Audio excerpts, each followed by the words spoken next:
Jump scare. I'm here on time for once. I'm here on time for once. I did it.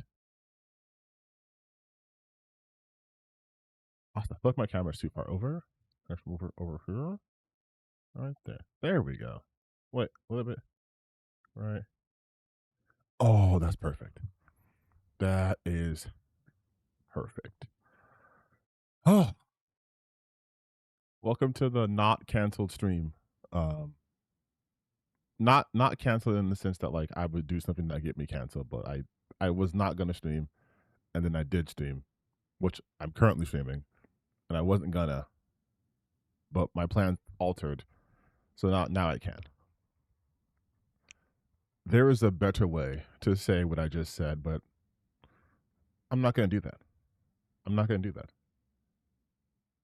You guys already know.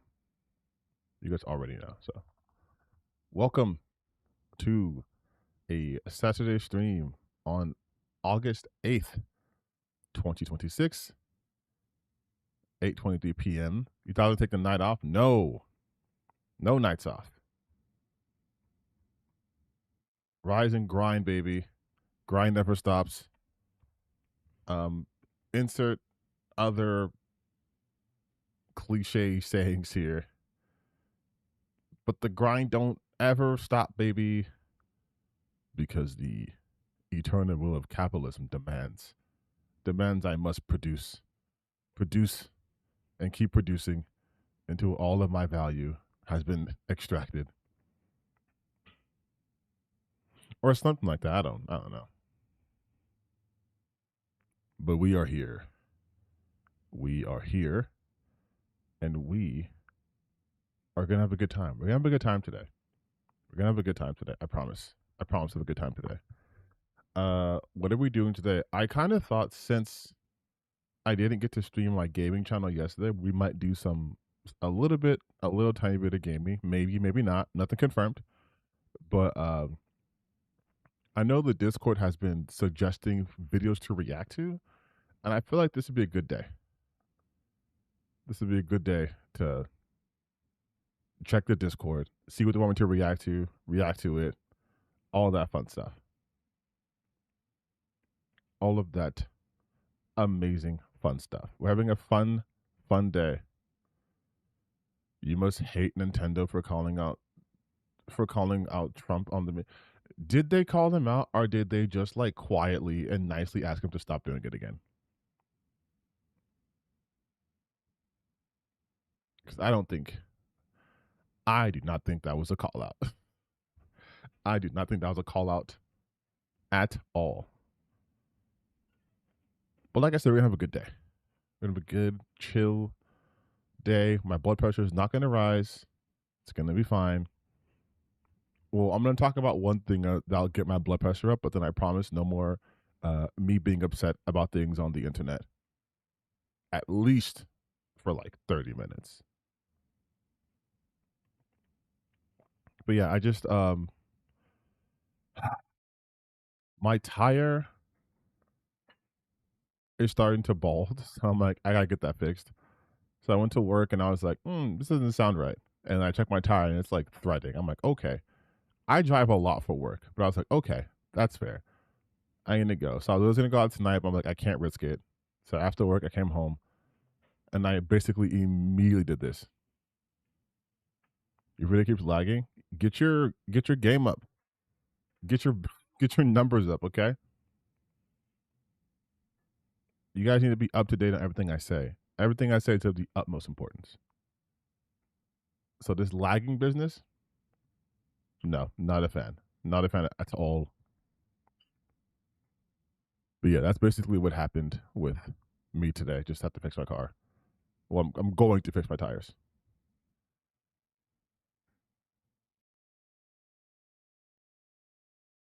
And honestly, though, outside of that, I don't think much has happened this week that I haven't kind of already spoken about. Maybe not like in super detail, but I feel like a lot of this stuff this week has been kind of like, is that just me? Does it feel kind of like a slow week in the world of video games? Not in the world of politics, of course. It's never. Never a slow week there. But I feel like in the world of like video games, it's been kind of slow.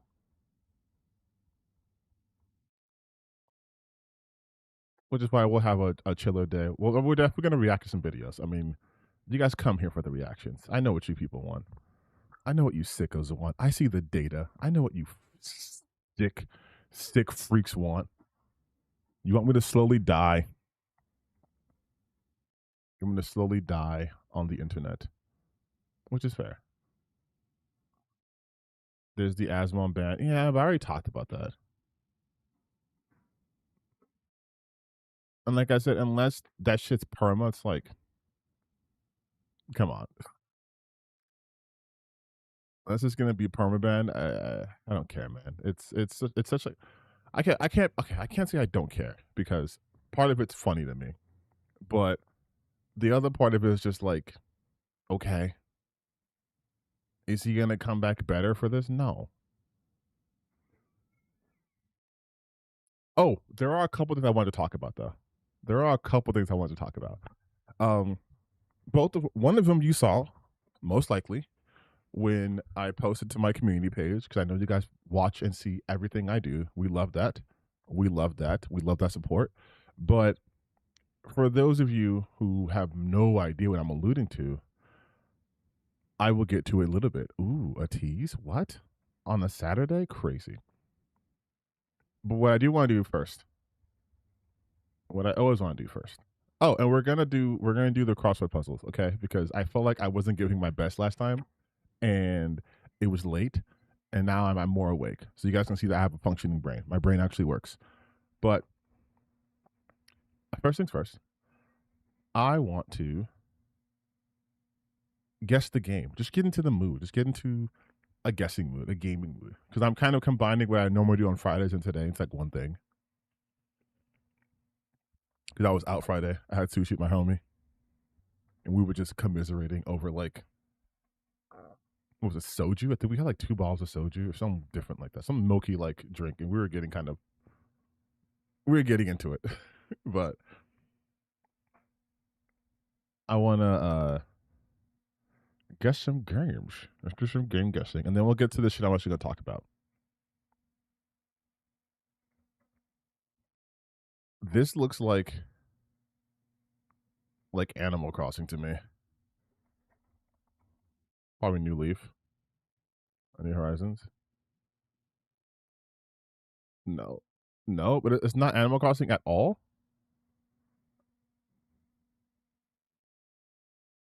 Is it Poketopia?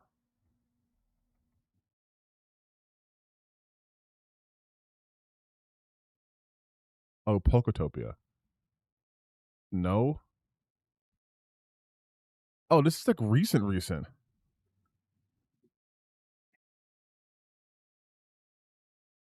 PS5, PC, Xbox Series, Nintendo Switch. What the fuck? Well, hold on. It's multi-platform. Oh, is this a Hat in Time?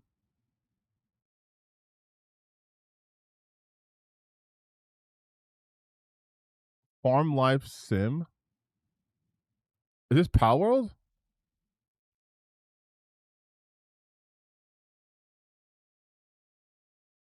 Oh, this is that my time in like Port Chi or whatever. Okay. My time in it's not my time. Oh, my time at. My time at. Well, I guess it's Sandrock then, right? Okay, we got it. We got it. We got it, gamers. We got it. Don't you worry. I pulled it at the end. And then we'll do this one, and then we'll go back to talking about stuff. I just want to have a little bit of a. What the fuck is this? Wait, is this that's hair. It looks like Ape Escape. It looks like Ape Escape. Okay. Ape Escape 2.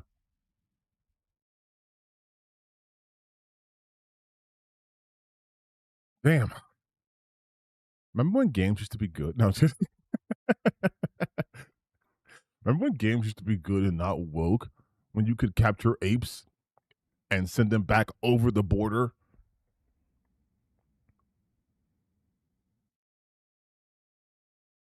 Oh, I have no idea what this is. I'm gonna say it's Red Dead Redemption 2, though.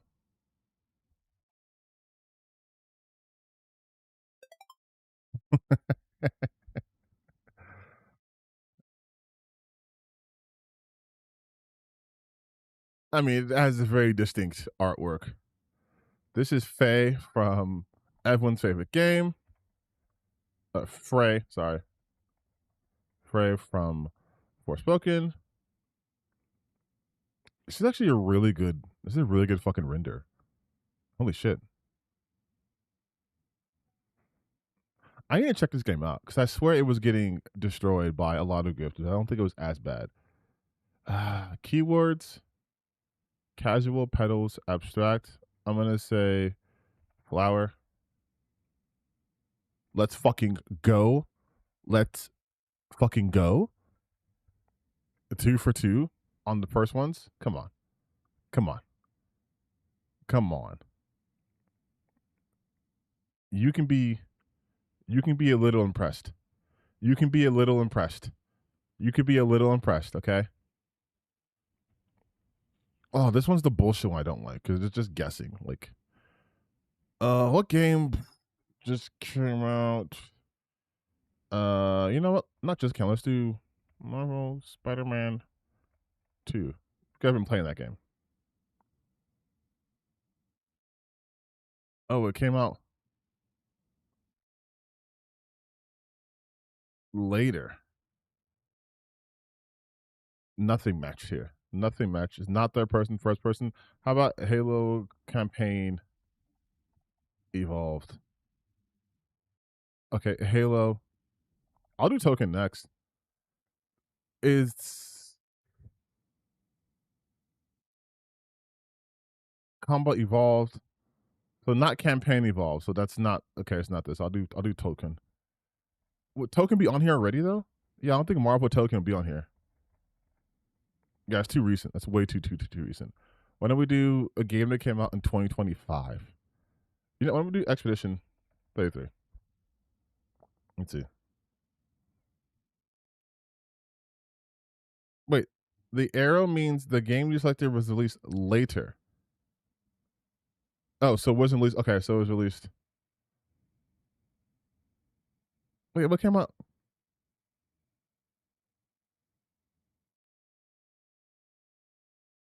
So it came out this year? Okay, fuck me. What came out this year? What game came out this year? Just any game. It is what, August? I can't remember a single fucking game that came out this year. And I know some big games came out this year. Oh shit, Resident Evil. Oh my god. Resident Evil, I guess 9, right? Or is that too new? Requiem? Okay, it's first third person. Okay, I'm misreading the arrows. The arrows mean the game you selected was released later. But doesn't that mean shouldn't this read if okay, maybe I'm dumb, but if this says the game selected was released later than the target game. Oh, okay, I'm dumb. I am dumb. The game came out what, 2020? Well, it's first third person, so it switches views. What if we do what if we do Elden Ring? Well, no, you can't do first person Elden Ring. Never mind. You can't do first person in those games. But you can do first person, you can do third person in what? Also, I should probably try to get some of these multiplayer also too. Whatever's like one of those like escape from Tarkov type shits, right?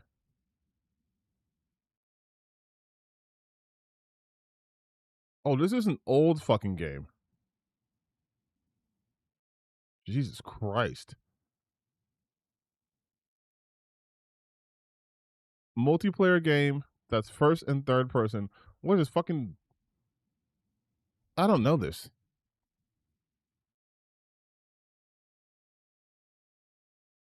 So it came out on. It came out on PC for sure. Probably a PC game. Because there's no way this game came out in 2017 and it's just on PC. So it's probably like Xbox 360 kind of era. What was the game that you could play third person, first person? You can't play Halo in first person, right? I mean, yeah, you can. You can't play Halo in third person though. Team Fortress 2? Probably not, because Team Fortress. Jesus Christ, dude. Oh, we're thinking. Okay, this is like, yeah, this is 360s here. 360 PS3. Jesus Christ. Uh, it's definitely a multiplayer game. All I know is. Wait, I'm sorry. Did it not? Did it not release in 2000? Did it release like what? December 31st, 2006? Like, Unreal Tournament is way too old.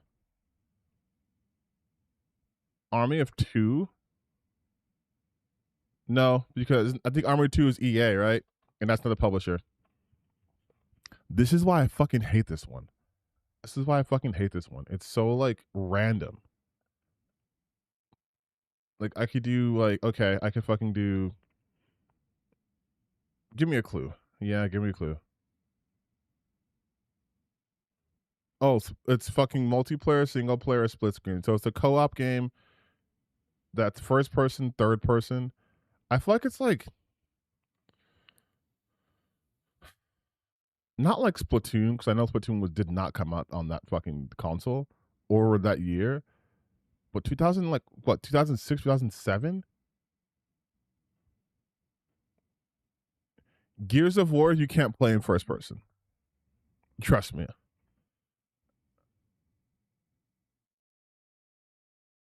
Like, it's on PC. It's probably on. I'm trying to think like a LAN party. Like,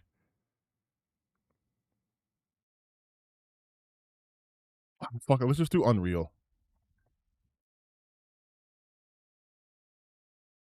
I mean, that give me the engine at least. Oh, okay. Okay, at least we know it's science fiction action, sci-fi action, multiplayer game. Is it just like fucking like Halo? Like, what is this? This came out in 2000. What year? Why is how can this yellow shit makes no sense to me? Because how could it come out 2007 maybe, but also less than 2000? Like, does this mean Marathon? Did that even come out? Like, I mean, it did, but is it Marathon? No, that's too old. At least for sure. At least for sure, they come in 1994. God damn. Science, sci-fi, action, multiplayer game with third person and first person. Sci-fi action. Is it like Prey? Is it original Prey? Oh my god, I don't even know what fucking year this came out. It's not Destiny. Destiny came out way after this. I don't even know what year this came out in. What the fuck year? Yeah, it has first and third. You think it came out in the N64 era? I don't know.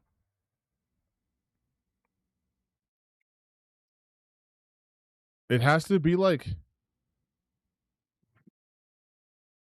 Perfect Dark? No, I don't think it's Perfect Dark. Sci-fi action. GoldenEye wouldn't qualify as sci-fi action, and GoldenEye you can't do third person. And I think Perfect Dark you also can't do third person. I think these are all. It's gonna be something so obvious. It's not going to be Star Wars Battlefront, I don't think, because that's also EA. And I think Star Wars Battlefront came out before or after 2004. Dead Space. I feel like you guys are just throwing things out. I keep saying you can't use EA, and you just give me EA titles after EA title. Jet Force Gemini. Was that also on PC? Shadows of the Empire. What is it like? You can't play Halo in third person though. You know what? Fuck it. I don't care. We'll just Halo. We'll just say Halo. What is this?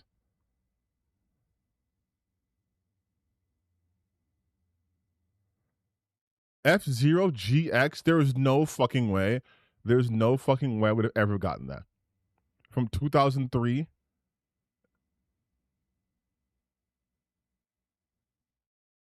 Wait, what the fuck? So it's saying it came out 2007, but also 2004, but also 2003? Is it because the Switch version? Because that's bullshit. You give me the original date.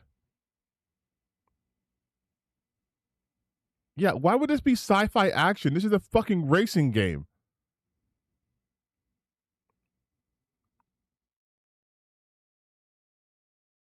This is so annoying. I'm pissed. This is why I fucking hate playing this game. I only like doing the first three ones because this is bullshit. It's fucking bullshit, all right? It's goddamn bullshit. How are the themes sci-fi? The themes is going fast. The themes is racing. Get this shit out of here.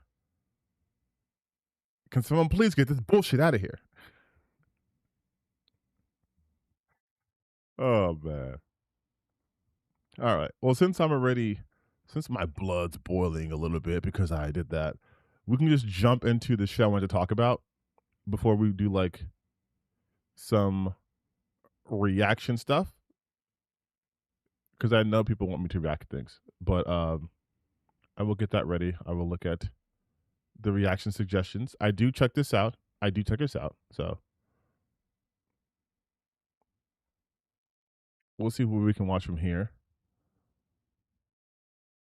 Oh, the Humanist Report. I actually like this, guys. Actually, we'll do that one. But. Okay. Earlier, oof, oof. Earlier, I said that I was going to talk about something I posted on my community channel, which you guys always watch and love. But if you didn't see it, I'm just gonna show it to you. I'm just gonna show it to you. I'm not gonna like. I forget that I can just show things instead of just talking about it. So give me 1 second, and then I will get to the meat of it. But okay, here it is. Which I talked about this a little bit, so no one's gonna be too surprised. I got my shit limited, but okay. So everyone's favorite internet cuck, Chibi Reviews. Yes, I'm talking about this. Chibi Reviews is in the middle of his typical victim cycle, which if you haven't figured it out, it is he will attack someone or a community, then get attacked, and then say that, oh no, people are attacking me. I'm the real victim. His fans attack somebody, then he tries to go away, comes back, there's something else, right? It's a cyclical thing that he does. And so I saw across my feed, because I follow some people like Sean the Black, that Chibi was trying to come for him. And again, I have to state that Chibi Reviews is a very, very, very white person. He's a very, very, very, very white guy. Visibly white.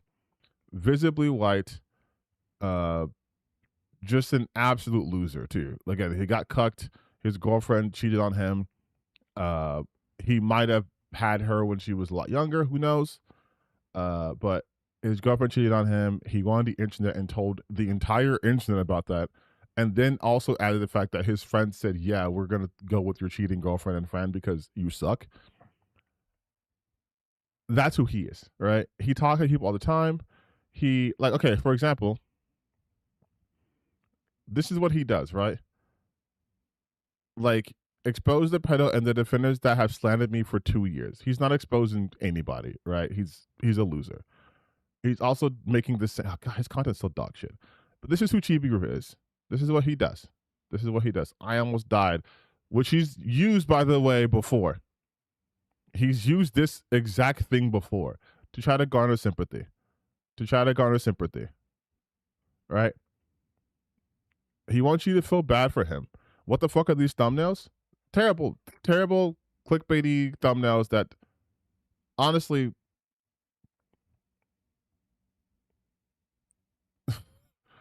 honestly it's terrible. It's fucking terrible, dog.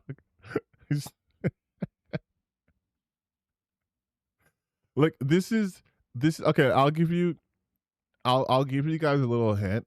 Like as a I guess I'm also a content creator, right? This is someone trying to find anything that works. Anything that works. Like he's changed his thumbnail style up like 6 times in the span of 2 months. Cuz first it was him like this, then it's now he's doing like this shit. Now he's doing this. Nothing matters now. At worst ending of all time.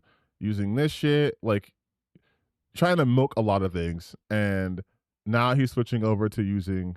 God, what the fuck is this like derp ass face? Why would you make yourself fat for AI? It's so stupid. It's so stupid. I'm sorry for this video. You're not sorry for anything. But again, this is who he is. This is definitely someone who's trying to like. Okay, first off, he's used the Yorichi thing 1, 2, 3 times in the span of 2 weeks. Dog, do something else. Okay, but this is who he is, right? This is what he looks like, and he talks shit on people all the time, right? So this is what I came across on my page. Which first you see, Sean DeBlack says this guy's fiance cheated on him with his best friend. And so Chibi Review goes, CEO of black people, nigga, you ain't Martin Luther King, sit your ass down. Your obsession with talking about cheating or talking about cucking is playing into stereotypes quite a bit. It's like you get off to the thought of it, weird behavior and bad look. And so I, being who I am, oh, my post got limited because I was too mean. I don't think I was being too mean.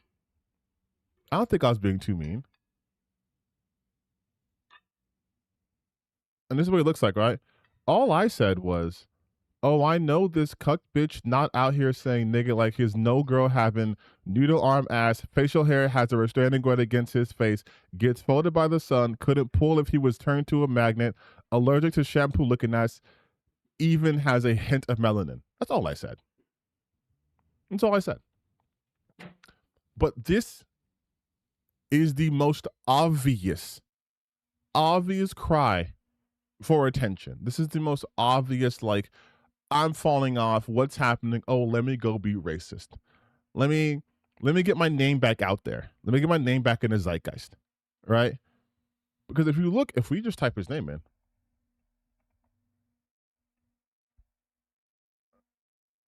like I am blocked by him. But like if you see now that he's in the zeitgeist, he wants to be like, I've been attacked. Like, you can't say that word. I've been attacked nonstop by racists, child predators, animal abusers, groomers, and literal terrorists for 2 years daily thanks to my original post about Boruto and Danta. So he thinks this lets him be racist. I was attacked by Dandadan and Boruto fans, you guys. Of course I can say the N-word. What do you mean? Every single day, I have people happy I got cheated on, that I almost died, that someone threatened to dig up my brother's grave, someone hacking into my deviant art account to post CC, I'm getting swatted. Like, dog, no one's doing this. Like, people aren't doing this consistently. You keep bringing this up. I have these troglodytes that endlessly bought their posts just to slander me. Content creators on the left coming together to spread all the stuff above and side with actual criminals. Again, no one's doing this. I legit don't give a fuck if you think me saying a simple word upsets you. I have no sympathy for cyber stalkers and people who wish me to die. They also contribute to stuff above. If I just gave back 1%, and if you hate him for it, so be it. Tired of being nice. No more Mr. Nice Guy. And what is he showing? What is he showing? Is he showing anything to do with Sean the Black? While he said the N-word? Please, whoever God is out there, strike them down. He acts like the posts that he makes are just like innocent posts and not like fucking incest or like pedo shit. We should turn this cracker into a chair. Meanwhile, Chibi's ex-wife and best friend, he's too far gone. Who supports this guy like genuinely? None of these comments are out of pocket, by the way. Man continues to post underage incest as if it's a wonder his girlfriend cheated on him and his whole friend group ditched him. Where in this is Sean the Black talking about you? Where in this is anyone being offensive to you? You told everyone that you got cheated on. You told everyone you got cucked. You put that information out there. No one forced you to do that. No one hacked you. No one did any of the kind, right? Guys, the joke is incest. Like you posted this yourself. You posted this yourself. You posted this yourself. You posted Ben 10 incest. What is my life? Why am I saying these words? You posted Ben 10 incest. And you're like, look how mean these people are to me. And all I did was make a simple post. Like, your whole brother legacy is being a cuck chair and you're posting this on Twitter. Like, you could skip around. No wonder you got cucked. How's the wife pal? How does any of this justify you saying the N-word? I don't care if a simple word offends you. You said nigga to a black person, knowing full well you're not black. Like, what? How does that justify? How does that balance out you telling one when you got cucked? Like, that's fucking... It's... Forgot I said it, Mr. Star. You're good. You don't worry about that. But, like, it's just like...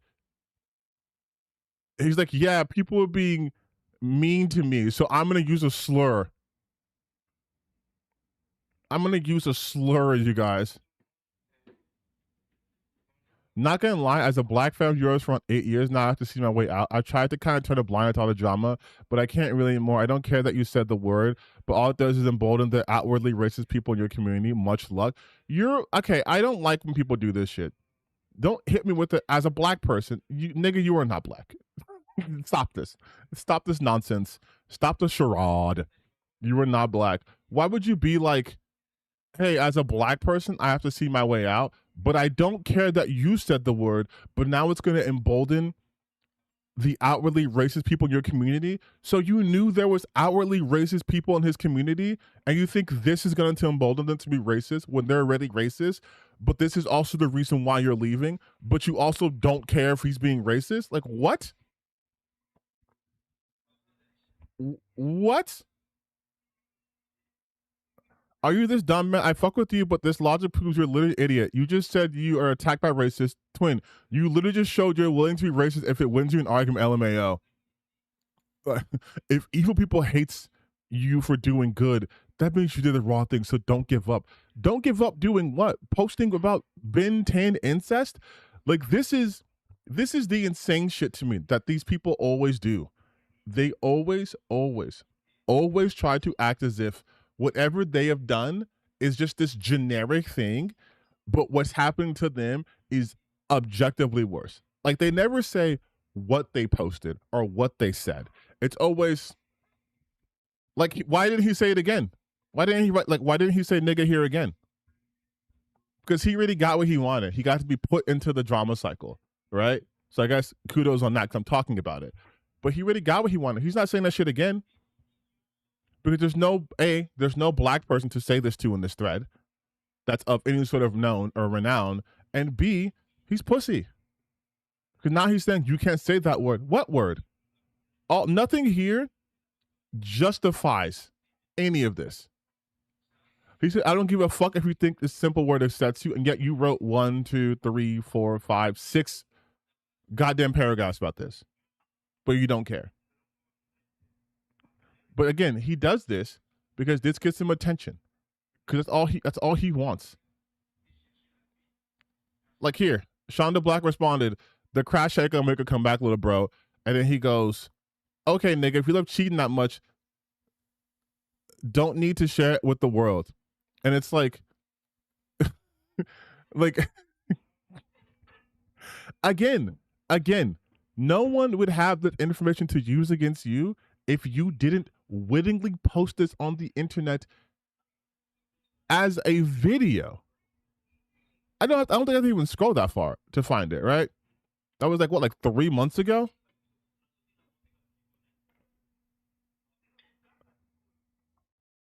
Actually, I think it's one of his most watched videos. I think it's one of his most popular videos. Yeah, I lost everything. You posted this 5 months ago. You did this. You posted this 5 months ago. That was you, of your own volition. I don't know what you thought would happen. Like, in your recent history of your channel, that is your most popular video in over 2 years. Was you talking about you getting cucked? Like, that was your most popular video in 2 years. No one told you to do that. And then he's just like, oh yeah, if you love cheating so much, don't need to share. Haha, I'm gonna just say the N-word again because I'm a white guy and that's gonna get me attention. I was gonna, yeah, I may be racist for you. I mean, they call me pedo. They call me racist. They don't have any proof. By the way, I didn't see this till just now. This is such a funny thing to say because he doesn't say they're wrong, right? He doesn't say they're wrong. He says they don't have any proof. They call me a pedo. They don't have any proof. That's not doing what you think it's doing, Chibi. This is saying is it's true, but you can't prove it. Like if someone called me and said, you are an abuser, I'd be like, you don't have proof of that. That's a weird thing to say, right? Wouldn't I just say, no, I'm not? Like I wouldn't say you don't have proof of me doing this, because that's low-key admission of guilt in my eyes. I would say I'm not that. I would say I'm not that. I'm not a pedo. I would say I'm not a pedo. That's that. Easy. Right? But he goes, they call me racist, they don't have any proof. So you are racist and there is proof, it just hasn't been found until I guess today. And this part right here, he says, they say I'm attention seeking. Yeah, dog. You are.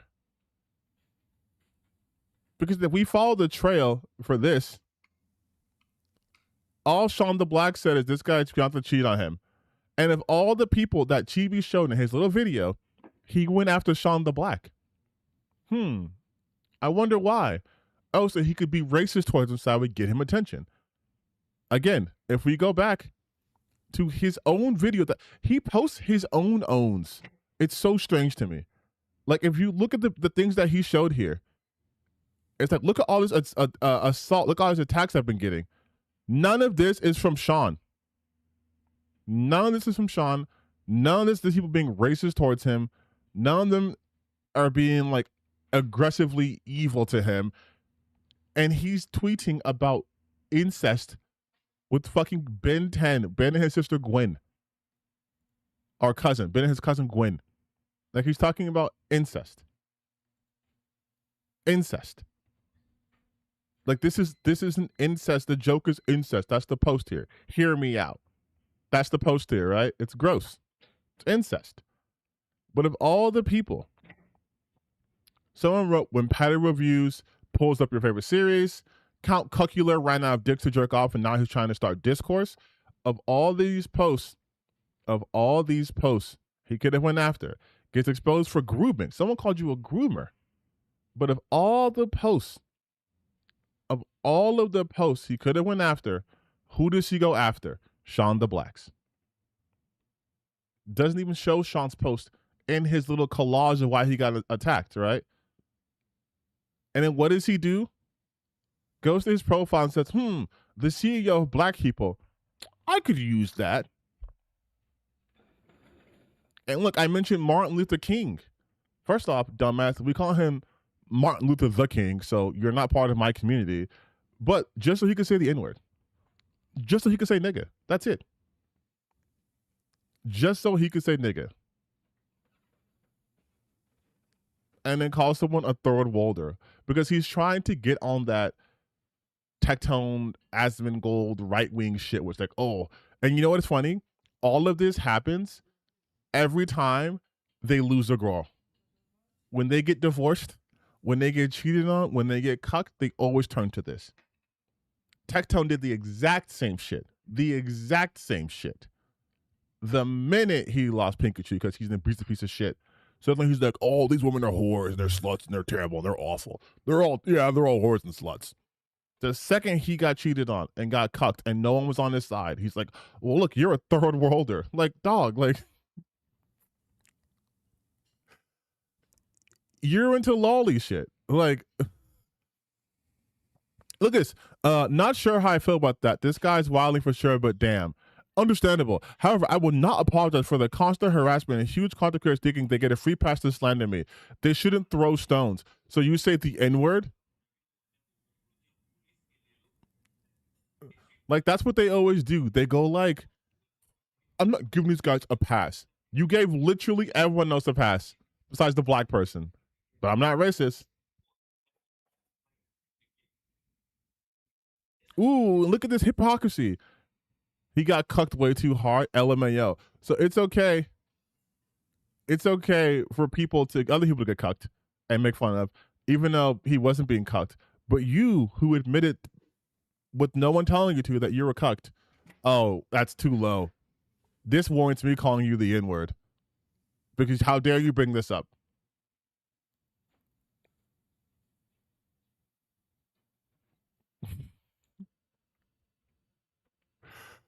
Oh my god, dude.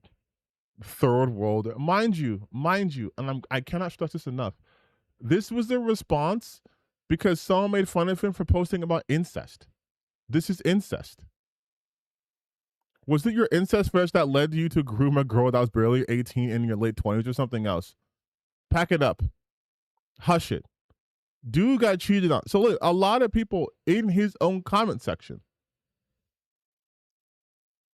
But anytime, and I'm done with this right here, but anytime there is a content creator of any sort of like size, right? Like notable size, like he did the same thing with the Fox VTuber girl, right? He did the same thing with Shonda Black. He suddenly gets so indignant. I'm tired of the 2 years I've been attacked. Hey dog, what were you doing these last 2 years? Were you making videos? Were you doing videos like this where you try to associate people with being pedos? Could that be a reason why? What about this shit? What about this shit? Where you're like, oh, these fans have harassed them. This is like, look at the content you put out. The author is a pedo journalist hit piece going viral. And people who watch Mushoku Tensei are like, no, this shit's getting annoying. Like, this sucks. This sucks. Japan sides with me on anime piracy and corpos are mad I'm right. Like, who watches him? Who watches him? My biggest hater got arrested. I only got you 31. And by the way, he's watching a video from Asmongold, watching a video of his biggest hater getting arrested. Why can't you just watch the video? Just watch it on your own? My haters put kids in danger and got arrested after calling me a pedophile. Okay. It's like 1/40 of the subscribers. No, like I'm saying this too. Like I know people can always say, "Look at my view count, look at my view count, whatever, whatever." I'm like, fine, I don't care. Yeah, remember he was doing this shit with Demi. He was doing this shit with Demi, and guess what? No one cared. No one cares. VTuber attacks me and loses everything. No, she didn't, right? But it's like he does all this drama shit, and when the views are low, he does more drama shit. You does almost 500,000 subscribers, and this is the shit he puts out, and he wonders why people don't fuck with him. But he's like, oh, they want me dead. They, I'm gonna say nigga because I got made fun of.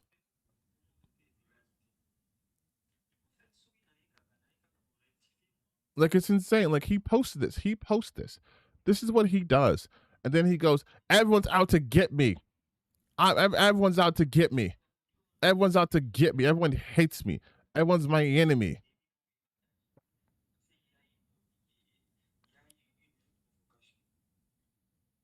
Like everyone's out to get me. It's so funny. It's just they do this all the time. He does this shit all the time, dog. All the time. And then he tried to be like other people or pedophile supporters. This motherfucker was Jew himself dapping up. Like, like I don't know, man. Like I'm glad this is not my life, dog. Like, this gotta be miserable.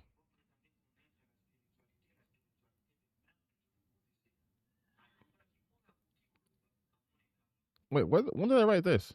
Imagine being this afraid of me that not only do you lie, you also quote retweet me and then block. This who we got mocked by Chibi so much he's just coping. I forgot about that.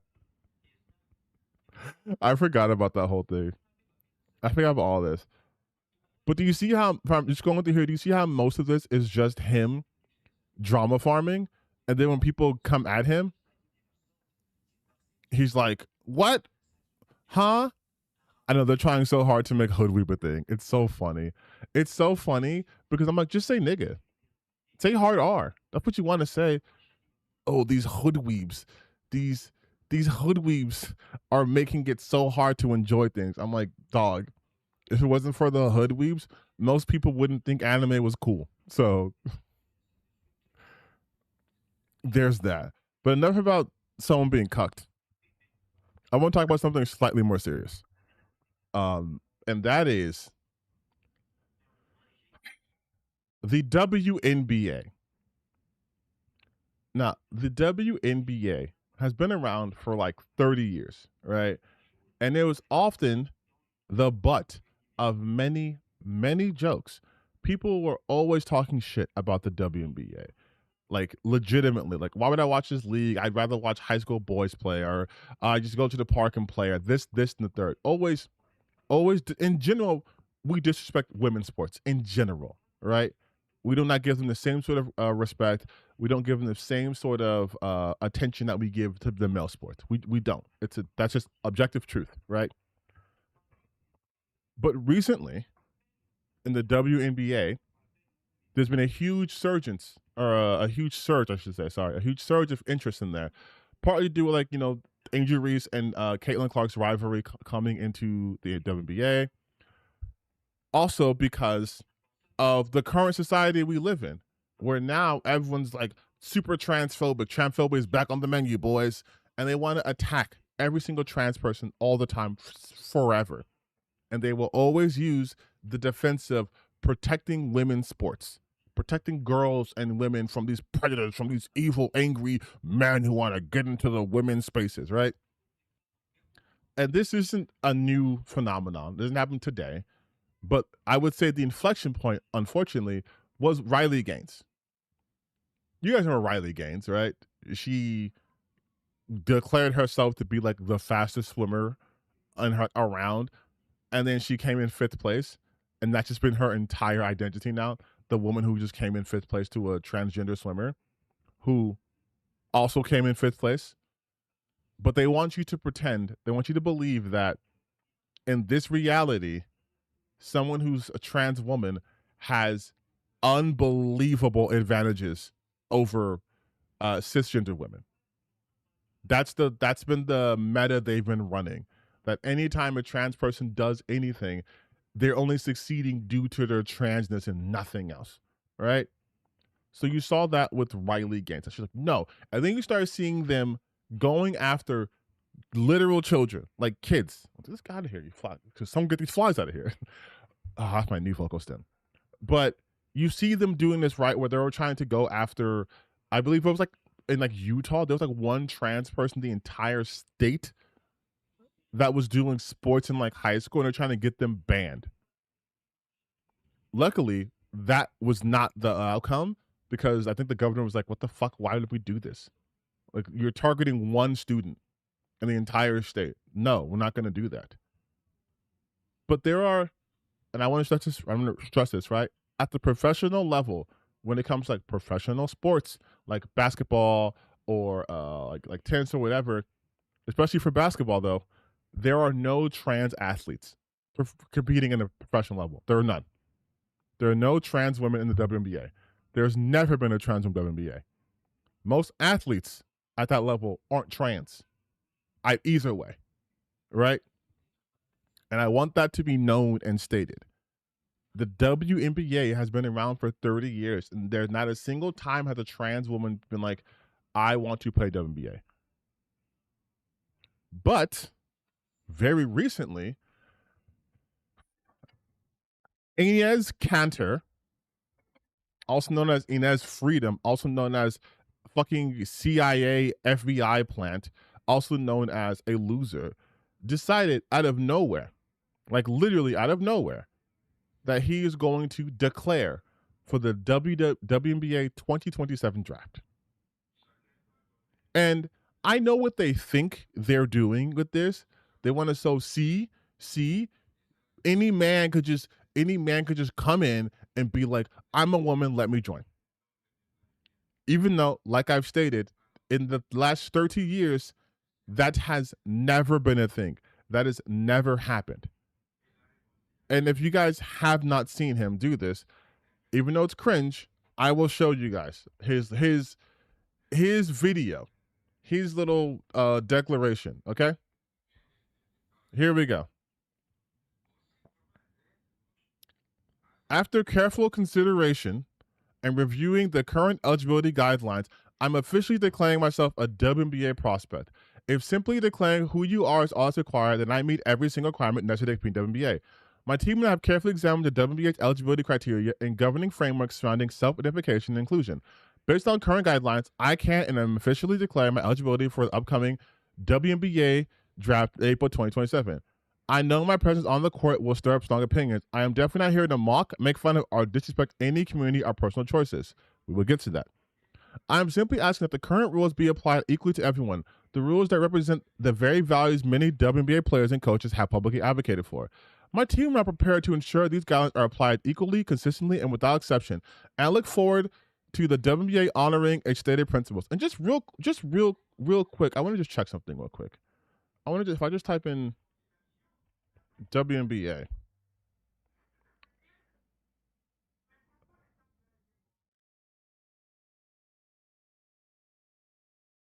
So, Enes Kanter, his entire Twitter, he's had Twitter since, let's see, when did he join Twitter?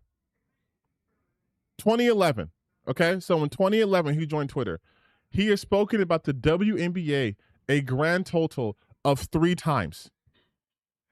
Of those 3, one was 6 years ago, damn near, and it was just simply a former WNBA and Belarusian national basketball team star is released from prison. Someone being released from prison. And then within 2 months, he's suddenly talking about on Fox News, ooh, surprise, surprise, about Caitlin Clark. Caitlin Clark deserves better.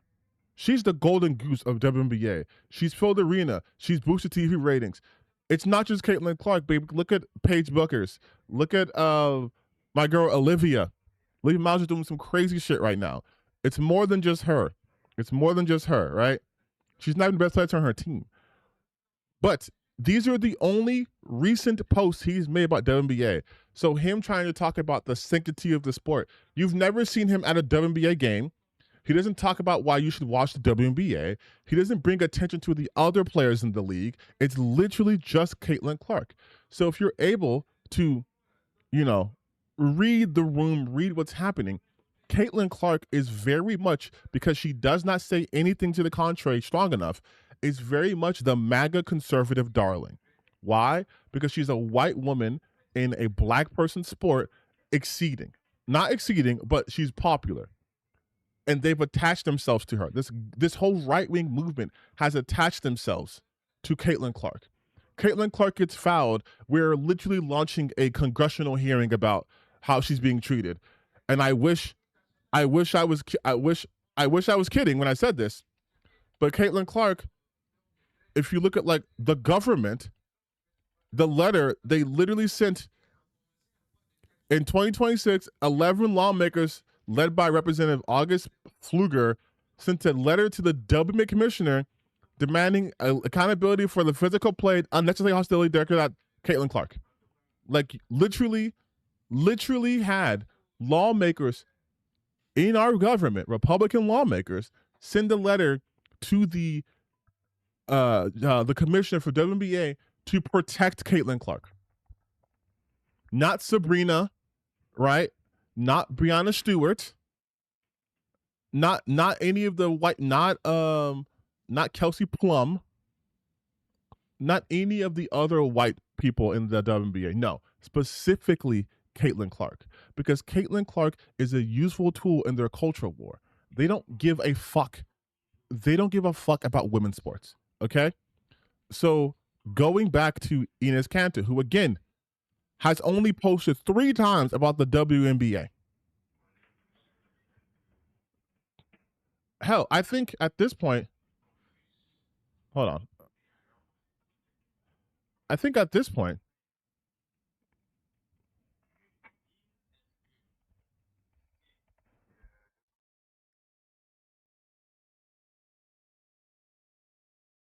I have posted more about the WNBA. I have posted more about the WNBA. I have posted more about the WNBA than he has. Mr. I care about the sanctity of women's sports. I have posted more about the NBA.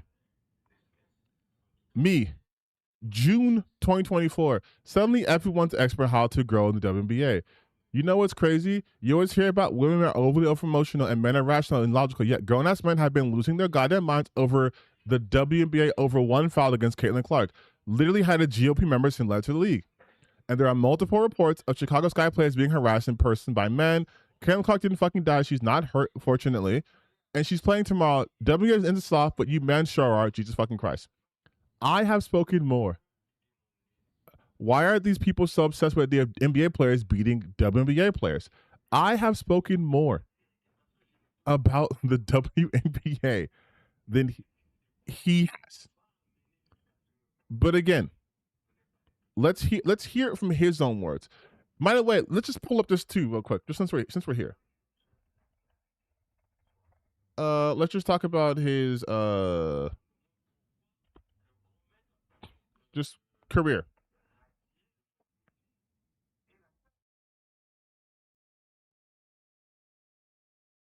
748 games played, average 11.7 rebounds, 0.9 assists. 11 years in the NBA, okay? This is the best he's gotten. 11 years in the NBA. All right, so let's see what Enes Kanter Freedom has to say.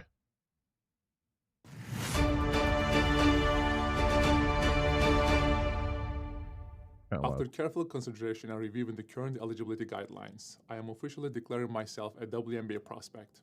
If simply declaring who you are is all that's required, then I meet every single requirement necessary to compete in the WNBA. My team and I have carefully just saying the section I read? I can and am officially declaring my eligibility for the upcoming WNBA. Yeah, I said that you wrote. Make fun of or disrespect any community or personal choices. I am simply asking that the current rules be. Okay, so this is just him saying exactly what he wrote here, right? But watching the video, just that little section, lets you know this is very much him being a puppet of Republican. This is obviously a Republican-led effort on his part, right? Because this whole shit about him saying, I don't want to disrespect anyone. You are, though. You are. You are. Yeah, he had issues with LeBron, but he's doing some awful shit here, too. Fuck him, first off. Secondly, this notion that he doesn't want to disrespect anyone and any communities. Yes, he does. He does. He explicitly wants to disrespect trans people. He explicitly wants to do so in a way that would put harm towards the WNBA. Because like I've said before, this has never been an issue in WNBA. Trans people didn't just exist today. They didn't just exist August 7th, 2026. They were around when this shit happened. They've been around since the beginning of time, since forever. And not a single one has tried to join WNBA. Because most of them aren't playing sports at this high level. They just aren't. Because unfortunately, a lot of them don't even get the chance to make it to the age where they could play sports at this level. This also, and I said this in my own post, I said this here. I said, first off, I wrote, none of these assholes care about women's sports. You just want to go after trans women. None of you advocate for better pay for them or anything. For years, y'all made the WNBA the butt of jokes, but now you're mega fans. And of course, I got a lot of people responding. I also said this. It's the fact that in 30 years, not a single trans woman has been in the WNBA, but now two bum-ass former NBA players, because I'll get to the second one, which doesn't mean they have to take him, by the way, only proves that all this is bullshit to attract trans people via the WNBA. But what's stopping a man from just saying he's a woman and joining? The fact that people are trans don't just flippantly decide they are in order to make a point. When Inez Cantor says he means no disrespect, he's full of shit. He's never talked about the W prior to transphobia, which I was somewhat wrong about. Being on menu again. You can't afford groceries. You can't afford healthcare or rent. Billionaires are making sure you stay poor. ICE is killing citizens with impunity. And you think preventing a situation that has never happened matters? Wake the fuck up. And now I'm a Nazi because they're trying to make the whole joke like, oh, you're being a bigot. You're being a bigot. You're being a bigot. Ethical hacker exposes vulnerabilities so they can be fixed before malicious actors exploit them. No, that's not what he's fucking doing. It's not what he's fucking doing.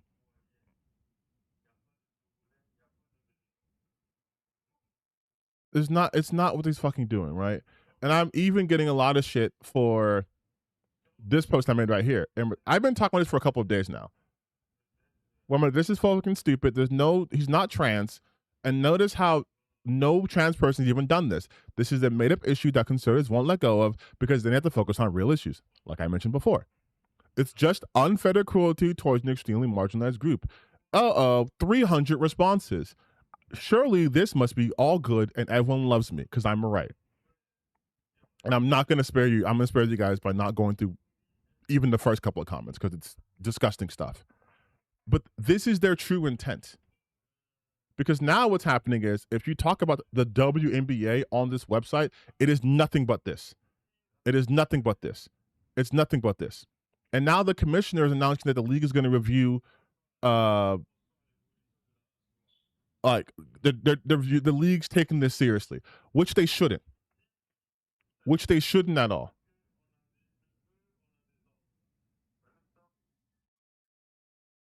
And so then we would talk about another NBA player, which I say loosely because, oh my God, Royce White. So let's hear him speak, and then I'll show you who Royce White is. Oh, earlier this week, I made the announcement. I'm transgender. I'm a woman. I identify as sometimes identifying as a woman for purposes of basketball, professional basketball. So I'll be like just right there, right? Like just right there. Just right there should let you know what they're trying to do here. None of this is sincere. None of this is to protect women's sports. None of this is sincere. All of this is transphobia. declaring for the WNBA draft in 2027 as well. I mean, I think I'd be unstoppable. But I'm a team first guy. I'm a pass first kind of player. Pass first kind of player. Yeah, dog, being passed up on playing. Do you guys want to know what his claim to fame is in the NBA? I will show you. Surprise. I will show you. I will show you a couple things about our good friend Royce White.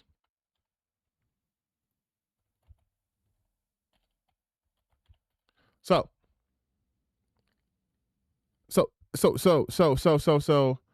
here is his entire career, and it's so short, it's so tiny that literally even the Google AI overview is 4 bullet points. Okay, because Royce White was drafted in 2012 by the Rockets, right? First round, 16th overall, and didn't play games because he did not want to get on planes. He was afraid of planes. So he didn't play. He wanted to travel by bus. He wanted to travel by bus. He was too afraid. He was too afraid to go on planes. So do you want to see what his career numbers were? You ready? 3 games, 0 points, 0 rebounds, 0 assists, 0 field goal percentage, never took a 3, never shot a free throw.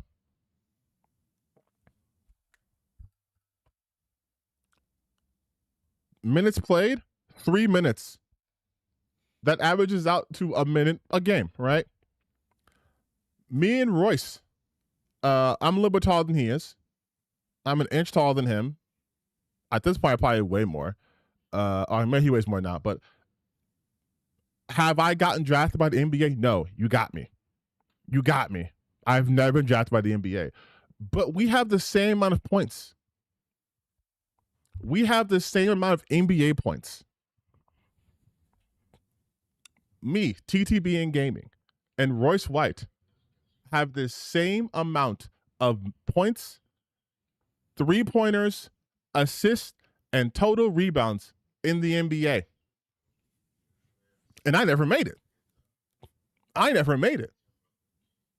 And we have the same exact point value.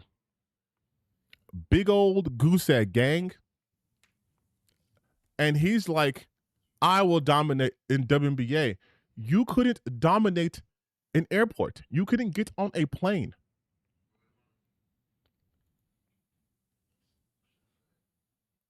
And if we just look at, first United States Senate nominee, born 1990s, running again in 2026. I'm not suicidal. I'm not on the Epstein list. I don't take money from AIPAC. I don't receive money from CARE. The Democratic establishment runs from me. Are you sure about that? Actually, let's look at Royce White's political career. Yeah.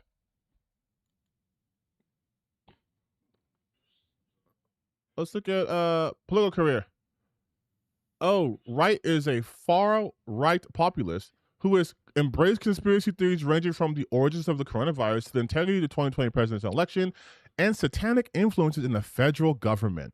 White has referred to the Federal Reserve as corporate merge power, of globalist power, of financial tyranny, and has criticized the pervasive effect of the LGBTQ community on society. The Minnesota Reformer has referred to White as a far-right conspiracy theorist running an anti-establishment campaign. Oh, how did that work? How did that work? Oh, Black Lives Matter, easy grift right there, right?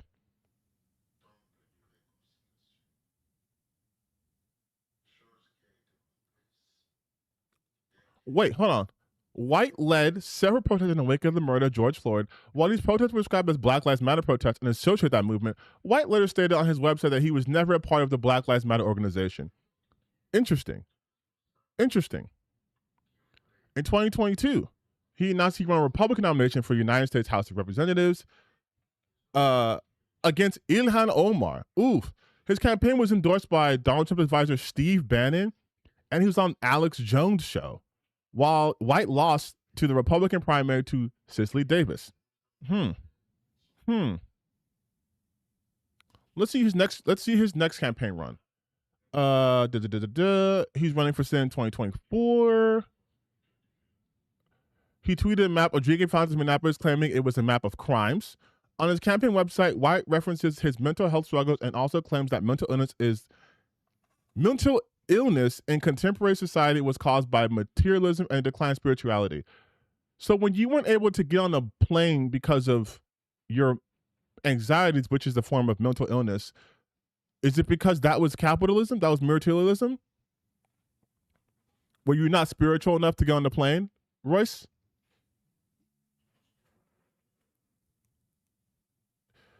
August 2024, White said Republicans who think suburban women are going to be the path to victory have a cucked mentality. Oh man, you got endorsements by Jason Whitlock and Mike Lindell, the Pillows guy? Oh man, clearly you won. He must have had a rousing success with this. He must have been exceedingly successful. In June 2024, the Watchdog Group Campaign Legal Center filed a complaint with the FEC accusing White of misappropriating more than $157,000 in campaign funds for personal expenses. Ugh. In July, the Davies published an article alleging that White spent donor funds from his 2022 congressional campaign at strip club in Miami after his election loss. The article also said that the FEC filings from 2022 campaign showed more than $100,000 in outgoing wire transfers and checks with no stated recipient or purpose. White has denied any improper use of donor money and reported reimbursing his campaign for expenses, including the strip club in the FEC filing, shortly after publication of Davis' article. He wrote in a social media post that he enjoys the food at the nightclub. He only goes to the titty bars because they have really good hot wings, you guys. Really good hot wings. Really good hot wings. I'm sorry, World War II statements. In October 2024, one of White's tweets from 2022 began circulating in which he opined that the bad guys won World War II. There were no good guys in that war. The controlling interest had a jump ball. If you look closely, you see a link between liberalism and communism in the Allied forces. Remember what General Patton said and why we capped him. White was referring to the conspiracy theories regarding the death of General Patton. Isn't it strange that this guy said that the Nazis should have won, and he's a black guy? The black guy said the Nazis should have won. Hey, man, I know your last name is White, but that wouldn't save you. That wouldn't save you. That would not save from being put into camps, my big dog. But I wonder what happened. Oh, he lost? You guys, he lost the 2024 Senate race. But how could he lose the 2024 Senate race? He got endorsed by Steve Bannon and the Pillow guy, Mike Lindell, my Pillow guy. He got the Pillow endorsement. How did he lose?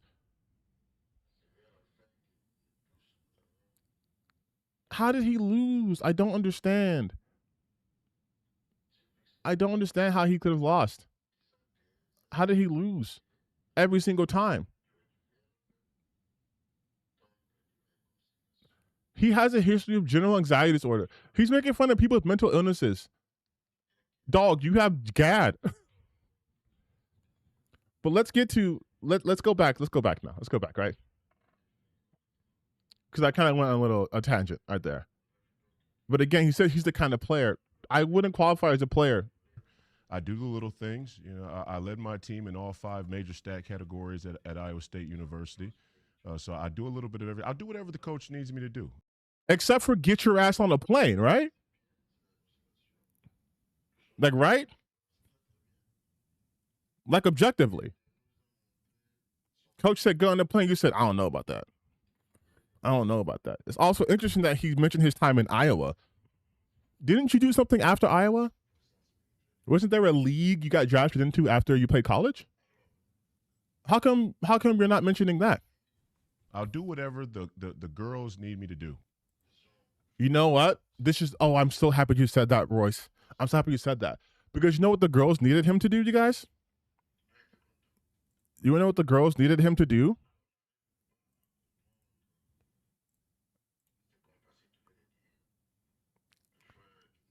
You want to know what the girls needed him to do?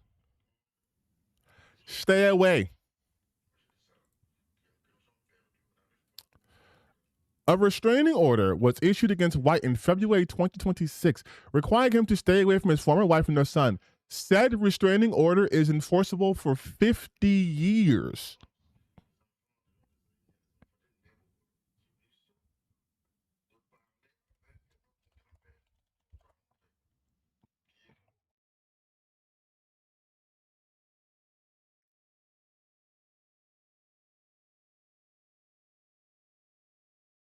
NBA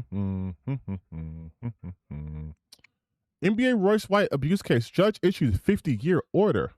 A Minnesota judge has ruled that former NBA player that's really doing a lot of heavy. He technically never played in the NBA. Royce White abused his ex-wife and the teenage son, issuing a sweeping protective order that bars him from contacting them for decades. According to the Minnesota Star Tribune, the decision handed down in Henpenny County determined that White's behavior left his ex-wife and child plainly in fear, leading to a 50-year no-contact order involving his ex-wife and a 2-year restriction involving their son. The ruling marks the first time their son has been included in such protections, though prior orders had been granted for the ex-wife. Violating the orders could result in criminal consequences, even though the ruling itself is civil. White has since filed an appeal challenging the decision. His ex-wife's attorney, Susan Yeager, questioned White's decision to appeal, stating he's shooting himself in the foot. The case stems from a petition filed in 2025 of December, in which White's ex-wife alleged a pattern of escalating abuse that made her fear for her safety and that of her children. In one incident cited in the court documents, the judge wrote that White chased his minor son, grabbed him by the neck, and threw him into the metal ball rack during a basketball practice, causing visible injury. During court proceedings, multiple witnesses testified, including a child advocate who reported that White's son feared for his physical safety around his father. America first. I triggered the Minnesota libtards by disciplining my son. I know, you like young black men running around shooting each other and robbing people so they can be killed by a cop and used in your cosplay revolutionary grift. I'm your Huckleberry, kiss my black ass. Yeah, at least there people are running around. You threw your son to a fucking metal ball rack over a basketball practice. And his way was saying, I triggered the libtards. You mean the justice system? The judge described his ex-wife's testimony as entirely credible, noting a history of alleged physical violence, intimidation, and controlling behavior, including unauthorized access to her communications. And of course, this is a smear campaign done by the commie outlets and the Democrats. White's background adds a complex to the case. Once a standout high school and college player, he was selected first round in the 2022 NBA draft, but had a brief, and we saw how brief, professional career that included limited appearances at the league level. Limited. 3 games, 3 minutes. In recent years, he transitioned to politics, becoming a Republican candidate in Minnesota and drawing attention to both his campaigns and positions and political statements.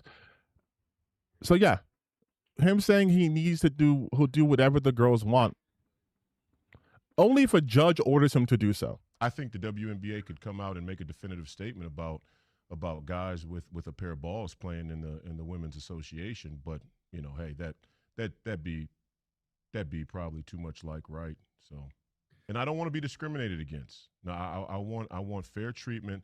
I'm a young black, hopefully United States senator that would like a fair chance. United States senator that's declaring for the WNBA draft? Like, you can't even keep your grip straight. He can't even keep his grip straight. You're going to declare for the draft next year, but you're also running for Senate that same year? Like, he's running. He's running this year.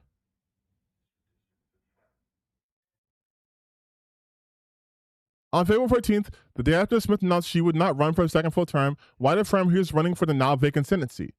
So you're going to run for Senate this year and then go for the WNBA next year? Are you already so confident you're going to lose this year again that you're already planning your next pivot? to participate as a sometimes identifying as a transgender woman athlete. Incredible, incredible. Just to, this is what happens when you don't know how to grift. He's saying the quiet parts out loud, quite loudly. Like it's incredible. It's incredible. It's simply incredible. It's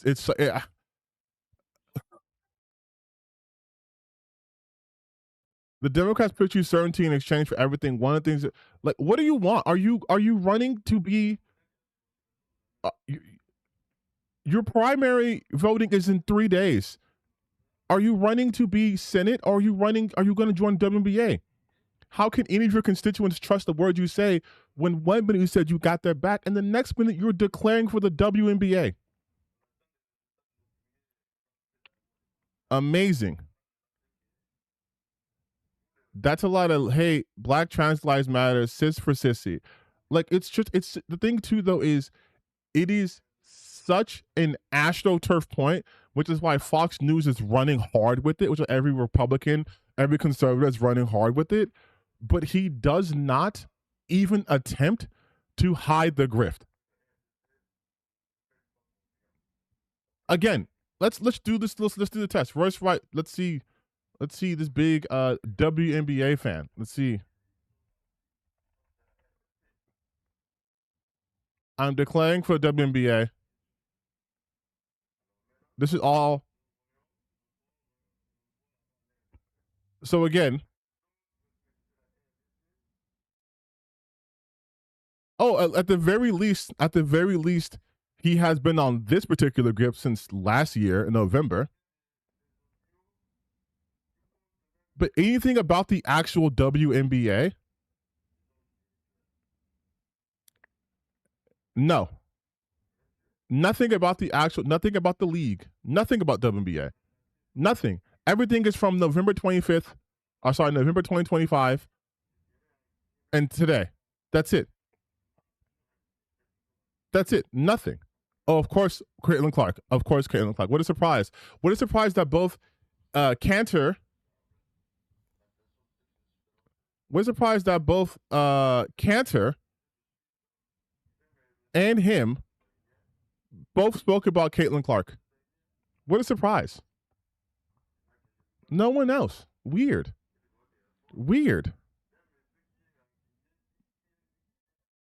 Very, very weird. And also, how come he doesn't show his NBA highlights? Isn't that strange? Isn't that strange? That he's not showing his his NBA highlights? Now, the major point I want to make here, if in case I've been obvious, is there is no one doing this besides Cantor and Royce. That's it. There has never been a cis male pretending to be trans to try to play in the WNBA. Even after Joanna Man came out, that has never been a thing. And you want to know why it's not a thing? Because, like I mentioned in my post before, being trans is not something people just decide on a whim.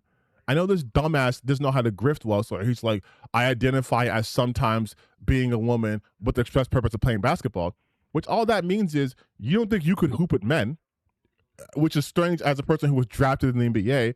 You clearly don't think you can hoop. Also, declaring for the WNBA does not mean you get drafted.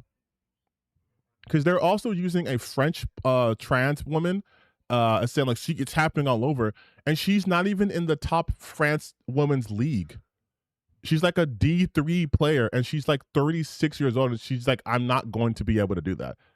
She's like, if they want to play me, cool, but like, she's like, I don't expect them to, and they wouldn't. Like, here, I'll show you right now.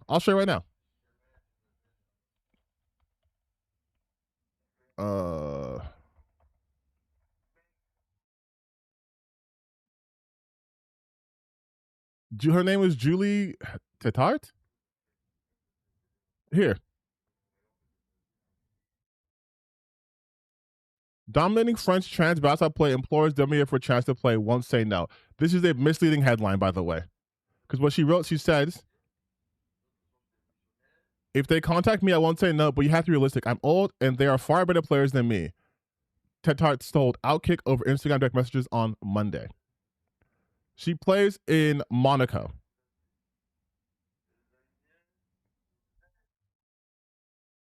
Like, she plays in Monaco. Julia led France's second-tier League 2 in both scoring and rebounding. If she was that good, why would she not be in their top French league? Why would she be in the second tier?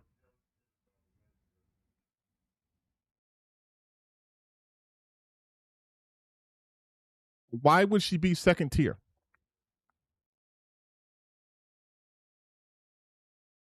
Like, if she's this dominant, why is she second tier? Why is she not in like the number one tier? Why is she not on the top team? They can't answer that, right? And you know what's crazy? Hold on. What team does she play for? It says Monaco, right? Let's do League 2 women's basketball. Second tier. I want to just see who's number one. I accept. I'm just curious. Standings.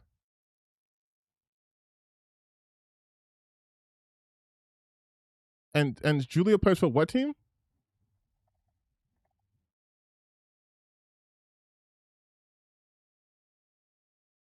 Me, Francis Chandler. Yeah. What team does she play for, though? What team does she play for?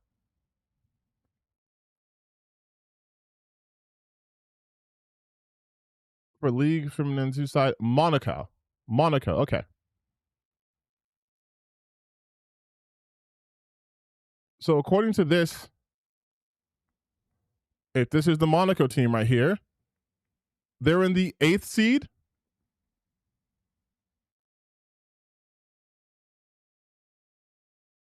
Squad. So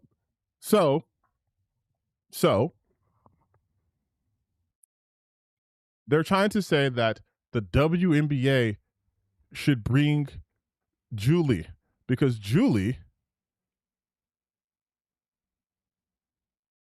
where is that here? What did I lose last time? Oh, not Cantor. I'll just type in her name so you can see the picture of the show of her, right? This is Julie right here. Actually, right here. This is Julie, right?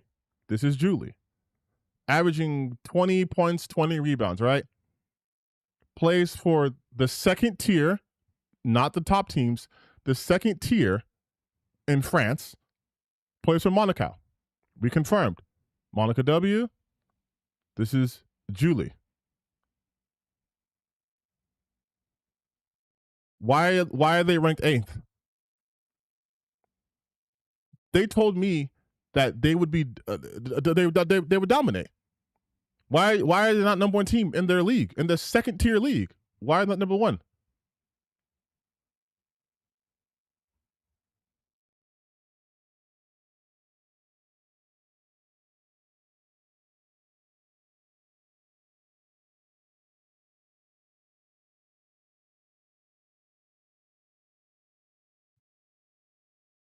Let's even do from last year.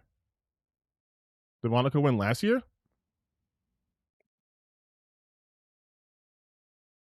Nope. Monaco didn't win the league last year, and she was on a team last year too. Was she not? They said she's been playing since, let's see, 34 years old. She started playing with them for how long?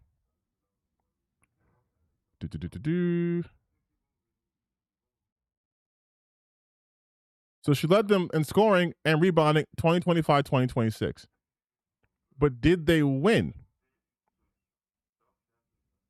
Did they win the league? That's what matters. No. They were fifth. They were fifth.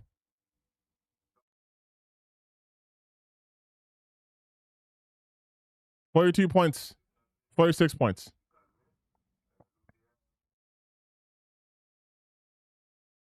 So they didn't win. So I don't think Royce has a real strong case here. None of them have strong cases, though. None of them have strong cases. But the whole point of this is to draw ridicule to the WNBA and to also attack trans people. That's it. That's all this has ever been. You have Royce White, who's never scored a bucket in a league. He's never scored a bucket in the NBA. Couldn't get on the plane. Played 3 games. Averaged 3 minutes a game. Didn't take a single shot. Right? And I know some people are like, well, this is to show how exploitable it is. It has never been exploited. Because trans people aren't these insidious individuals who want to go and invade people's spaces in sports. They just want to fucking live. That's it. They just want to live. That is it. You know all the talk you see conservatives do about, oh, these men are going to go into women's spaces. That's the conservatives doing that. You're literally seeing Cantor, who is not trans, very clearly does not identify as a woman. It's all bullshit. And you see Royce, who straight up admits that he's only doing this to benefit himself. He's only doing this in order to show, right, that it can be exploited, but he's not identified as a woman either. No one else has done this. No one else has declared, no other man has declared for the WNBA. But now suddenly it's the biggest problem in the world because everyone's fucking transphobic, because this is the easiest distraction. Again, you can't afford groceries. You can't afford housing. You don't have good health care. You're not making more money. Shit's getting more expensive. Your hobbies are getting more expensive. You're probably never going to own a home if you live in this country. You have pedophiles in charge. You have a whole government protecting pedophiles. You have ICE killing citizens in the streets. People being executed in the streets. You have empathy being at an all-time low. But what do they want you to focus on? You guys are going to try to play in WNBA. And I am about the sanctity of women's sports, which is why I always talk about women's sports. I'm Inez Cantor, and I've definitely made more than 3 tweets in the entire, 15 years I've had Twitter about the WNBA.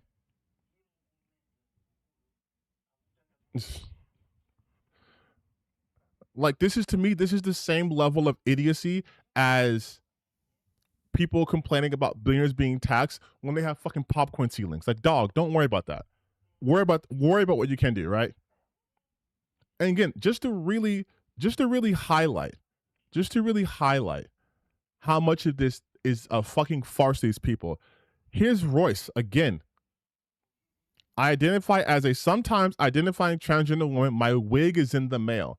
So not even doing like any sort of cover, just blatantly stating that he is a piece of shit. And he's doing this to distract from the fact that he's going to lose his like 3rd congressional run.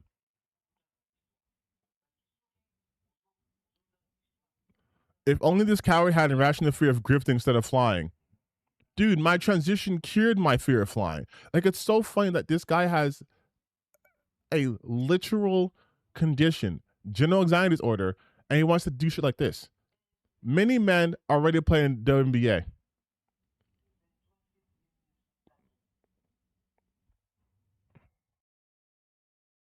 He's calling Paige a man. None of these are men at all. He's calling Aziz a man. Asia Wilson a man. Breonna Stewart a man. Olivia Miles. Notice that he didn't use Caitlin Clark. But this is what I'm talking about. This is exactly another thing too. All this is going to do, like all this ever does is harm women. That's it. That's all this is going to do. Because instead of us talking about the fucking rookie year that Olivia Miles is having, instead of us talking about how amazing Paige is, instead of us talking about how also really good Aziz is, or how really good Asia Wilson is, my GOAT, 4-time MVP, the GOAT. Breonna Stewart, amazing player, always been an amazing player since college. Instead of talking about how good these people are as players in their respective fields, everything's overshadowed by two washed up ass bum ass men who were dog shit in the NBA and literally did not score in the NBA, wanting to get a piece of attention. But they say that they're going to protect women's sports. And if you want to protect women's sports, you know one way you could do? Protect them from pay. From make sure they get their monies. Make sure people aren't treating the league like a joke.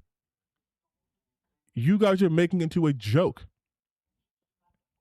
You're not helping this. And all you're doing is emboldening the most transphobic assholes. Like, yeah, these women I don't find attractive, they're all men too. There's so many men in the WNBA. There's so many. It's like, what the fuck are you talking about?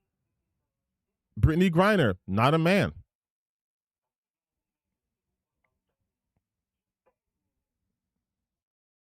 Like, this is literally lady ballers. I love the fact that everyone's fucking dogging him, by the way. But like, yeah, exactly. This is all they want to. This is all they want to do. This is all they want to do. This is it. There's nothing that animates them. There's no positivity. There's no togetherness. There's no goal. It's just grift and be angry. That's it.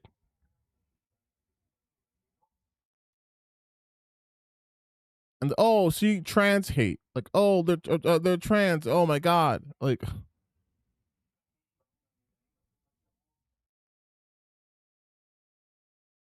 it's like he talks about mental health and all this stuff. Oh, I care about mental health and this and stuff. But actually, I'm super transphobic though.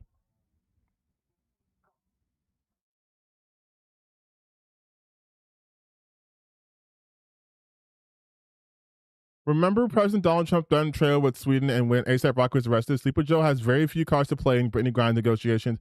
Maybe before we press the NATO issue, we should have warned all American athletes don't go terrible.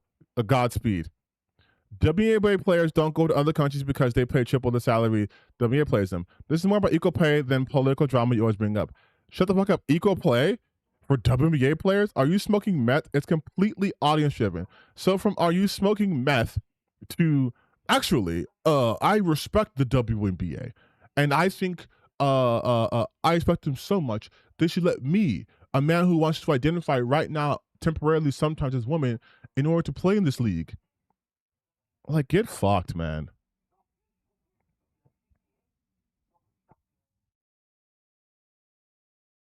Like the WNBA, I'm not going to sit here and tell you that I watched every single WNBA game ever. Partly because it's hard to watch WNBA games because you have to have access to so many random ass fucking channels. I wish they would just put them on like TNT. But like throughout the years, I've watched WNBA. Like I'm watching it more recently now because it's more accessible now.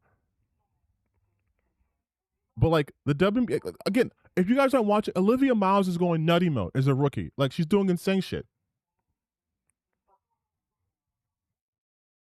It's good. It's good. I watched the NBA.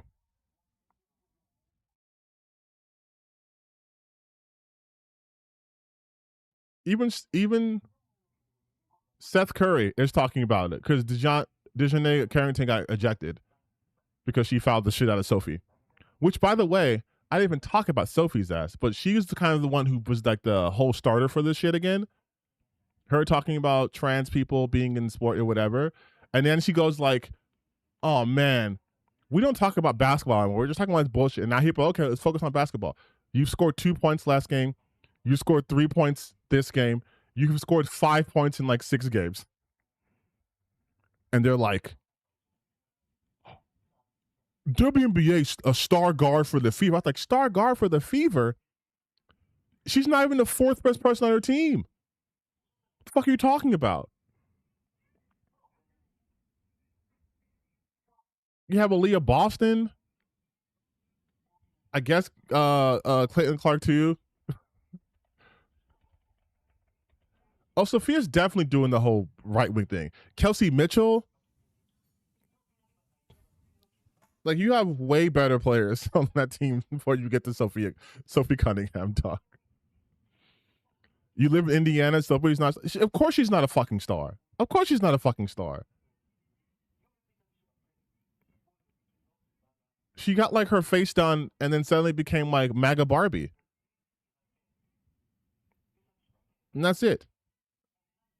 It's so funny. All they do is just betray the fact that they don't care about women. They do not care about women.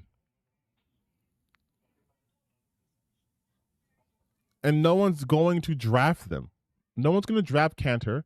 No one's going to draft Royce. So if anything, that'd be even doubly humiliating, doing all this shit just to get passed on. Like, that's crazy. Because you know what? If there were truly a trans woman wanting to play in WNBA, I guarantee you she's been on E for like a decade. They would not just be like, oh, you decided you're a woman today, right now? All right, you can play. That's stupid.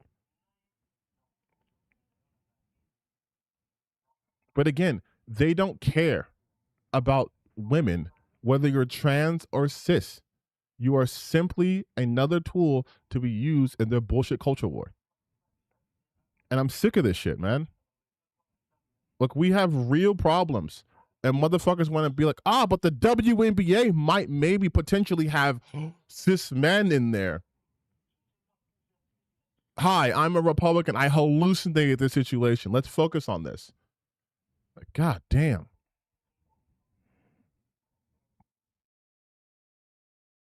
And also, this is my last conversation about this.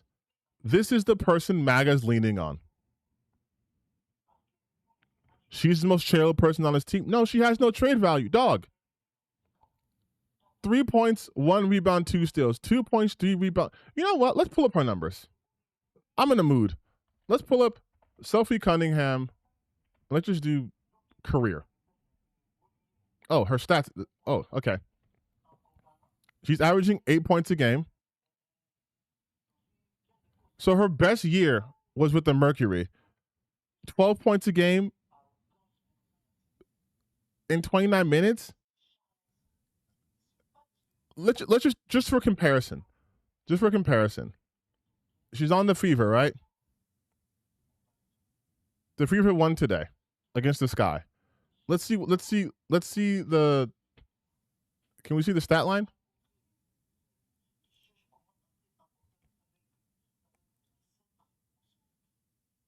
Sophia played 17 minutes and got 3 points.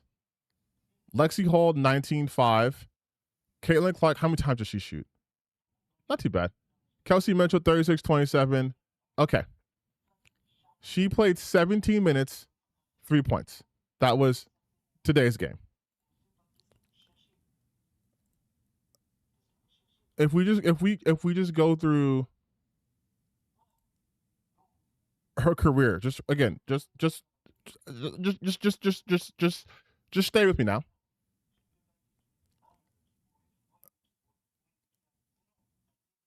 She popped off once. So she averaged 3 points a game when she first got into the league. What's the amount of games in the WNBA? It's like, what, like 40, I think? So, as a black guy, I can't even like the Fever and Clark with all this right-wing bullshit, man. I know, that's what I'm saying. It makes it worse. You can't enjoy shit. Because this is all the shit that's covering it, right? But it's like, okay, let's go here. In the last 5 games, she has scored, let's see, minutes played, field goals, Jesus Christ. So she had an 8-point game, 11, 13. I will give her 11, 13. And then 3, and then 2. These are not star numbers, dog. These are not star numbers. Because if I do Olivia Miles is averaging 19, damn near 20 a game as a rookie. Paige, averaging 20 points a game this season. Like these are stars. These are stars. Not sucking Sophie Cunningham. But she knows she's not. Which is why Sophie Cunningham, if you type in her fucking name, look who's covering her. Fox News.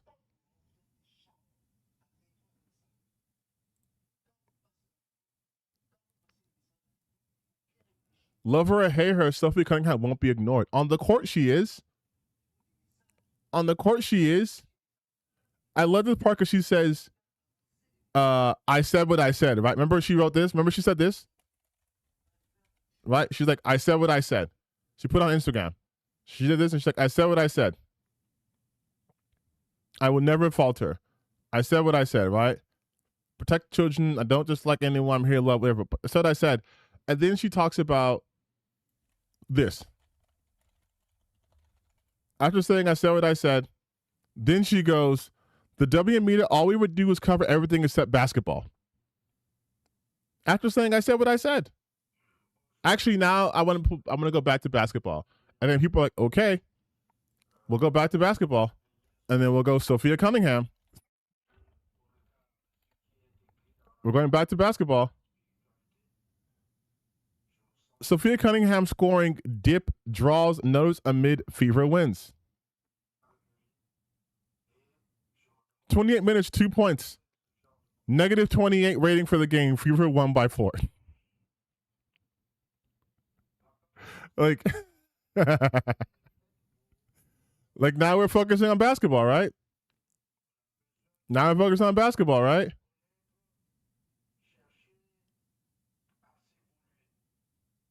Like now we're focusing on basketball. And they're talking about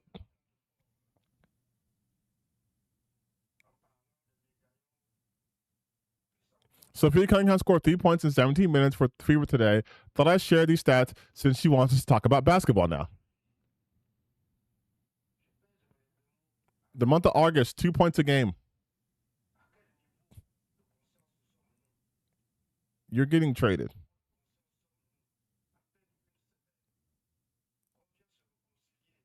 She played less minutes than her and had more points. Bro, like, but this is how it goes. And I know I've been focused a lot about basketball today, but this is how it goes, right? It's always the people who are underachieving who have the most to fucking say. Enes Kanter in 11 years. And 11 years in the NBA, right? How many times was he an all-star? How many times was he an all-star? Do you guys want to guess how many times Kanter, who spent 11 seasons in the NBA, how many times was he an all-star? 0. Never an all-star. As a reserve or definitely not for a starter, but as a reserve too. Never an all-star. 0. Goose egg. A nobody. A nobody. How many awards does he have? He has awards for human rights and activism. He has the Maurice Lucas Award for that's given specifically by the Portland Trailblazers. He has no hardware in the NBA. He has nothing in the NBA. He's nothing. He's nothing in the NBA, right? No accolades, no nothing. No one even fucking remembers him. Low-key a deep cut for casuals, right? I wouldn't say he's EBK, but low-key deep cut for casuals. Royce White. We don't have to guess how many awards he's got. 0. 0. 0. Riley Gaines, what's her claim to fame? Came in 5th in a race. Sophie Cunningham, what's her claim to fame? Pointing and being a bigot. Like, pointing and being transphobic. That's her claim to fame. Bronze player, no badges. But that's their claim to fame. That's always how it is, though. It's always how it is. It is the people who do not achieve anything in their respective fields that do shit like this. Like, it'd be different. Like, okay, it'd be different if Rajon Bell was like, or Rajon Rondo was like, I'm gonna come into WNBA. At least he's won a fucking championship or two, right? Okay, but it's no one. It's no one. It's always nobodies. It's nobodies. It's nobodies. And I knew this shit was gonna happen. You saw my post I posted almost a year ago now, when I was like, this weird obsession with having NBA players in WNBA, because all they want to do is use the WNBA and use women as tools to be like, we can't have trans people anyway. I mean, look what happened to Iman Khalif. Don't think I forgot about that shit. That was a cis woman. And people were like, oh, that's a trans woman. How dare they let a trans woman do boxing? That was a cis woman. She comes from a country that there was no way they'd let a trans woman represent them. Like, there's no way they would let a trans represent them. She's a cis woman. But because they didn't find her attractive, oh, she's trans. Oh my God, she's a man beating up women because they couldn't compete with the men, so they transitioned and they became women. And they fucking ruined her, right? She had to come out with this fucking like photo shoot to show that no, I'm a cis woman. I'm a cis woman.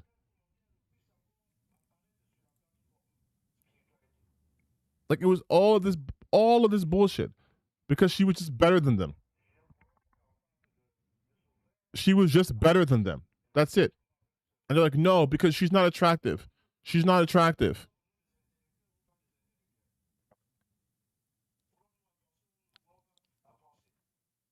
Try to get her medal taken. She did all this shit. And she just beat up another woman. That was it. And then people try to go into like her phenotype, her character. I'm like, Jesus Christ, dude. Like, all this because you do not find her attractive. That's it. As you also saw in the comment section, the Royce's post, you saw the guy going, there's a bunch of women, a bunch of men in the WNBA. And then he just showed you cis women. But because he didn't find those women to be attractive, it's, yeah, they're all men in there. None of this has anything to do with protecting women. It's never protecting anybody. Lupita just got a similar achievement for taking a move. Yes, that's what I'm saying. None of this has ever been about protecting anyone. It's never about protecting anyone. It's always about furthering their hatred and bullshit, which is the same thing that's happening in the gaming sphere, right? Which is why every time you see me talk about these losers and they're like, oh, well, the ugly women are in gaming, right?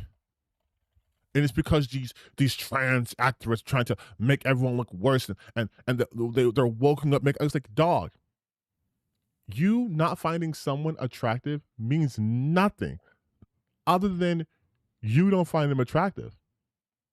But they are using this to try to designate what is and isn't female, what fits into their very narrow box of what a woman can be.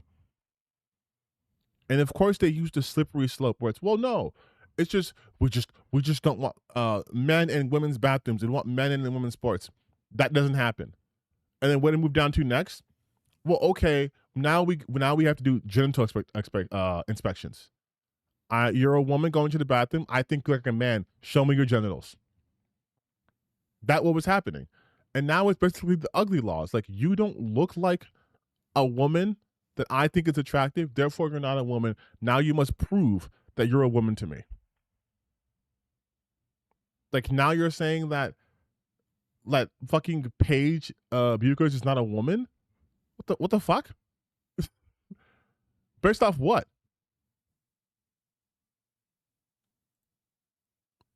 Like, it's insane. I'm like, I should say no, but people aren't understanding. All of this is just to attack women. That's it. That's it.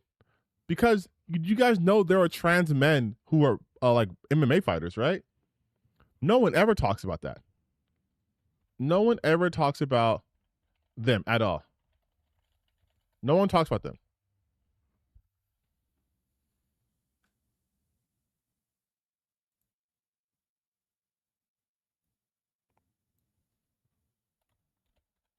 Sorry, not MMA fighter, boxers.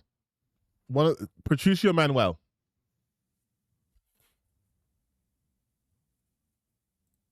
But it's only one of them. It's just him. And there are no trans male MMA fighters right now, right? But there's trans boxers. There's also trans women boxers. Fallon Fox. And Alana McLaughlin. I think Alana actually follows me on Twitter. But that's it.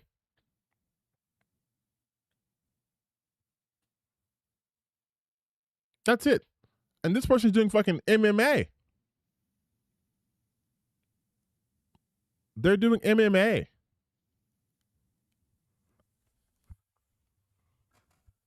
I never hear anything about trans men athletes, because even if there was like 1,000 of them, you would never hear about them because it doesn't fit their agenda. They're only doing this to attack women. They're only doing this to attack women. It's like misogyny and trans misogyny. Like they're only doing this to attack women. That's it.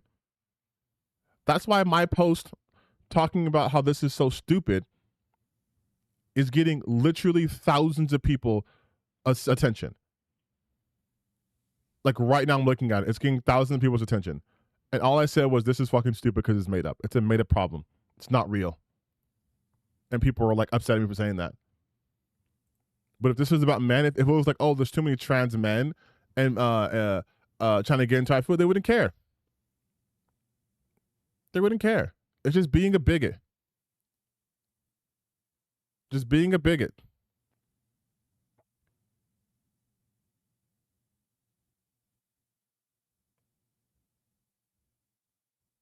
Like, oh my God, dude. I don't want to fucking. Oh my God. Stacey K said Inez. Wait, I have to show you guys this. What the fuck? Inez Canty's one of my favorite players? No fucking way. No fucking way he's one of your favorite players. There weren't that many players who could score on OKC after KD left. That's a lie. Russell Westbrook.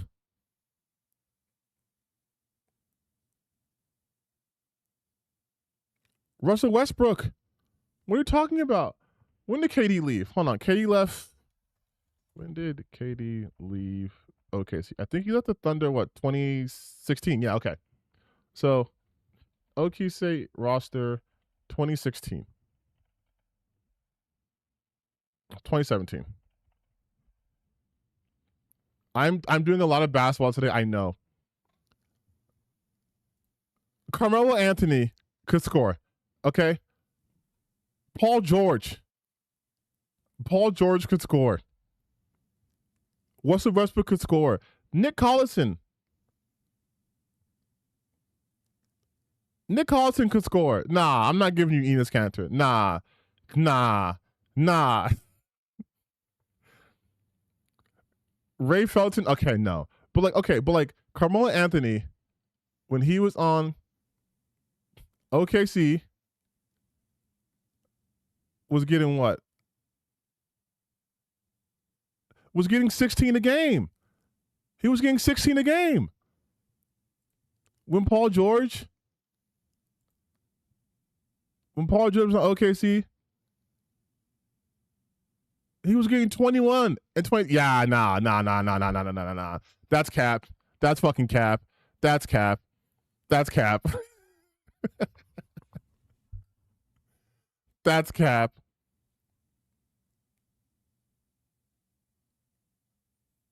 I want to say something.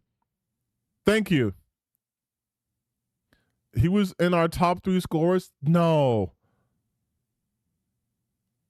that's cap. That's fucking cap. I'm sorry. That's cap. That's cap. Call that Steve Rogers, baby, because that is cap. Oh, yeah, Cruz. Okay, this is the last time I'm talking about this, okay? But Chris Broussard saying the WNBA is just as it's beginning to pop, will soon be the G League unless these women start using common sense, do it proper. None of this shit's happening. None of this shit's happening. Like, none of this shit's happening. None of this shit's happening. That's what's killing me about this. None of this would make more sense. This would make more sense if there was like a trans basketball player coming out of college declaring for the WNBA draft. And like it was like a top round, like a lottery pick, like a top 3 pick, right? That makes sense. That has never happened.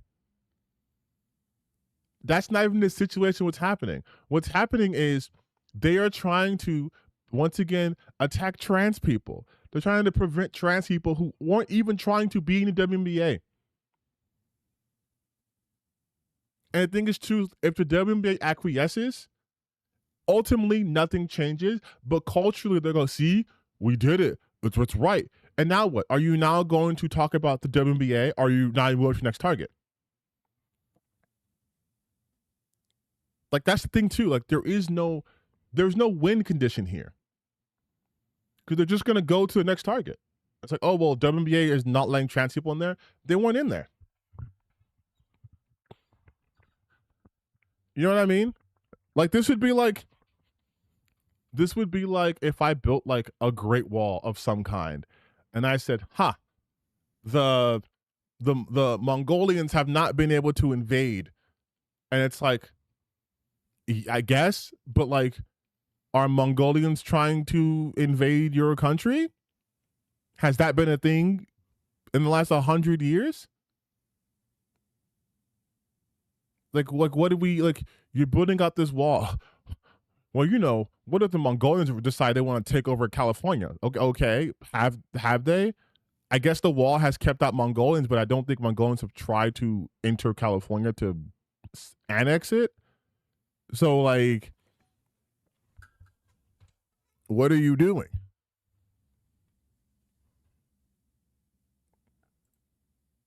Okay, I was talking about basketball a lot longer than I thought it would be.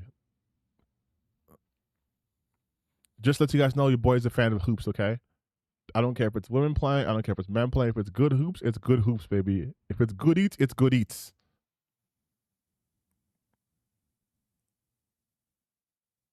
But it's also crazy to me how Fox News is only covering Sophia Cunningham and Caitlin Clark. And it's like, you're not even pretending. You're not even pretending.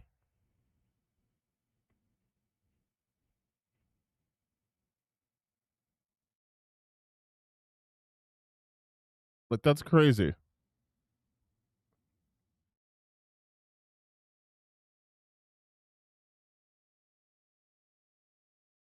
But we're done talking about basketball. I know a lot of you guys don't come to talking about sports.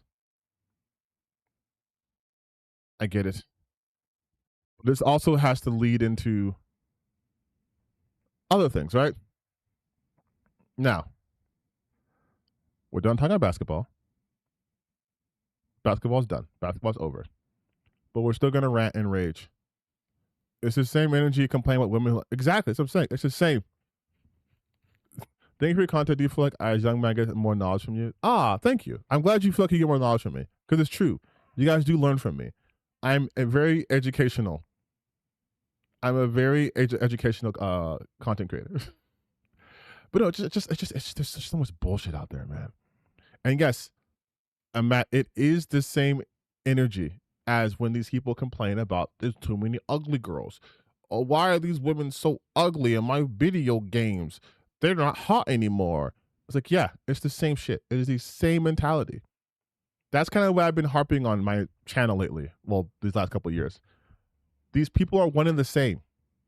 The people who talk about why games have gone woke are the same exact people who are talking about how there's too many transgender people in sports. Oh God, now I'm getting Hero Hey ads on my fucking YouTube. Oh Jesus Christ. No, I'm not interested in this channel. Do not recommend me this channel.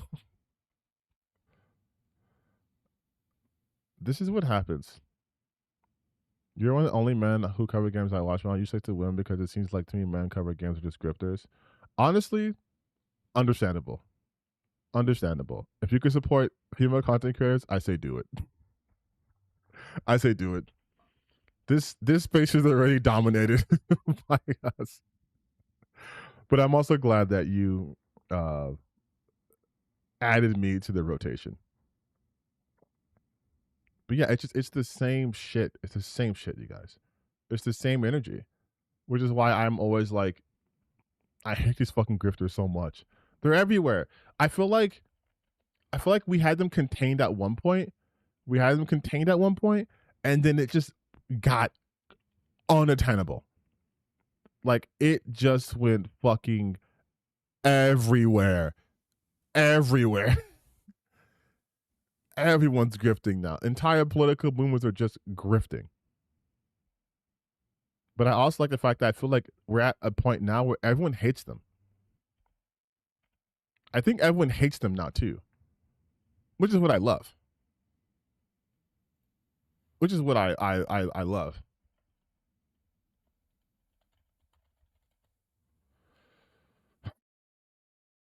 But what I want to do now is I want to check in on some of my favorite grifters though. Now I mentioned the word grifter a lot. I want to see what they're doing. Let's see how they're doing. Let's just do a little check in.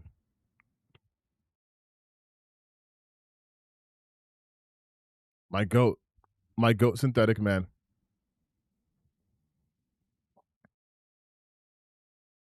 My goat synthetic man. Oh, he's never learned his lesson. Oh, continues to hate everything. I don't want to know what this video is. This can't be. This spread those legs, my strange seed wants it. This cannot be about Karn. Peak Desperation, the most pointless remake in history. Halo campaign devolved. Game Freak is creatively bankrupt. That's such a.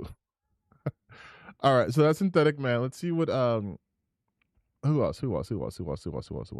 Oh, let's see what the deranged doomer is up to. Majora's Mask made me realize how mid Zelda became. A day in the life of a leftist streamer.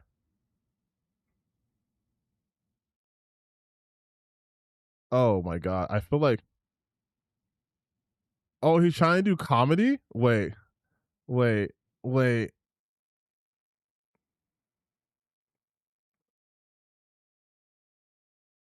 Aim-rated games are for the Goyim? Based video game stores are all faking gay. Women should never have internet access. Oh, look, Black Jeff Keighley. What went wrong? God, he's trying so hard. He's trying so hard to be my goat, synthetic man, but he can't. Do Goyim really? He's trying so hard, you guys. Wait, I want to see this video. M-rated games are for the Goyim. Boobs, the N-word, misogyny. Look, first off, let's see what the comedy is.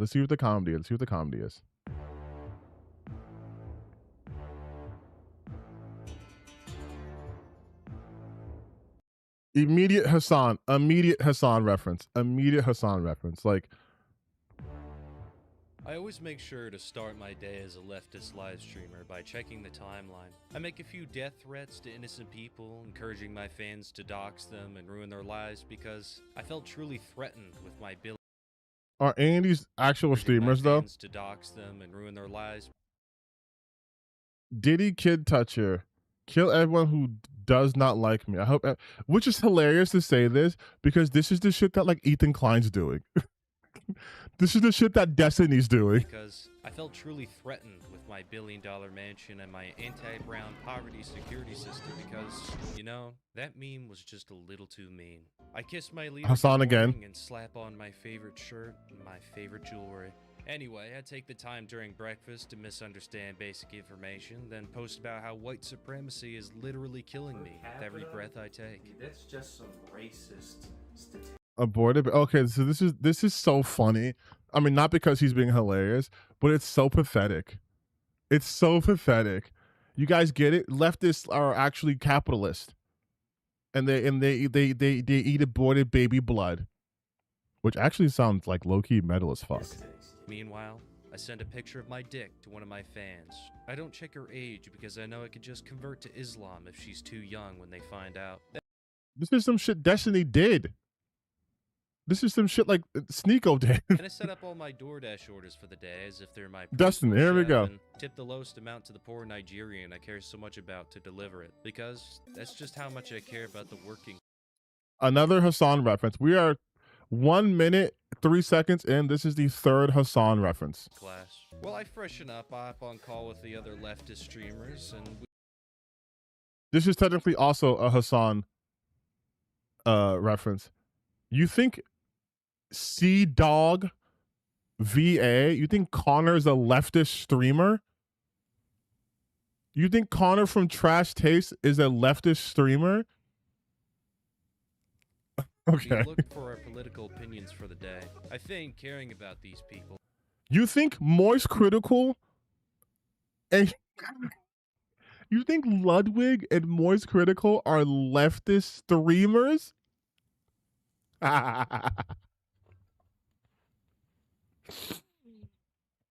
You think Hassan's not my friend, he's my coworker? Ludwig, he's a leftist streamer? Because in all reality, if I expose them and backstab them, my stream will get more pay piggies. How we doing today, son, man? You gotta give me some topics to talk about. I'm not sure what to That's the fifth Hassan reference. talk about today.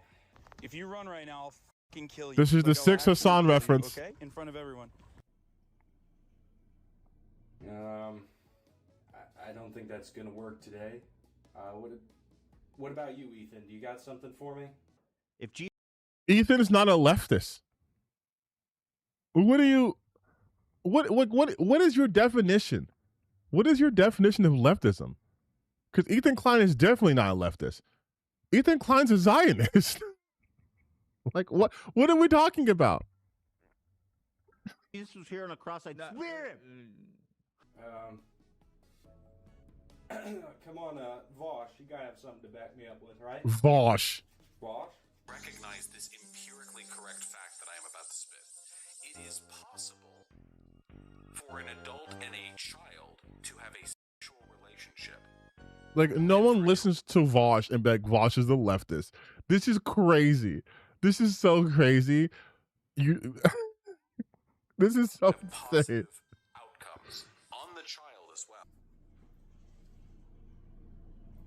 This is an 8-minute video. Oh my god. After such a boring section of topics for the stream, I decided to just get my political opinions from r/anti-work. Before I start, I see that a major right-wing influencer died after I played a part in encouraging violence. No way, he died?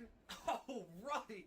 I mean, let me get that apology out. This is also hilarious to be like I'm doing a satirical video on the left when you look at his actual content output and it's like I'm sorry deranged doomer, but is this not you doing blackface on Jeff Keighley? I'm sick of fat characters and black characters. Every trans video game essay, Goyam, like, and you know what's also funny too? It's just very obvious. The ones where he's being super racist and shitty on, those get the views, right? Oh, making fun of a black person on the cover, 100K views. Oh, fat and black, oh, not gonna do that much. But making fun of trans people, 100K views. Oh, trying to talk about day in the life, you being funny, 38,000 views. Women shouldn't have internet access. 100. Like, come on, dog. Like, this is so fucking sad, dog. This is so sad. This is awesome. My back, I grabbed my camera and prepared a moral signal to make me seem less guilty. I just want to come forward and say how much of a hero he was, how much of a good person, and, you know... You know what's ironic about this? They were saying that leftists didn't do this, right? They were saying that you guys were all cheering when someone got a kink in their neck. You guys were all happy about that. You guys were cheering when Lindsey Graham died. You guys were cheering when Henry Kissinger died. Like, so he's doing a parody of no one. Like, he's doing a parody of nobody. I want to make sure that it's very clear that I didn't have anything to do. Also, he's making Hassan references too, because he's using like people who's like Hassan fans, Piker's Pecker. You know what I mean? Like Orange Man Bell. Like, he's making up these things. It's very clear that I didn't have anything to do with this. I didn't encourage any of that. Can somebody get me his address so I can post it online? We should literally kill this. Don't go back to my old streams. Don't record what That's I've just said, destiny. because I've already deleted them, and I've already tried to wipe them off the internet. And I got Nicholas Diorio to sweep for me. Honestly, if Tipster used anal beads, he'd be able to pleasure his wife so much more than he's able to do currently. What's up, Nicholas Diorio is not a leftist either. Tommy Crew? It's your boy Trotsky Twitch. Today we're playing Call of Duty. By the way, property is theft, and don't forget about our sponsor, Leningrad Gaming Chairs, that come with a free graphics card if you order within the next 10 minutes and use code CUTMyDickInTwoPieces 6969. The thing is, I know he thinks he's doing peak comedy right now. I know he thinks he's doing peak comedy right now. But like this isn't even, this doesn't even qualify as parody. It doesn't qualify as parody because this is what you actually think leftists are like. This isn't parody. We're not parodying anything. That is Cut My Dick Into Pieces 6969. All right, let's get started with the game. Actually, my food's here.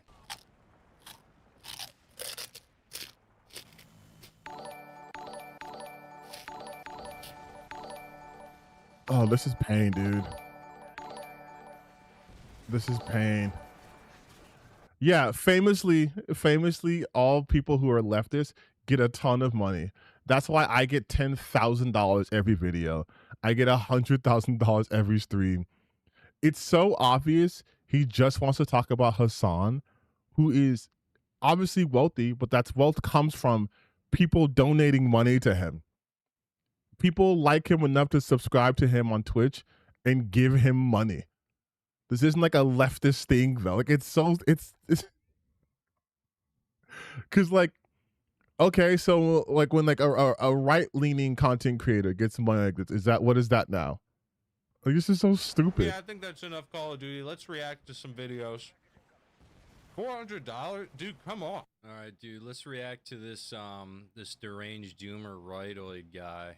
We'll watch this one. This is the one I heard about. Oh, look, it's me. It's me doing what he's saying to do right now. That was pretty bad. Yeah, look how ugly this guy is. Like, holy moly. This guy's so disgusting. Why do all right-wingers look so ugly? I bet he's poor. You know what? I bet he's gay. This guy's probably... It's so... It's so funny he's doing this because he's probably heard people calling him ugly. But, like, no one's getting back. He's poor. He's poor. He's probably gay. Why would it leftists? You just didn't... See what I'm saying? They're not even consistent with their comedy. You just did an ad read, right? Where you have a trans-colored flag or trans-colored chair. Clearly, leftists aren't inside the LGBTQ. So then why would their first instinct be like, oh, he's probably gay. He's ugly and he's gay. I'm a leftist. He's gay. This guy's probably gay. But I support the gay movement. Forgot about that. My camera's too big. You can't see the video. Well, who needs to see the video? You're supposed to be looking at me. Now, this is... That's not even a critique on leftist. This is just you being mad at streamers. Oh my God, another Hassan episode coming up. What I'm talking about is open borders are like amazing, and it's important. We need more Indians here, especially more Indians. But there's no way they could live beside me. Mr. Red Pill 88, you disagree?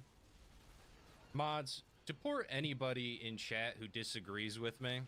No one shows where they're born, but I choose who gets the type in my chat. Got that? That makes So anyway. Again, he's trying to be like, oh, leftists are so inconsistent because they're all about open borders, but not you can't say certain shit in my chat. It's like that's not hypocrisy. Those are completely different levels of things. Yeah, I want people to be able to pass through this country. I want people to be able to find a good life. That doesn't mean I want someone to be able to come into my home and take over. That's not the same thing.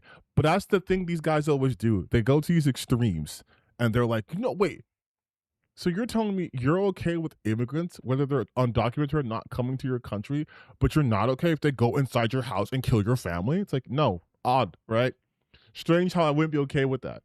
Strange how I wouldn't be okay with you doing shit in my chat. This is when I started to cheat on my wife. Somewhere down the line of my gaming streams, I stop for dinner and give my deep opinions and reactions on some videos. Once I've had my fill, I get exposed and watch the video about myself I've been ignoring all stream. I give my calm and rational response. That does not escalate the situation whatsoever. Dude, this is just bad. Oh my God. It's just Hassan. It's just Hassan. Faith. Bad faith. This is out of context. Bad faith. Didn't this guy say the N-word back in like 2010? Why would we listen to this guy's bad faith? Why would he say anything about me like this? This guy's bad faith. This is so hard to literally killed. By this time today, my newly delivered dog for sympathy points arrives. The last one didn't last too long. Only a week. Jesus Christ. It's just Hassan. He's just doing Hassan. Look, Hassan again. Today. It's just Hassan. It's just literally Hassan. Everything he talks about is Hassan. My picture of Stalin. But I never it's just Hassan. The Holocaust or January 6th. Those are horrible events. Punch all Nazis. What? What? There's a Nazi in the... There's... Get me out of here! Finally, at the end of the day, after getting another woman drunk at a Diddy party, chopping her into pieces and stuffing the evidence into my trunk next to last week's dog, I lay down in my $12,000 bed funded by wage slave super chats. I smile. This is peak conservative comedy. This is peak conservative comedy. This is peak conservative comedy. It's I attack Hassan because he's the only leftist ever to exist. And then I just make generalizations that could apply to mostly conservatives. And yeah, that's it. And then his audience goes, no, do the parody version. I wish this was parody. This is not parody.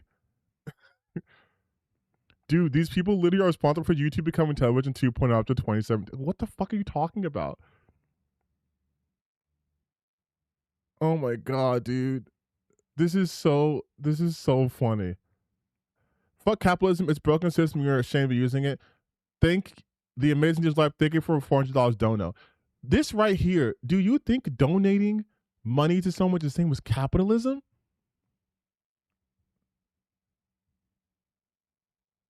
At least someone has a brain. Capitalism isn't you make money. Oh my God. I'm not going to look at this whole thing. But this is. He did it. The Mad Lod keynote again. Like, this is why. We're not going to watch any other video. But this is why I am so glad. I am so glad I don't do this shit, man. Like, look at the kind of audience that this shit attracts. It's the most bottom of the bottom dwellers who like this shit, who are like, steel clap. Look, he made the joke and he's making fun of trans people. And look, he's saying that one thing but doing other thing. Ha ha, so funny. And it's like, dog, you want some tips? You want some comedy tips right here, my guy? Making this an 8-minute video when your joke is about one person, and I use joke very loosely. Too long. That's a 3-minute video max. Your entire premise is I'm Hassan Piker. That's your entire premise. I'm Hassan Piker. That's it. Because that's every one of your guys' premise. It's just Hassan. You can go to any of these guys' accounts, mind you, and you're going to find a video about Hassan. You can go to any of these people's accounts and you'll find a video about Hassan. You can go to Yellow Flash. All right? You'll find a video about Hassan. I promise you. I might not even have to scroll that far. but you will find a video about Hassan. Always.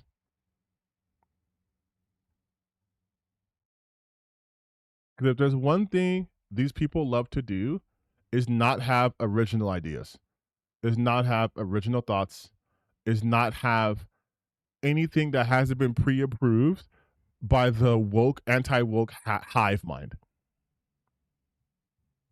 It's every single one of them. It's every single one of them. It's every single one of them. It's every one of them. I think the only one who hasn't done it so far is like Legendary Drops and what's her name? The background NPC. But I think everyone else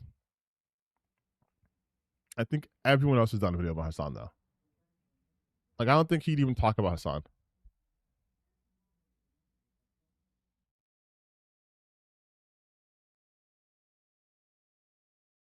No, nothing here about Hassan. You Legendary Drops. I love that all of his videos are just like, it's over. They hate this. They can't hide this. They can't handle this. Not this time. They lost it all. They're losing it. Steam is exposing everyone. I can't believe I have to do this. They tried to stop this. Wait, they tried to stop this, and what do you have to do? Talk about Power Word again? Who the fuck is that?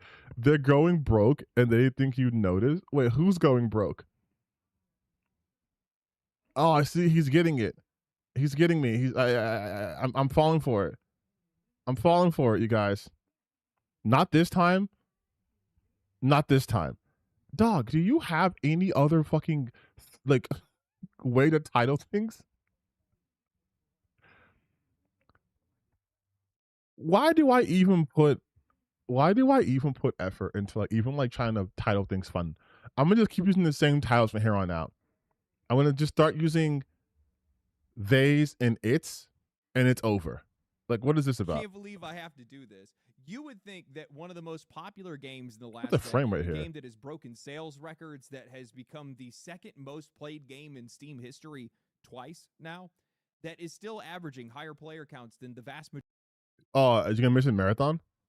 majority of live service games, even some of those live service games combined, that is still in the top 10 most Shut up. Get to the fucking point. To the game in early access. But they immediately fell silent the minute that this game finally made it to Oh my god. in a lot of cases, and a game that is priced Jesus Christ, dude. A fucking minute in, and you don't just say what the game is. Just don't seem to understand why it works. It's now been a month since Power World reached 1.0, and 2 minutes into the video before he tells you. I'm not gonna watch the video though. I think Legendary Drops is so fucking boring. He says the same shit. He says the same shit in every video. We can summarize it. I guarantee you, and you guys saw it, I only watched 2 minutes of this. Well, not really. But I guarantee you he's going to be like the game manager who doesn't understand why this is a success, right? Let's summarize the video. Criticizes games media for refusing to review Power Word following the transition. One point, but despite the game's massive commercial success, selling over 30 million copies, germs are avoiding it because the game challenges their narrative of what industry should be. Wow. Wow. Wow. Wow. What a surprise. What a surprise that his thing is like they're just.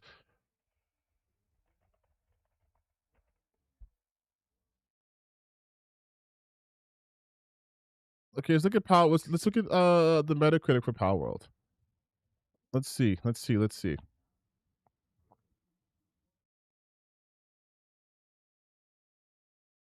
say.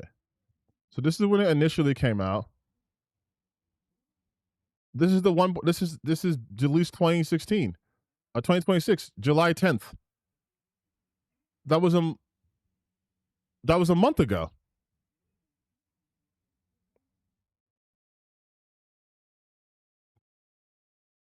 He said gaming media refused to review it. DualShockers, August 4th, 2026. Gaming Bolt, July 17th, 2026. July 10th, 2026. July 21st, 2026. IG in Deutschland, July 13th, 2026. IGN, July 26, 2026.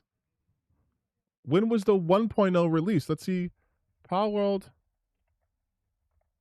1.0 release date was July 10th.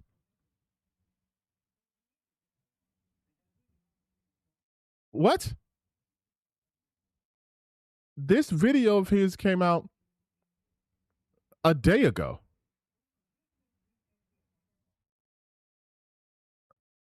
The creator points out while major outlets were quick to write negative articles about the game during early access, they largely ignored the finished project. IGN reviewed it. DualShockers reviewed it. They gave it an 80. IGN reviewed it twice, one in German, one in English. DualShockers gave it 90. Like, who's... PC Games gave it 75. Edge Magazine, like what do you... What are you talking about? And not just on PC.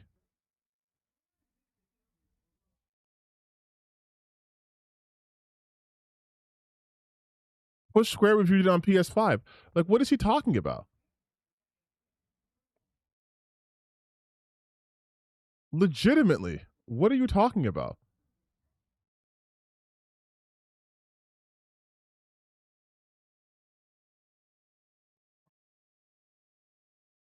What are you talking about?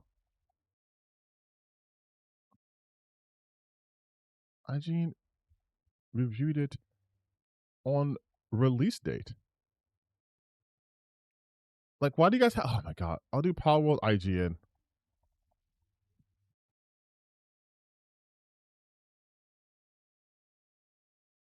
IGN released it on, what, the 26th? Like, what the fuck are we talking about? Like, so we're just lying?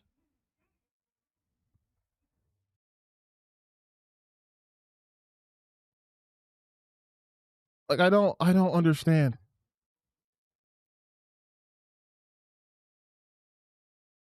Like, let's see. Let me just skip around. Like, what is he talking about here? Like, who didn't review it? So I went and looked, and sure enough, it appears like Games Media is just flat out refusing to review Power World.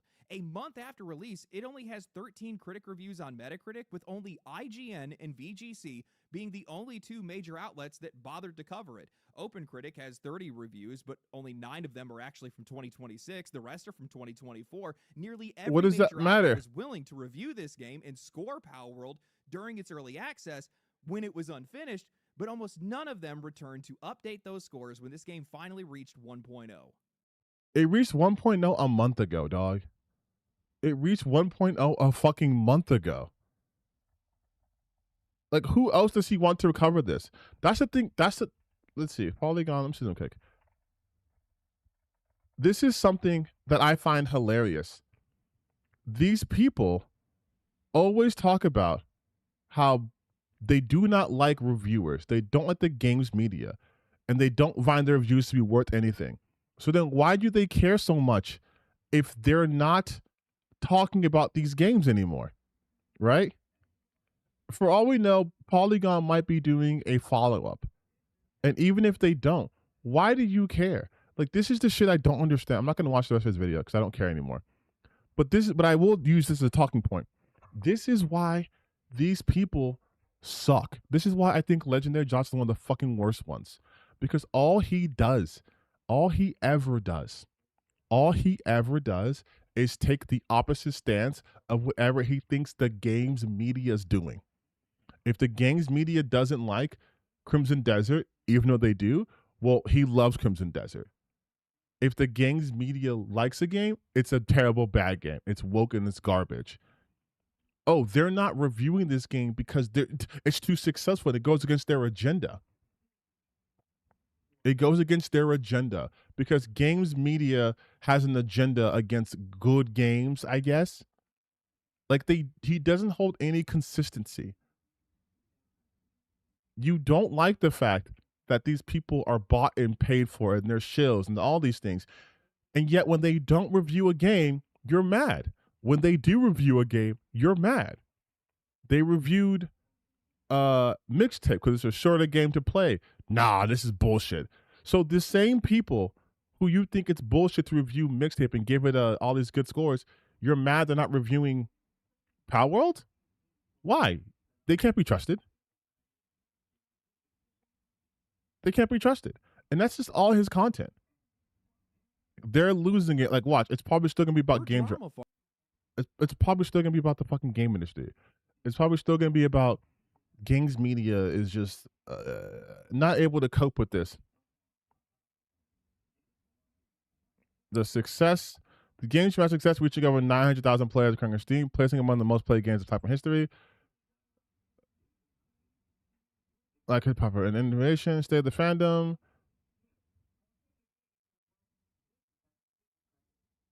Oh, wait a minute. This is interesting. This is interesting. This is what happens when somebody discovers SteamDB before they discover statistical literacy. They have the concurrent player counts, percentages, review totals, regional breakdowns. They got the whole forensic investigation laid out right in front of them, and yet somehow they understand less about Power World's performance than somebody that looked at that chart for about 5 seconds. A non-live service game bringing back nearly 1 million concurrent players years after its launch is statistically absurd. Even Elden Ring, one of the most celebrated games ever made, returned roughly 70% of its original peak with a massive expansion. Palworld returning nearly half of its historic 2.1 million players at its launch is not evidence of failure, it's evidence of an enormous existing audience returning alongside a flood of new players. And I love this. I love this so much because now using Steam charts is like, you guys aren't doing it right. You're not looking at it through context. You're not understanding. No. You're not understanding. This is a single player game, and the fact that that happened is extraordinary. But if it's for a game he doesn't fucking like, it's like, look at the Steam charts. It's just it's a flop. Like, this is crazy. Is she still talking about? How often is she talking about Power World? I wonder. I'm actually really excited about this one. I'm not even watching the whole video because I don't want to. But I'm just curious.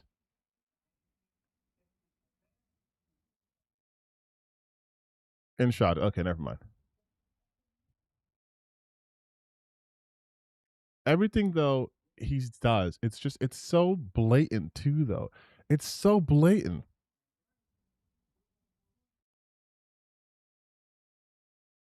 They're losing it. They lost it all. This game is fried.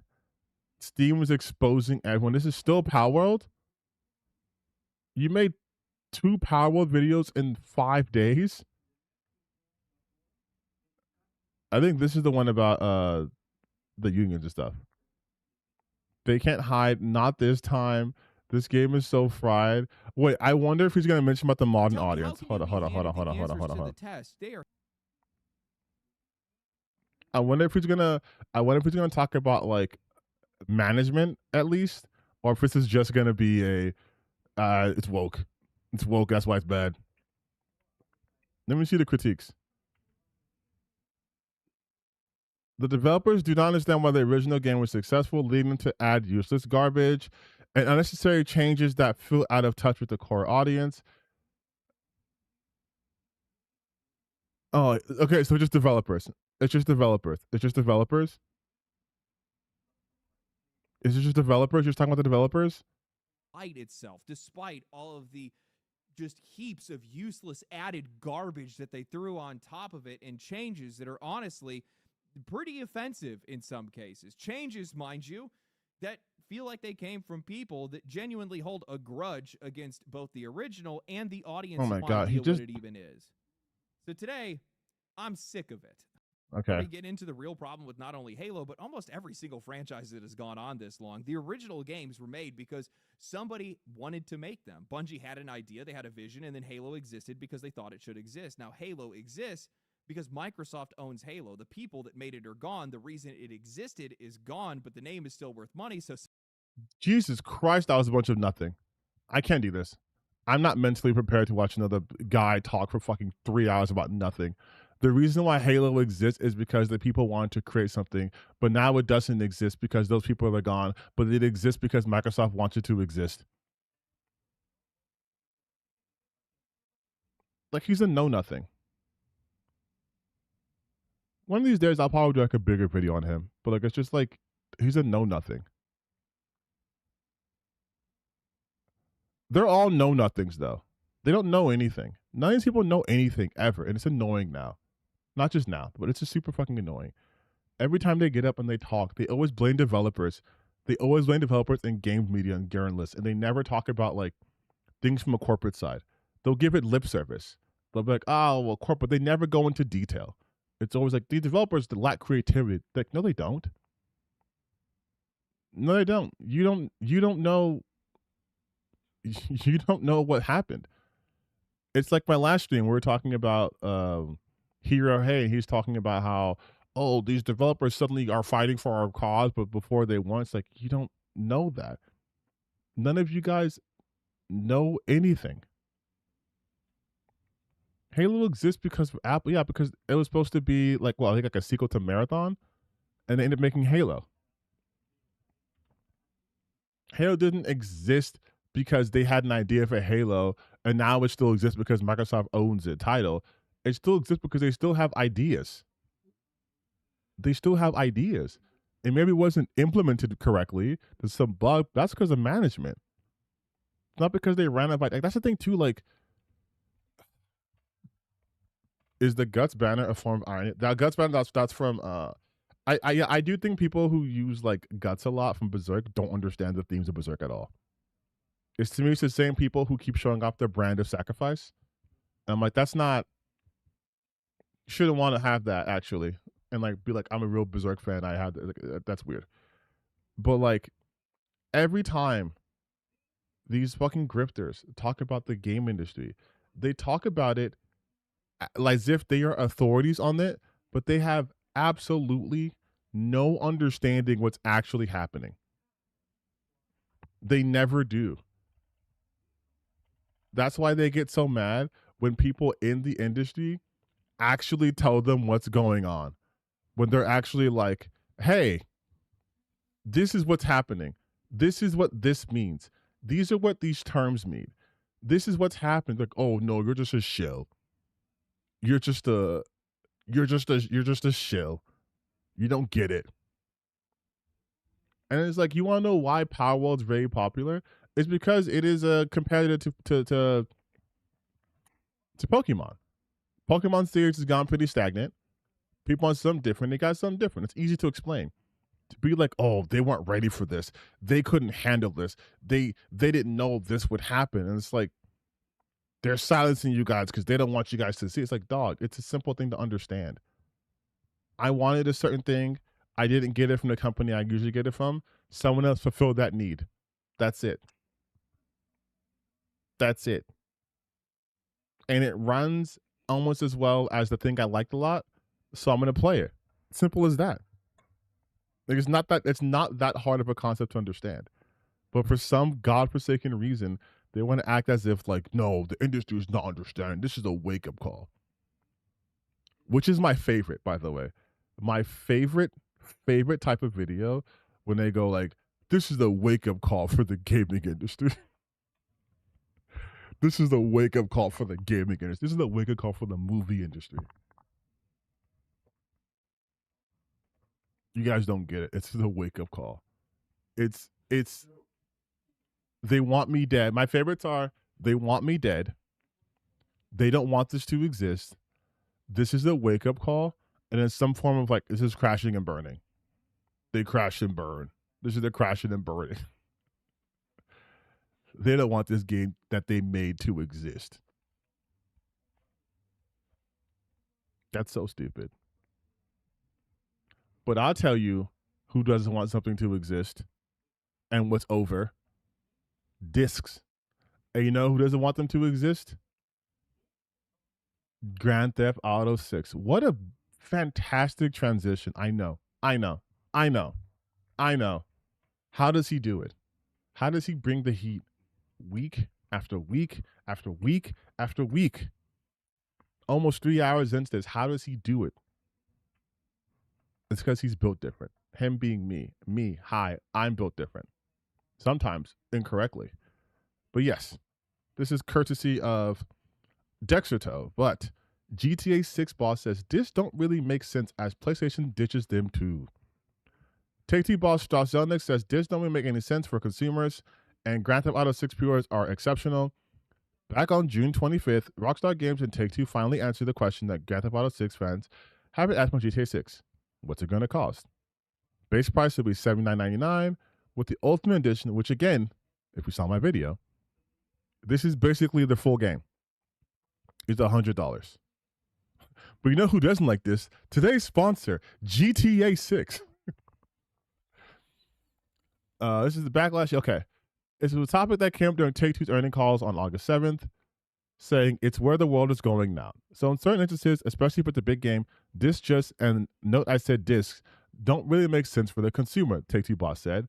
Also, in most instances, you have to register online to play it anyhow. So if you're already connected, who cares if you download digitally? It's all the same, it's much more convenient. So that's where the world is going in our opinion. And I think Sony understands that. We certainly understand that. It doesn't mean that we won't have physical editions now and then. I'm sure we will in the same way there's still vinyl in the recorded music business. But in other instances, it just won't make sense. Here's the difference, though. Here is the difference, right? When you like play music on Spotify, or if you like downloaded music, for example, let's say you downloaded a bunch of songs onto your computer. You can keep those songs. You can keep those songs. You can play it on your Windows Media Player, your iTunes, whatever it is you're listening to. You can do that, right? If I download a game, there's a chance I cannot play the game. Whether it's because of distribution rights, whether it's because of expiring licenses, or what have you. They can revoke my access to that. You can't revoke my access if I downloaded an MP3 of a song. I have it now. Even if that artist says I'm making no more music, I still have that. I don't need to log in or do anything like that. To say that in most instances you have to register online to play anyhow, that's also not for that's not for every game. That's also not true either. But he's the fucking CEO of Take-Two. Of course he's going to say this. Of course he's going to say this. You don't have to always register online to play a fucking video game. You don't. But they want you to think this because it's obviously in their best interest, right?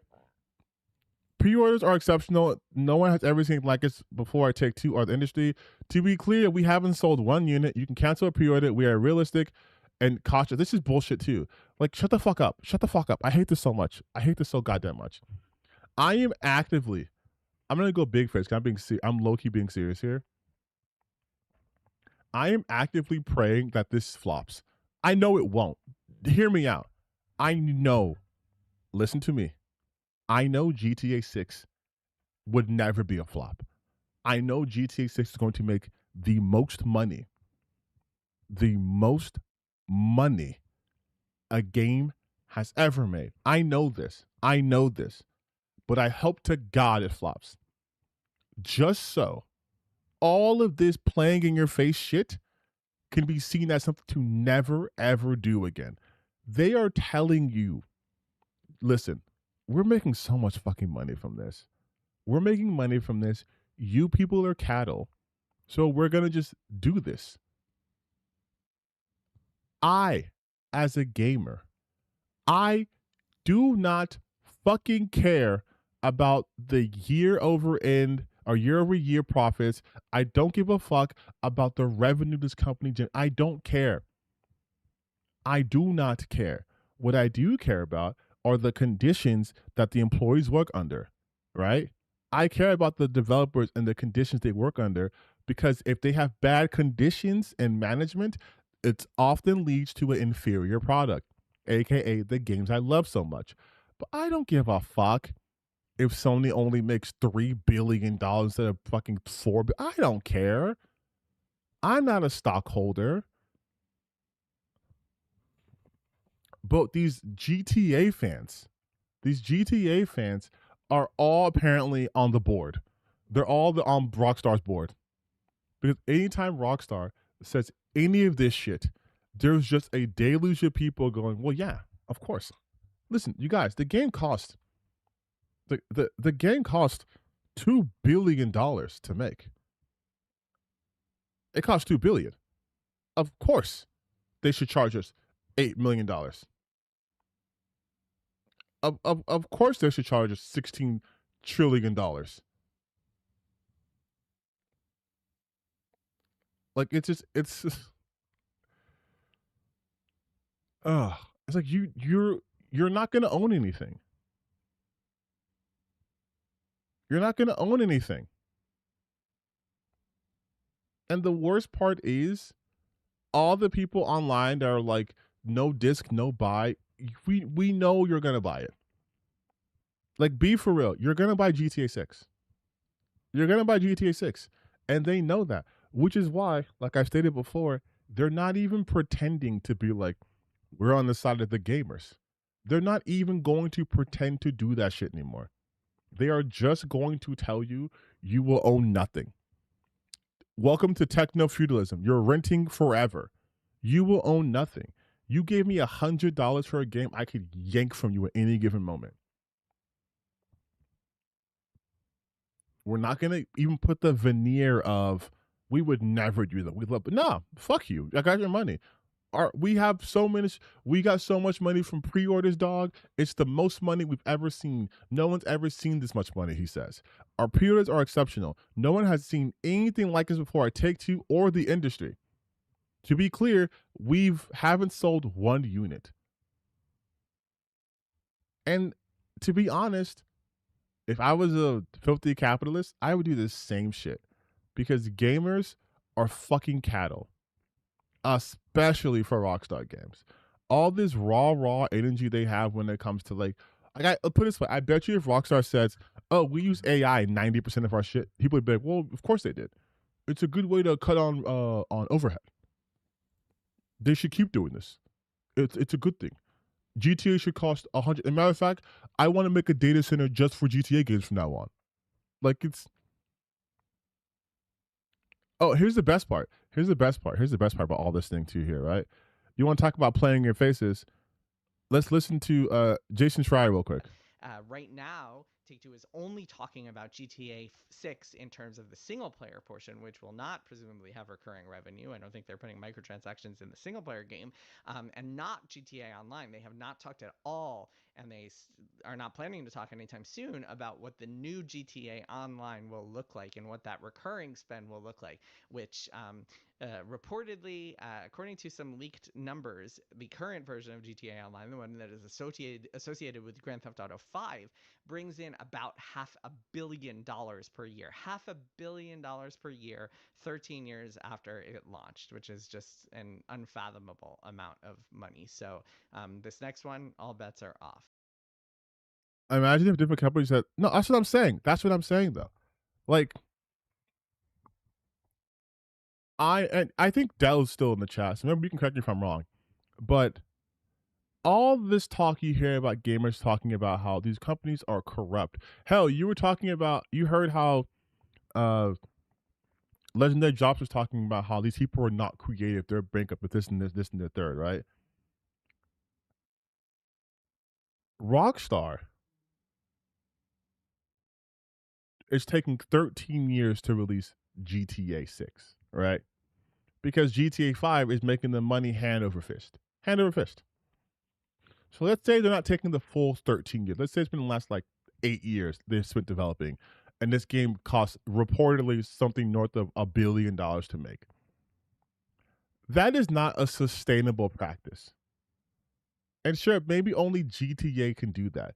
But the fact that Rockstar gets away with literally everything and there is no pushback blows my mind. When I'm talking about pushbacks, like you're not seeing any significant amount of creators going like, this is fucked up, this is greed, this is overmonetization, this is corporate bullshit, this is whatever. No one talks about corporate management when it comes to Rockstar. Because remember when GTA Online wasn't this like massive separate thing and you could play it by just having the fucking game? Because GTA Online didn't start with GTA 5. You could go online in GTA 4. I remember going to lobbies in GTA 4, actually. You could do that. And then they were like, hey, why don't we just sell this as a separate thing? Like, why don't we just sell GTA Online as a separate thing? What if we just did that? And now it's its own thing. And then when GTA 6 launches, we're going to, I guess, keep GTA 5 online and GTA 6 online, maybe. Who knows? Who fucking knows? But let me just launch with this game not fully complete, not feature complete, I should say. Have you pay all this money, and then I'll announce the online whenever. Just whenever.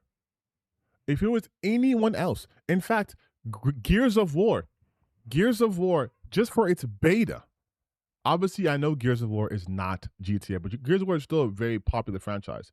But Gears of War's E-Day beta, right? Just for the beta, they were like, we're not going to do PvP.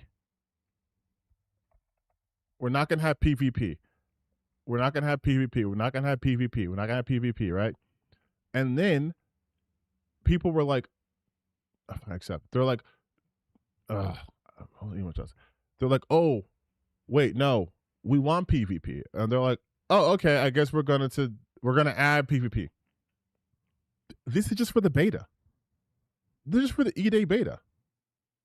We heard you, we acted. PvP versus is coming to the weekend early access period for the open beta, available for pre-download now. This is just for the fucking beta. And people were upset that it wasn't coming with PvP. But if Grand Theft Auto, the company that everyone loves, the company that spent $1 billion making GTA 6, they're like, oh, GTA 6 online, don't even talk about it, big dog. Don't even ask me about it. Don't even look at me, okay? Don't even think to talk about the online aspect of it. And this trailer is going to be on fucking Netflix. And you got to pay $100 to get the full experience. Not like extra shit, but like the full experience of the game. You got to pay me 100 bones. And there's no online at launch. And it's only digital. Like you can buy the physical edition, but the physical edition just gonna have a download code on it.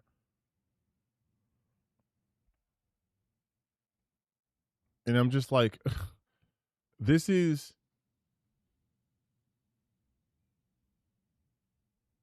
But he has a point, though. He has a point. This is where we are. This is where we are. Because this consumer base has no fucking standards.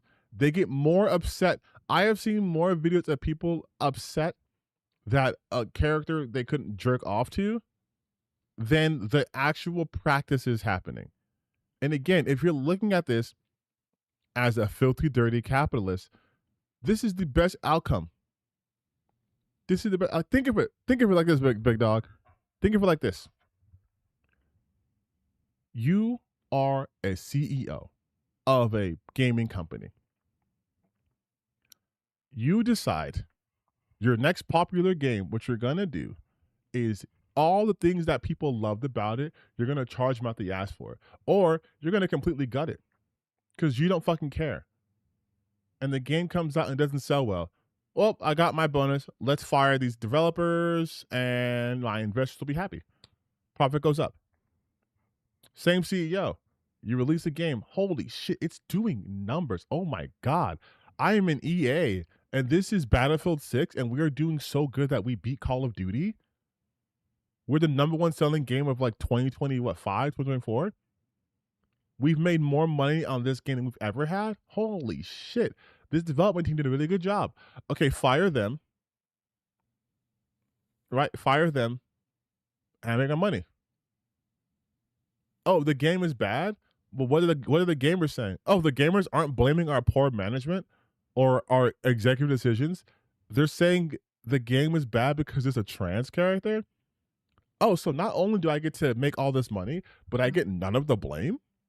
Oh my God. What an amazing consumer base we have. There was no accountability for me. They found out that one of our rides was a woman and they harassed her and doxed her. That's awesome. I'm going to go make another $20 billion. Oh, I'm also still EA. We're getting bought out by the Kingdom of Saudi Arabia. Oh, no one's mad about that? They don't understand that we're going to have to overly monetize our games. They're saying it's good because maybe now games will be based in less woke because the Saudis are in charge of it. Oh, this is awesome. Hell yeah. I'm telling you, if I had no fucking morals, Jesus Christ, I'd be making so much money for you idiots. Just straight up. The easiest people to grift, the easiest people to misdirect, because they just take their anger and just point out whoever is available to them. They will get on the internet and talk shit about all of these game developers and have nothing for the executive who made them do that. It's crazy that people would just overlook their obvious problems and instead blame women and queer people. Exactly. Every problem in video games is because there's women involved. That's it. That's all the issues. It's just women. And this used to not be the case. We used to actually be pretty accurate. We're like, hey, this is really predatory. Again, everyone used to hate EA. Everyone used to hate EA. All gamers hated EA. And now it's like, no, EA is cool because the Saudis are buying them. They're going to be based now. EA is going to be awesomer now, you guys. They're going to be cool because now that they're no longer going to be woke. Even though EA canceled, Titanfall, but now it's going to be woke and awesome. And speaking of EA, they are potentially looking to sell off BioWare and other IPs. Like, it's so funny. Like, listen, look. This is August 4th. This is 4 days ago. I know he sucks, but I'm going to his audience specifically, right? They're saying EA is officially private owned by the Saudis, right? First thing, let's hope the woke disappear from their studios. Guess the purge going to happen soon to get rid of inefficiency. Saudis are huge gamers, and I actually think they will improve and make changes that benefits gamers in general. Less microtransactions and pay to win, hopefully. You have to be a fucking moron. You have to be a fucking moron to believe this, right? You think the Saudis are going to make you pay less money, less microtransactions? Do you know what it means to go private after someone takes over? They're going to strip you for parts. What are you talking about? You think it's going to be less microtransactions? Less? I have to see the responses to this because there's no way. Yeah.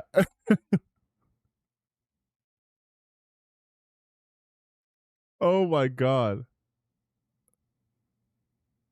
Yeah, like everyone's like, this is like, everyone's like, what are you talking about? What are you fucking talking about? Oh, George Torch, I'm glad they went private. Now give us the proper Need for Speed. Yeah, dog, that's what they're gonna do. That's what they're gonna do.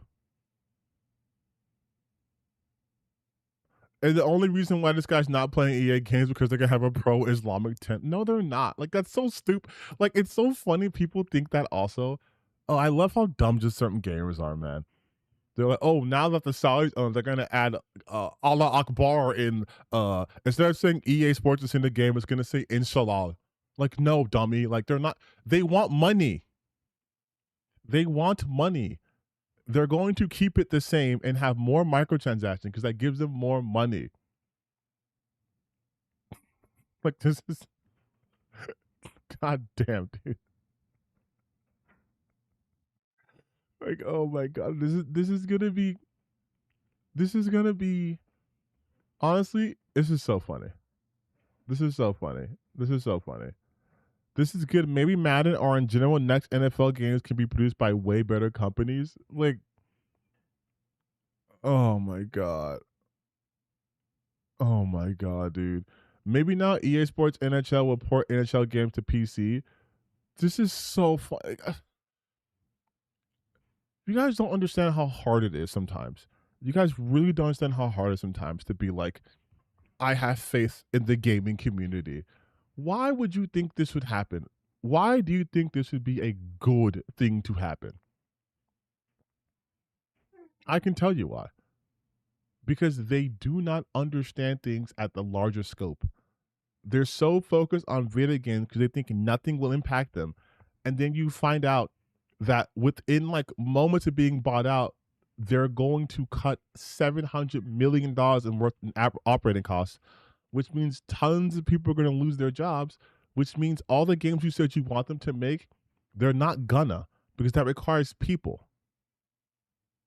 What's gonna happen is you're gonna get a ton of either games filled with AI slop or a shit ton of microtransactions. Like that's it. That's it. That's all that's gonna happen. There's like I don't understand when gamers are like, oh, this this studio got closed. Awesome. Now they have to go back to making games I like. Or they're not gonna make games you like, you idiot. They're not gonna be able to make games. They're not gonna make games. If you fire 6,000 people, they're not gonna make your next you're not gonna make your next Elder Scrolls game. They're gone. Game studios being canceled or closed, gone. Games being canceled, also bad. This is bad. When games are canceled, especially when the process of making shit, when they're shut down, that's bad. That's a bad thing to happen to video games. That's a terrible thing to happen to games. You do not want games going under. You do not want studios going under. Everyone's like, oh, this is woke and that's why they're going under. I'm like, that's not how this shit works. No one thinks like this. Besides these dumbass grifters. Speaking of, can we look at what happened, dude? Oh my god.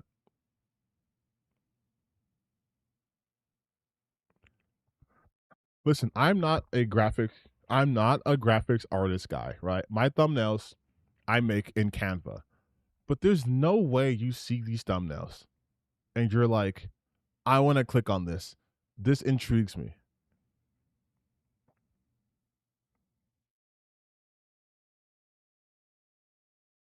Like, why do conservatives do this? Why do you guys do this?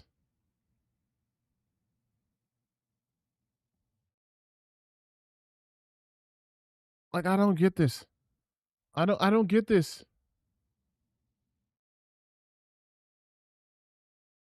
Like, who likes this? Who likes this shit?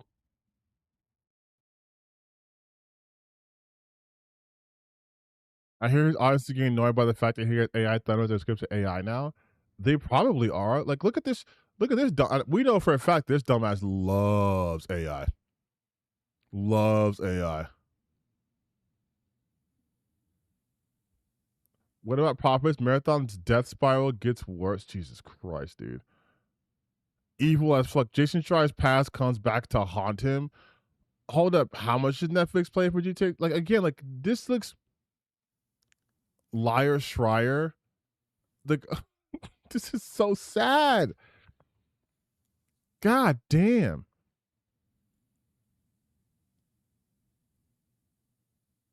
Microsoft fires Bethesda comments. I already covered this last time, but this is the shit I'm talking about, dog. Like, they AI everything. They AI everything. And it's like, these are not.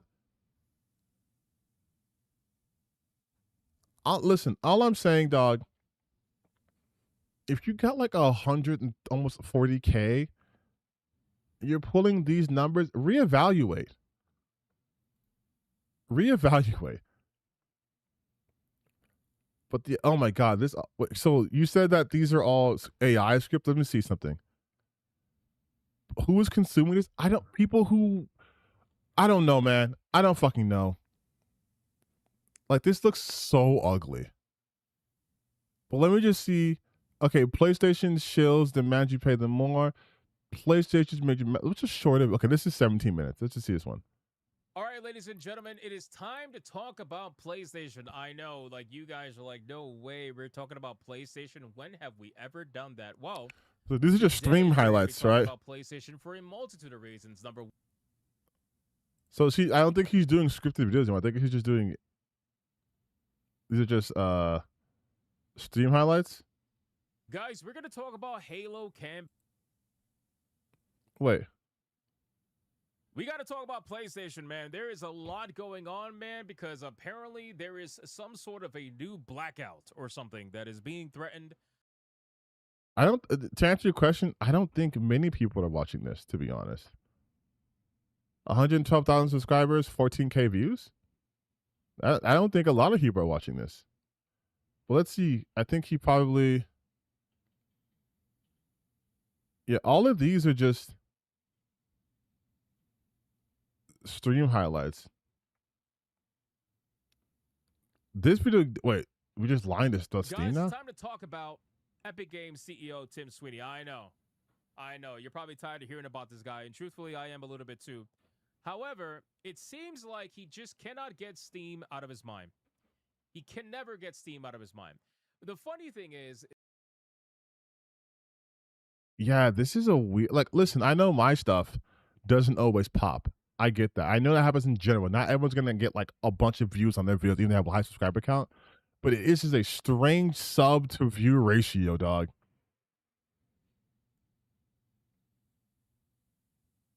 Like, this one... Okay, 96K for 100K. Okay, that's fine. But then it's like nothing. But again, this shit looks ugly. Like this, like I don't understand why they all do this. They all do this. Even the only person who doesn't do thumbnails like this, which I will respect off that, is Varadark. Varadark is the only person who doesn't do defeating this mid game, defeating this in this mid game playing. Okay, this is the shit I hate though. This is the shit I hate though, because they'll be like, "Oh yeah, I play games," and everything she says, this is mid. This game is ass. It's terrible. It sucks. I'm playing all the games that are shitty and terrible. I'm playing Mixtape and it's ass. I'm playing Dispatch and it's woke. I'm forced to play these games. Body type AB forced into Fire Emblem Fortunes leaves. Nintendo faces major backlash. No, they don't. Wokies attack beautiful characters. No, again, like she has a terrible view ratio too. She has 200,000 subscribers, and it's like, but she talks about the same three topics. She talks about the same three topics. God, Vera. I mean, her thumbnails are so fucking busy. But she has nothing important to ever say, right? Like, more Halo devs get laid off. Halo studio begins layoff. Why is this good to these people? That's what I never understand. They always love when time someone gets laid off. Because she'll talk about them being laid off, and then I'm sure, what's his name? Dr. Disaster or something? I'm sure he'll also talk about them being laid off. Right? Yeah. Halo, the Contracting Studios and Domestic laid off. They're so happy to see people get laid off. It's so weird. Why is Hassan on the cover? They're so obsessed with Hassan Piker. Nintendo faces backlash after adding body types to Fire Emblem character. No. This is the same shit. This is the same shit. Also talking about Knight's Path. Also talking about Fire Emblem. Hold on, wait a minute. Vara's talking about the same two things. He's talking about the same two things. Who's the other one? Oh, let's look at this guy. What a comes like for it's never good. Look at J Viper. God. Jason Schreier, Halo Cope, Halo's flop, Halo's over. Put the fries in the bag.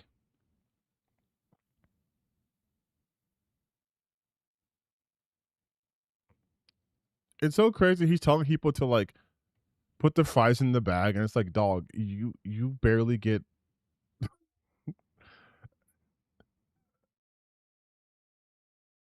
Oh, whatever.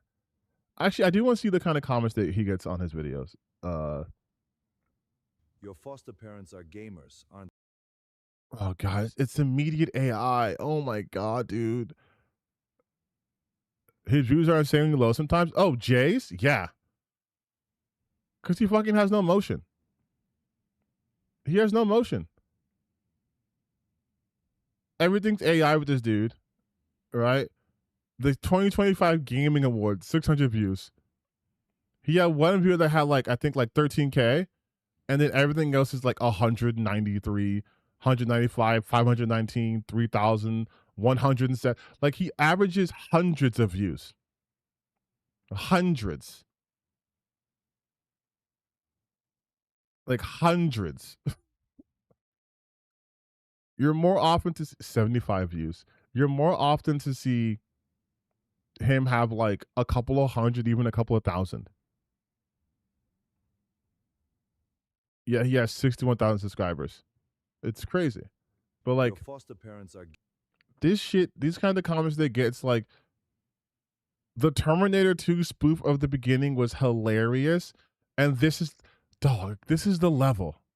gamers, aren't they? Yeah. Do you prefer playing as body type A or body type B in video games? I like playing as body type A. Your parents are pedophiles. Your foster parents are retarded. Oh, sorry. What is up, space pirates? This is your admiral, the charmingly churlish Dr. Disaster. And I've got to say, it is refreshing to see that there are... I hate the way he formats his videos, by the way, because it's like his thesis, and then he just repeats everything. Channel theme music, and then the same thing here. No one cares about this. All right, me hearties. I first heard about this news of body types being used in Fire Emblem Fortune's Weave from this post on X from Pirate Nation. Like, you can't still be hitting the body types button. You can't still be hitting the body types button. Because you know what other game had body types? Elden Ring. FromSoft's been doing body type for years. The account Pirate Nation. It says here, the new Fire Emblem game is getting backlash from Japan and Western users after Nintendo showed the character creator. Instead of male and female, the body option. And again, I always say this shit. It is always Pirate Nation. I always say this shit. Do you really need, if you look at these two body types, do you really need it to say male or female for you to understand? Like, is this what's holding you back? Are you quite simply too stupid to look and to see which one is showing typically female traits and typically male traits? What does it matter if it's type A or B? If I said body type 1, type 2, what if I didn't have anything labeled here? What if I just had it blank and blank? Would you still be mad because you're not saying male and female? Fans see it as a pathetic avoidance. Let me see something real quick. I'm gonna just type in Fire Emblem Fortune's Weave. I would think they'd be mad about this game because it's woke.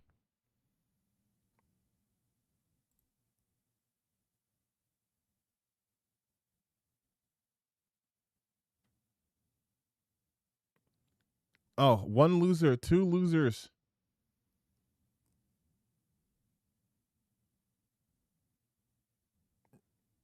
Everyone's just excited. No one cares. No one cares. He's saying like fans. Like he says fans, right? Because it's Pirate Nation. But no one's saying that. No one's saying that. We had non-binary characters since 2003, you LARPer.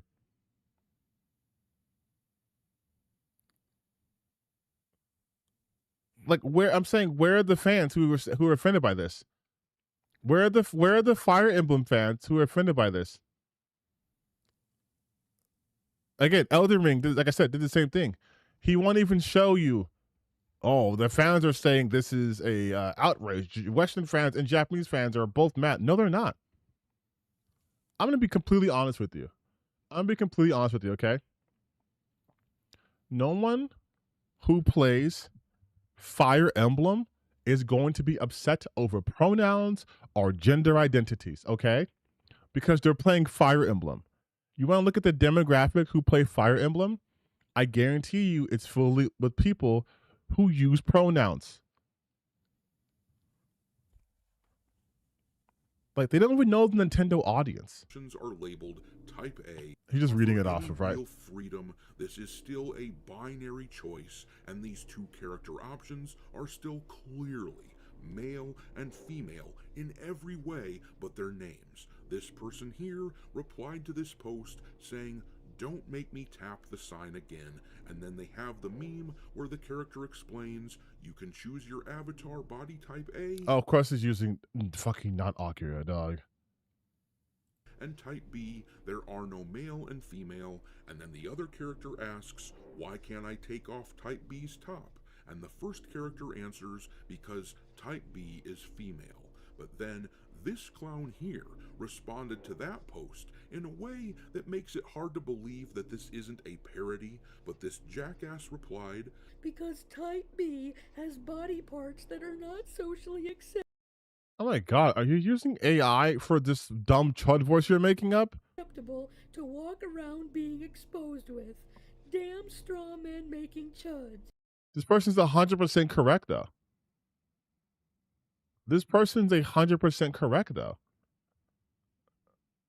Like, that's true. If you have visible breast tissue, like a type B, and you take off your shirt, they would censor you, regardless if you identify as male or not, or non-binary. Because, yes, it's not socially acceptable to do that. Why can't I take off her top?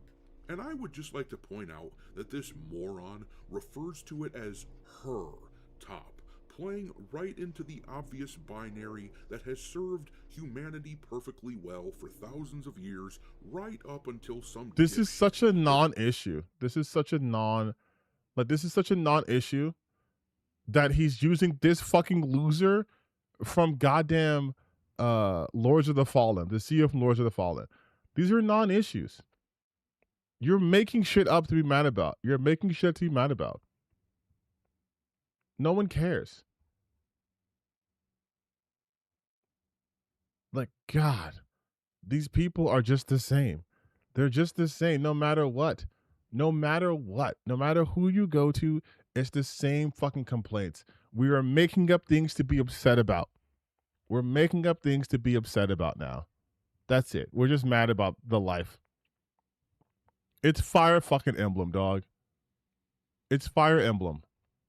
It's Fire Emblem. People are calling you a LARPer, Pirate Nation. It's Fire Emblem. No one cares. Silence Leopard, no one's complaining about this. I love when you go from a real post to a clearly false opinionated narrative to try and give credence to bullshit. No one gives a fuck. It doesn't matter. Do y'all get bored and complain about the same shit? Doesn't affect you anything? It's the same thing. It's the same thing over and over and over and over and over and over and over and over and over again. At least I complain about capitalism in new and interesting ways. I legitimately thought if I typed in Fire Emblem, like Fortune's Weave, it would be like, oh, it's the DEI game. It's the DEI game. Like, that's what I thought they would do. Like, it's DEI because all the black characters they have, like all the dark skin characters they have, it's DEI. That's what I thought it would be. And they're like, no, we're going to bust out old reliable body types. What if I type in woke? How about that? What is that? What do I get from woke? I get Vera Dark. I get the Yellow Flash. That's it. That's it. That's all I get. See, this is what I'm saying. Their heart's not in it. Their heart's not in this. You gotta be a real grifter through and through. You gotta be a real loser. Damn, GameStop only got 800 views. Shit, dog. Am I gonna mog GameStop? Actually, do I mog GameStop? Do I get more views than GameStop? I do. I do get more views than GameStop. Let's go. Let's go. I'm sorry, this did not do anything. I just thought it was funny. Yeah, I'm waiting for I'm waiting for it to be like, oh, it's woke. And how do I type in DEI?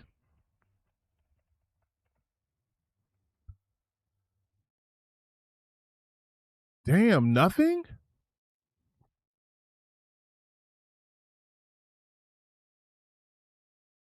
Wow. Yeah, I'm saying. I thought like if I hit the regulars, woke, DEI, diversity, they'd be like, that's crazy. Have they really given up? Have they really given up on trying to do the whole it's woke, attack it?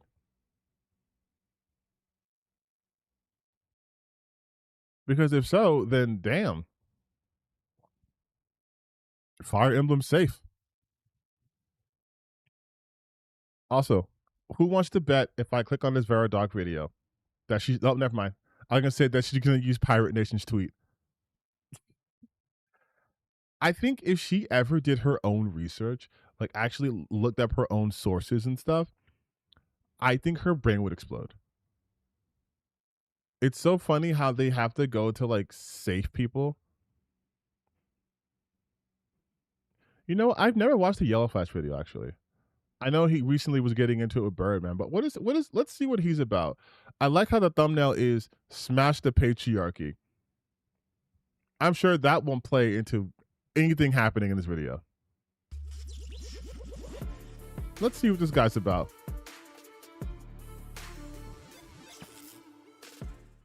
Big conversation over. First off, I will say respect to bringing back early 2000s YouTube intros.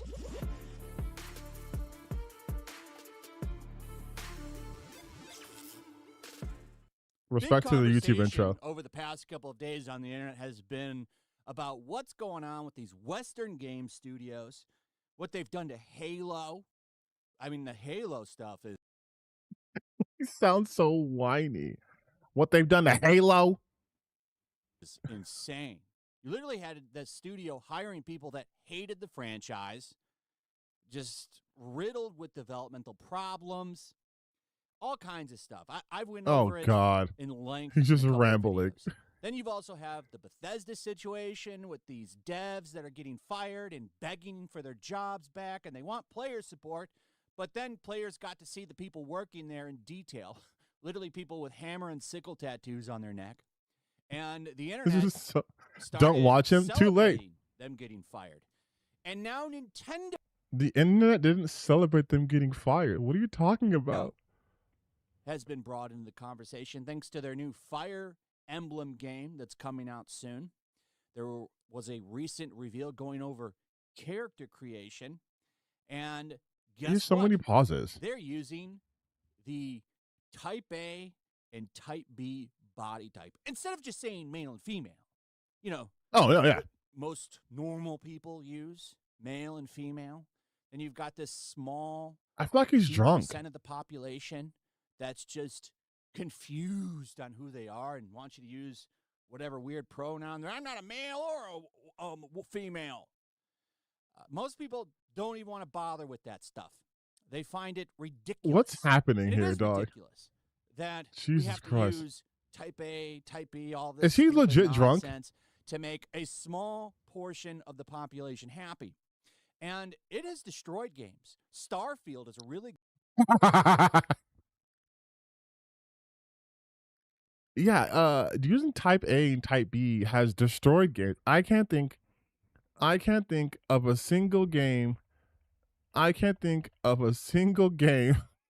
I can't think of a single game. I can't think of a single game that uses type A, type B that's been successful in recent history. It just destroys games. Just unilaterally making a statement like that. Oh yeah, no, it just destroys games. Like Starfield. Starfield is the only game that used that, and think how bad Starfield is.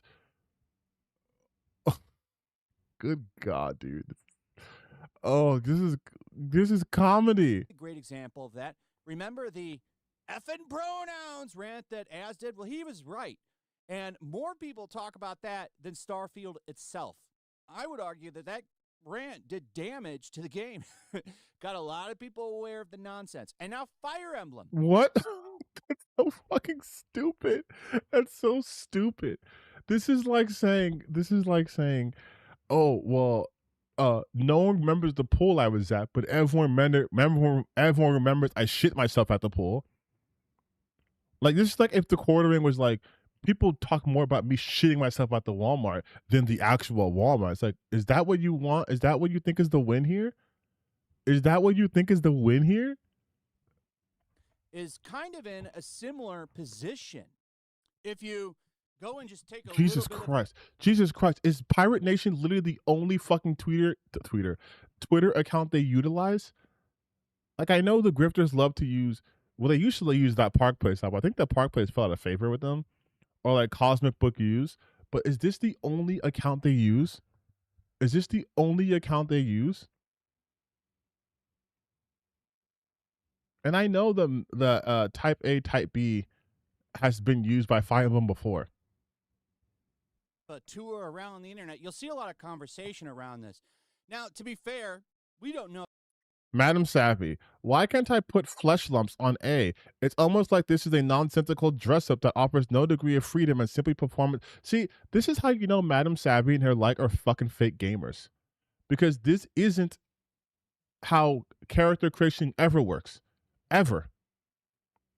That's never in any game, no matter if they say male or female, type A, type B, body type 1, body type 2. They have never made a character created RPG where you could have a type A body type, a male body type, or a female body type, and be like, I'm going to get rid of the boobs, I want to add the boobs. They've never let you do that. They've never let you do that. And now she's trying to say, see, this is just a performance issue. This is just simply performative, because why won't they let me put titties on type A? They would never let you do that, even if it said male or female. That's it. And you know it was such an easy answer to her dumbass question? Why you can't do that? Because that's reserved for type B. There you go. There you go. Type A has a flat chest. Type B have visible breast. That's it. Because that's what type A has. That's what type B has. Like, it's such an easy counter too. If this will actually damage the sales, there's been games that have been very successful that have still used this garbage. I think Elden Ring did as well. So again, so then right here, you contradict yourself. Kind of in a similar. Well, he right was here. Right. Happy. And it has destroyed games. Starfield is a really great example of that. Remember, It's destroyed games, but then also Demon Souls did. Use this garbage. I think Elden Ring did as. But then he's mentioning the successful games. Elden Ring did well. So did another recent another game under From Software. I think Demon Souls did. Demon Souls. It really just depends on how much traction the conversation gets. But even if it does gain a lot, it could still do well. I do think there are more people putting their foot down on this stuff, though, and just people are just getting sick of it. No, so they're not. We'll see what happens. But either way, It's a distraction that doesn't need to happen. And It's not a distraction. It's not a distraction. No one cares. I would argue if you make the very small group of people that are upset about this mad and vocal, you can actually boost your sales. A really, really good example is Hogwarts Legacy. You literally had people buying that game just to make people upset. What the fuck is he talking? I think he is drunk. What is he talking about? How can it be like if you make a small people upset, you get huge sales, when you're also saying appealing to these small people can damage your sales? People didn't buy Hogwarts Legacy because it made trans people mad. There were trans people who bought Hogwarts Legacy. People bought Hogwarts Legacy because they fucking like Harry Potter. That's it. There are people who like Harry Potter who have no idea about J.K. Rowling's personal beliefs about trans people because they just care about Harry Potter. Like it's just a huge property. Just like Grand Theft Auto 6 is going to sell a bajillion copies. It's not because people really fucking I don't know, love capitalism or whatever. I mean, they might, but it's because they love the brand. It's not like that means that they fucking love union busting, right? It's not like they fucking love crunch. They just love the brand. And it did. That game ended up breaking sales records and was probably one of the biggest highlights for Warner Brothers when it dropped. But you can also have a Starfield situation. I do think that the pronoun conversation around that game hurt it. It's speculation, but I mean, nobody's talking about that game anymore. And yeah, to be fair, the game has tons of problems other than. Why would we still be talking about? Hey, you know what other game people aren't talking about anymore? Elden Ring. They're talking about Night Ring. They're talking about Elden Ring. You know what other game people aren't talking about anymore? Final Fantasy 9. It's because it's woke, right? It's not like as time goes on, people talk about other game. People aren't talking about Cyberpunk 2077. People aren't fucking talking about The Witcher. That's not in the current public zeitgeist. That doesn't mean anything. Like, people aren't even still talking about WoW, and WoW is still massively popular. Like, Jesus Christ. But like I said, look at the group of people that made Bethesda. And you have this shit now heading over to Japan. I would argue it's probably going to get a little bit bad over there.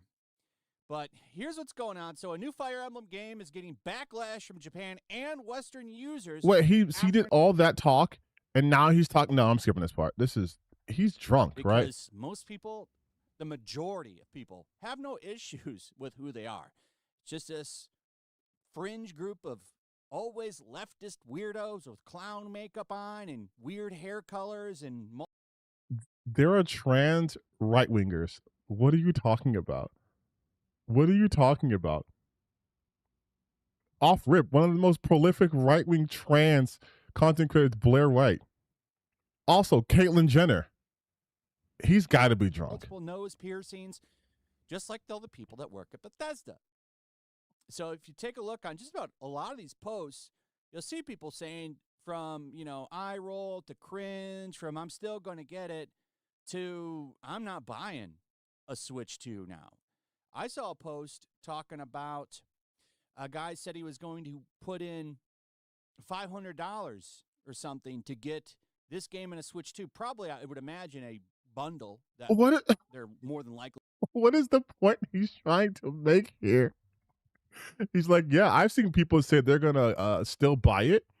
I've seen people who say they're not going to buy it. I've seen a guy say he's going to spend $500 to get this on a bundle. What is the point you're trying to make here? What is the point you're trying to make here? That some people are going to buy it, some people aren't? Wait, hold on. Tiger King Rex, would you like intend to give an interview blaming this on the West too so you can buy it? This is what you spineless fat asses bend the knees to? It's so awesome that their audience also hates them. We're going to do around Christmas because this is a pretty big franchise. I have never played Fire Emblem. I hear it's great. I just you have no skin in this game. Type A and Type B. I rolled Yeah, that's why he's never played Fire Emblem, because of Type A, Type B. You know, this is the first time he's fucking heard of this happening. Because this has happened before in Fire Emblem games. My eyes heavily during Elden Ring, and I'm rolling them again right now because of this shit. It really took off from this. So this is the official account. And if you take a look at a lot of the posts on this, it's just people mad as hell about it and laughing. Is people mad as hell? It's the same people. It's Jay Viper. It's Madam Savvy. It's people who, Jesus Christ. This is what I love about Twitter too, because you can tell when they did this. All of this is happening within like a day after they watch like Pirate Nation's thing. Because you know what? You know what we'll do? I want to go to Fire Emblem. Does Japan have? I'm gonna go to the official Fire Emblem page. Do we have that, people? Fire Emblem, just Fire Emblem, the official pan.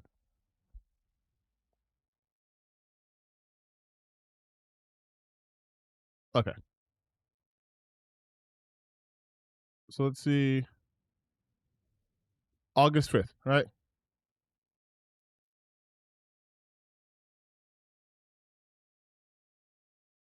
No one complaining about that.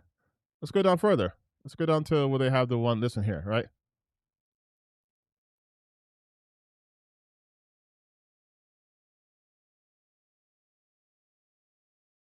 August 4th, August 5th. Translated from Japanese. I guarantee this person is not in Japan.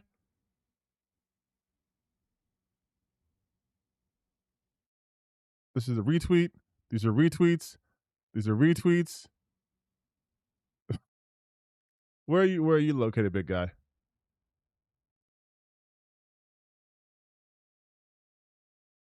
Oh, maybe it's Japanese. Never mind. Wrong on that regard. So one person in Japan, supposedly. Wow, being able to customize it is insane. God tier. It's the God tier game. Literally everyone else is happy about this. And then you have random Americans being upset about this. No one's upset about this. But if you watch this video, it's, oh man, everyone's so mad about this. Like, you're making Japan a laughingstock to the world, you spineless cowards. Your samurai ancestors would burn with shame that you exist. And I gotta say, based. Based, because all Japanese people have ancestors who were samurai, of course. You know that, right? All of them. And then he goes to Saltier Than Crate. This is super making fun of them, by the way. Go to Reddit and find some real salt. This is probably one of the wokest threads on there. I just found this thread recently. Man, they don't like me over here. One of them is mad because I used the Minnesota fire burning shit from when the riots constantly in my thumbnails. So now I'm going to use them more. I'm going to find more excuses to. Oh my God, this guy's a fucking loser, huh? Is this just his content though? Is this what Yellow Flash is just like? This is just his stuff. Like, this is just. Jesus Christ, man.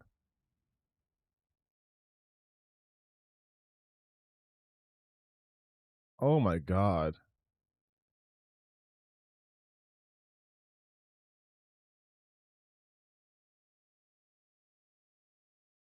Jesus.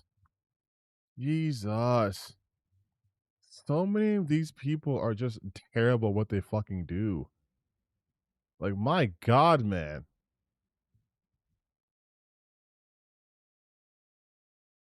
Is that just all his videos? That he just wait? Does he sound like it's all his videos though? And we got to just absolutely mock and ruin their little. Oh, we had millions of players playing this game. So that's what they're doing. Okay, so they're all drunk. I feel like he's like Andy Pants too. Like, do they all just start to like congeal into one entity with like a complete lack of identity? Because what the fuck, dude? Why is he even called Yellow Flash? He doesn't talk about comics.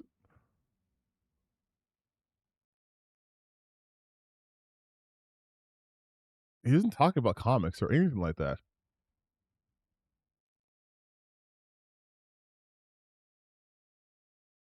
Oh man, I'm so happy about these fucking people. Oh my god, this seems like a miserable existence to have, man.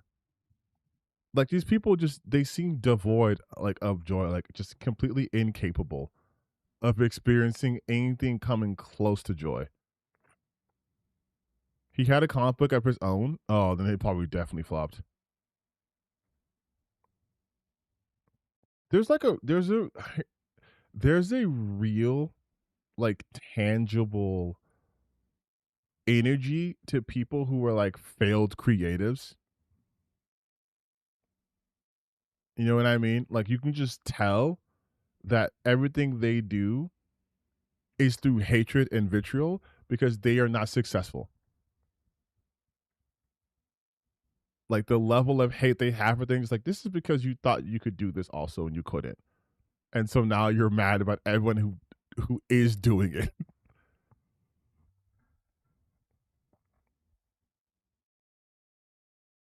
But he was definitely drunk though. Like he's definitely drunk.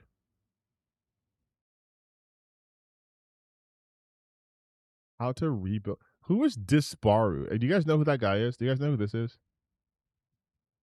I think I've heard the name before, but I don't. How to rebuild Hollywood from the ashes. I have a strong suspicion. that Disparu might lean a certain way politically if he's trying to show that Sydney Sweeney is on the revival end of Hollywood. He's a critical drinker, mini-me. Oh, so he definitely. By the way, it's so obvious they only like Sydney Sweeney because she has big titties. Like that's it. They never talk about her acting ability. Like anytime they use Sydney Sweeney, it's only because they think she's hot. They never talk about her being a good actress. They just say you should have had someone hot, like instead of Melly Alcock, it should have been Sydney Sweeney. Super great. It would have sold 1 billion copies, or it would have sold 1 billion tickets. Oh, for Emma Frost, they should have got Sydney Sweeney. It would have. It's like you guys don't even watch the movies that she goes to. Like they don't even watch. Wait, okay, you know what? Maybe I should actually watch this video then. This will be the last video I watch. Hollywood is in trouble, and something needs to change. It seems like almost every day now we're getting some kind of. Oh, holy shit! Hey, dog, it's been 4 seconds. Relax. Oh my god. Like, look at this shit. I just clicked on the video. Breathe. Hollywood is in trouble, and something needs to change. It seems like almost every day now we're getting some kind of new article that says that Hollywood is in a death spiral. It feels empty, as it's in a death spiral. A year ago. Film decline needs urgent action, or Hollywood is dead. Why Hollywood could be the new Detroit. Hollywood's Detroit-style decline. Is Hollywood the new Detroit? Hollywood at risk of becoming the next Detroit. The industry talks a lot about identity. At the end of the day, this is a story of representation, and it matters. Well, obviously, on an individual film basis, you can blame the people that make the movie. Oh, the writing was crap. Maybe the directing was awful. Maybe there's too many people involved that wanted. I just want to see what he thinks is the big issue what's happening with Hollywood. To stick ideology into it, or the actors decided to mouth off. That's certainly going to happen if you employ Rachel Zegler on. Oh, here we go. Here we fucking go. Here we go. They have never let Rachel Zegler go. They never have. And they never will. A movie. But that's an individual. The video is very quiet. I have it on. Yeah. Production, maybe even a company has a problem. But when an industry as a whole decides to collapse, then you can no longer just blame the run-of-the-mill people. This has to go higher than them. At this point, it's the people in charge. Is the industry collapsing? Which is the problem. And people in charge of a company, they're often sort of political hires. A lot of it comes down to the sort of corporate culture involved. People keep talking about the Oscars representation and inclusion standards as if they don't mean anything, because, oh, well, you could just get it behind backstage staff. Yeah, but they don't. What this isn't just a statement of requirements. This is a statement of intent. This is. Oh, we're already doing this bullshit? We're already doing this bullshit already? This has already been a thing. So what? So you're saying your whole thesis is Hollywood's bad because it's more inclusive? Is that what you're going to say? Is that what you're gonna say? These things are already like there already been films that have won Oscars prior to this that already reached this. The statement that we care about this in Hollywood. This is what we need for awards. We're going to be focusing on this and thinking about it when we're judging your movie. The movie isn't going to be about quality anymore. Now it's going to be about tick boxes. And so you would have to be absolutely insane to only do the bare minimum when it comes to a statement of intent like this. You will want to cram your movie as full of many of these inept, ignorant fools as possible. Inept, ignorant fools, including black people, Asian people, Hispanics, Latina, indigenous people, Middle Easterns, Pacific Islanders, women, people who are queer, so you're just ignorant and talentless fools if you aren't white. Because it gets you good boy points and makes you more likely to win an award. Black girl magic! That's the kind of overarching problem that I'm talking about. And there's been an interesting article that's come out, which I agree with the statement in large. I don't agree with all the specific details, but the attitude is definitely what I can get behind. Of bring back an asshole? Yeah. In fact, I'm pretty sure I've made that exact point in a video a while ago, just not from his perspective. This is by Joseph Kahn, a Grammy-winning director of some of the biggest music videos of the past 3 decades, working with everyone from Taylor Swift to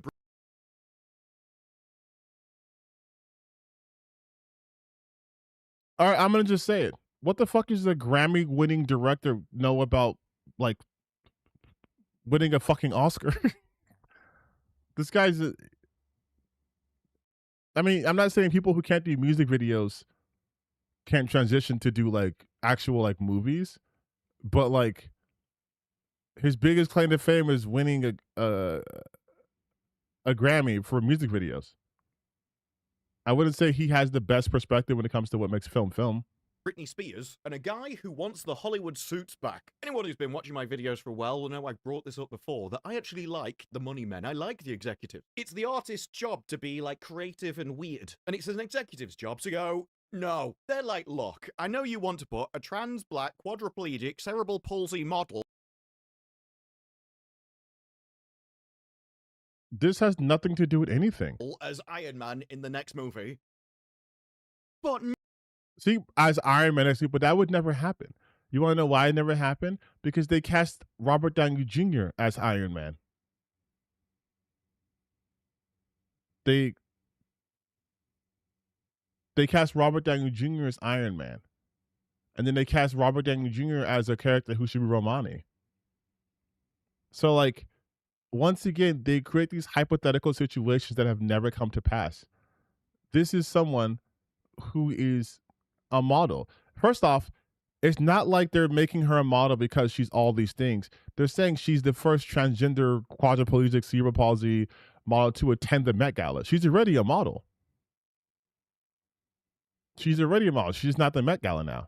No. Like, well, do you know it's about social we'll get virtue. Will we get any money? That is the only thing that matters, and that is the attitude of the arsehole. Now, I've always thought this term to be a little bit misleading. And also, isn't this the same issue then? So you also just want executives to make the decisions.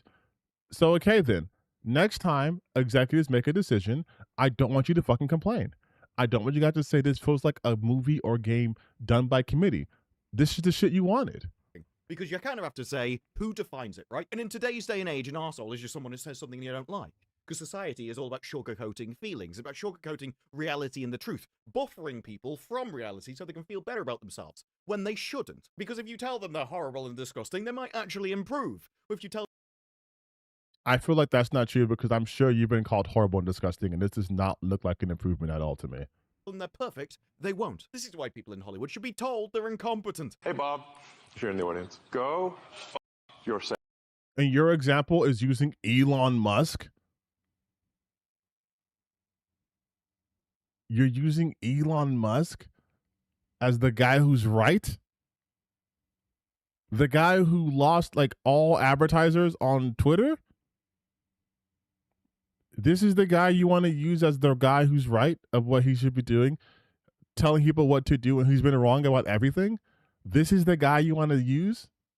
Is that clear? I hope it is. That's why when the incompetent people turns up in Hollywood, you'd be like, no! How on earth do you think you can get a job in Hollywood? You're a 4. That's the kind of person that I want in Hollywood. Now, Joseph is writing in The Hollywood Reporter. He frames things from a different perspective. Not quite as severe, not quite as harsh. Although I do have to say, for The Hollywood Reporter, this is quite an edgy article. Actually goes on to say that one of the problems that's happened in Hollywood is progressive politics. It being shoved into as much Disney IP as possible. It's about as base as I've ever seen The Hollywood Reporter.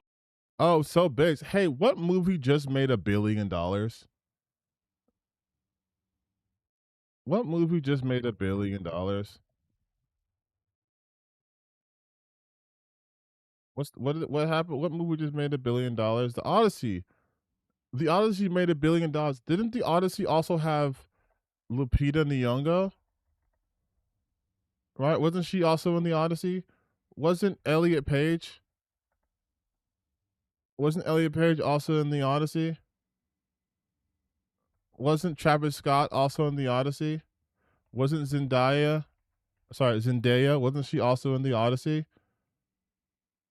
Right? Progressive politics, you guys called it woke. You guys repeatedly called it woke. What about Spider-Man? Was Spider-Man Brand New Day? How much money did this movie make? Damn. Its second weekend has 143 million. How about box office? What's it at right now?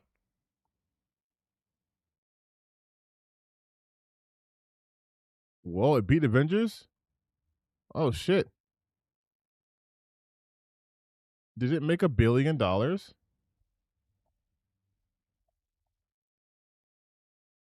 Did this movie that's woke, did it make $1 billion?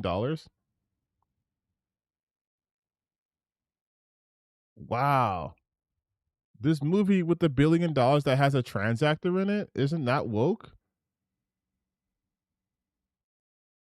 This came out 11 hours ago, so not even like they have to factor that in, right? Also, but he says after decades of pitching Hollywood executives, the quarter zips have taken over, the suits have lost their nerve, and the business desperately needs its monsters back. And it's true, because by the modern definition, an arsehole is just someone that tells you the truth. They're the person that takes the progressive pitch, looks at all these people, and they're like, yeah, but you are disgusting. It's charity work for them. They've really struggled throughout their entire life. Don't you understand? Yes, this woman was a homicide. I like how he's just making shit up. Like, he is kind of worse than Critical Drinker, right?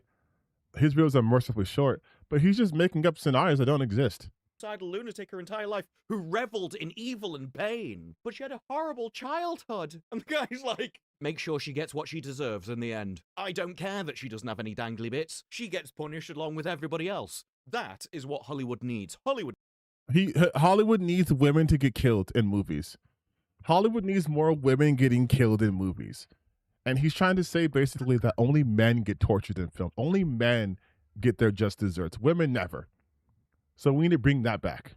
Needs the end of the Odyssey, where actually, holding these men accountable, yeah, we're going to hold all the women accountable as well. That is the kind of arsehole that can fix Hollywood. All the women accountable? I'm sorry, but did Anne Hathaway not tell her assistant to basically stay down there and die with the rest of them? Or did I imagine that scene? Someone that doesn't care. He's an equal opportunity prick. But it's interesting to view it from the internal Hollywood perspective, where he says when he walks into an executive space and finds a dude in a quarter zip and a box of fresh Allbirds, gotta assume they're trainers, but I have no idea. And I actually don't think you should be an executive in Hollywood if you do. I can tell there'll be a problem before the meeting even starts. This person does not know what a movie executive is supposed to look like. This is so fucking stupid. This person does not, just like movies, this person does not watch them. This person does not love movies.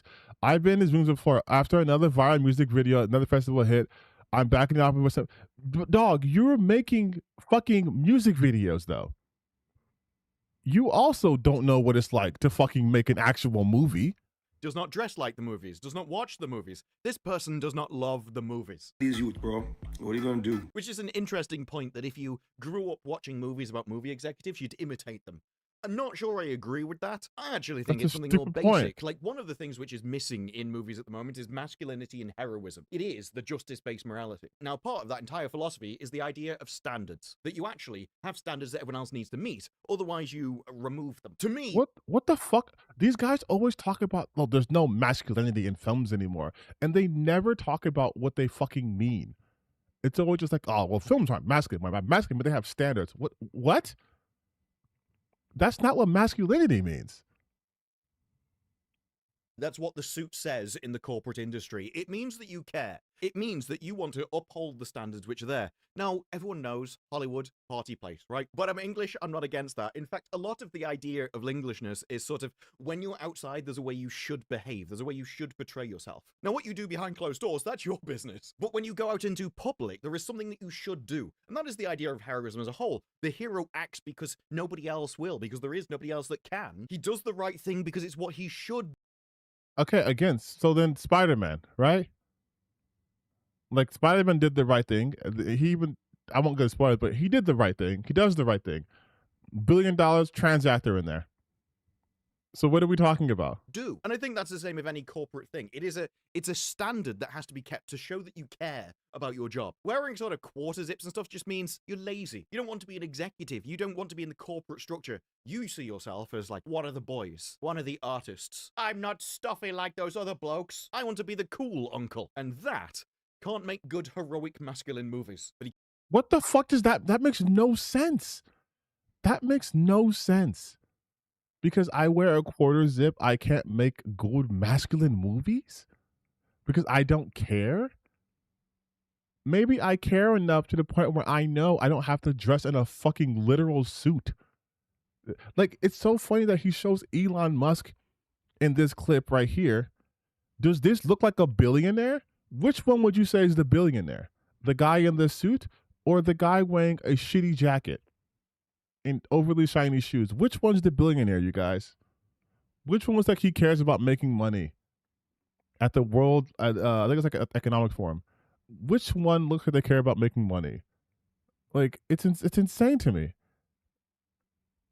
Soul that can tell some kind of weird lunatic exactly where they can shove, well, that. Get away from him. Them. What? Me. What? I'm them. You're who? In the old days, I would receive intel that a studio executive was insane. She loves strong female protagonists. That must be one of the ones that loses a lot of money. She adopted an Asian. Lose lots of money. Hey, there's a movie that's going to be re-released in theaters. I don't know if you guys heard of it. It's called The Hunger Games. I'm pretty sure these films did okay, right? I think The Hunger Games did okay. Yeah? I think the series did all right. Just weird. Just putting it out there. Just putting it out there. Girl because they stay skinny. Ironically kind of base. He used to drive a cab. He's weird. May have killed a man. Good luck. That's the kind of executive where whether you're begging to get greenlit or begging for your life, either way, you're going to end up on your knees. These were the giants who kept Hollywood profitable. Weirdos. Lunatics. But giants. People who'd never be caught dead in their offices wearing Patagonia vests. This is such a dumb fucking article. What we need is people in suits, real suits. You see, people who don't care if you live or die. That means you'll make good films. Oh, what's that? Spider-Man $1 billion. Michael Jackson's biopic made $1 billion. The Odyssey made $1 billion. Super Mario made $1 billion. Oh shit! Damn. Maybe we don't need those people back. Actually, yeah. Because they thought they were superior. And I actually have no problem with an arrogant, egotistical git. As long as they can back it up. As long as if they actually fail and lose Hollywood loads of money, they get fired. It's one of the main issues with the people at the moment. Kathleen Kennedy can remain in her job forever. Jesus Christ. It's always Kathleen Kennedy, huh? It's always Kathleen Kennedy. What about Zack Snyder?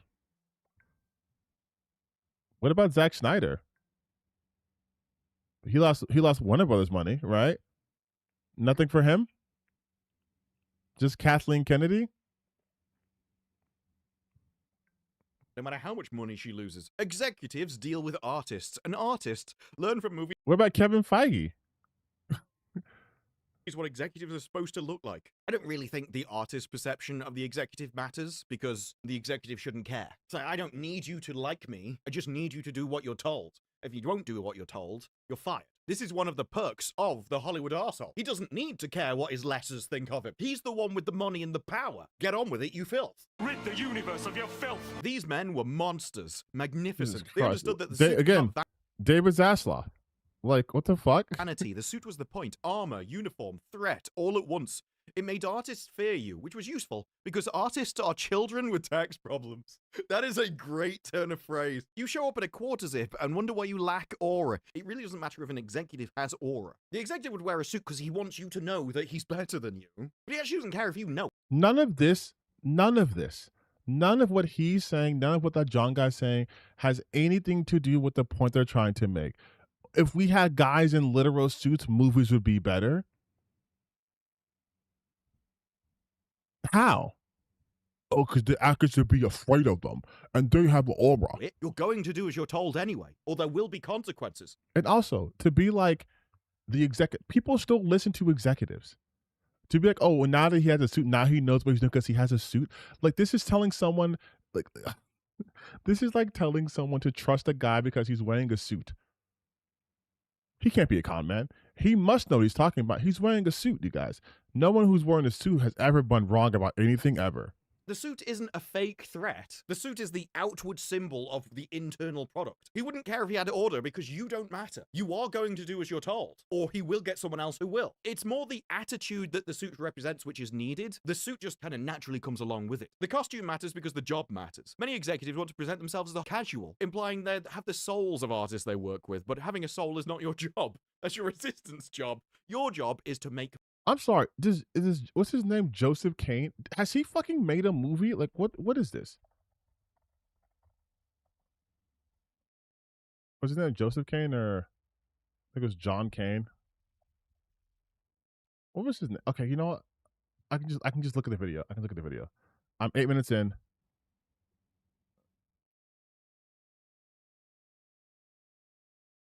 Well, you don't like. I hope it is. Hold on. Where's the fucking video? Yourself. Joseph Kahn. Okay. Joseph Kahn. What have you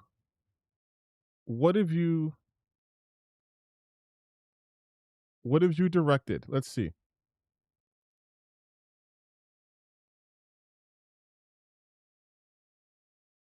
Bodied, Detention, and Torque? No, there's no way the guy behind fucking Torque. There's no way the guy behind Torque is saying all this shit, dog. There's no way the guy behind Torque. Ick? Also, I love the fact that he's like, they have to wear suits. They have to wear suits.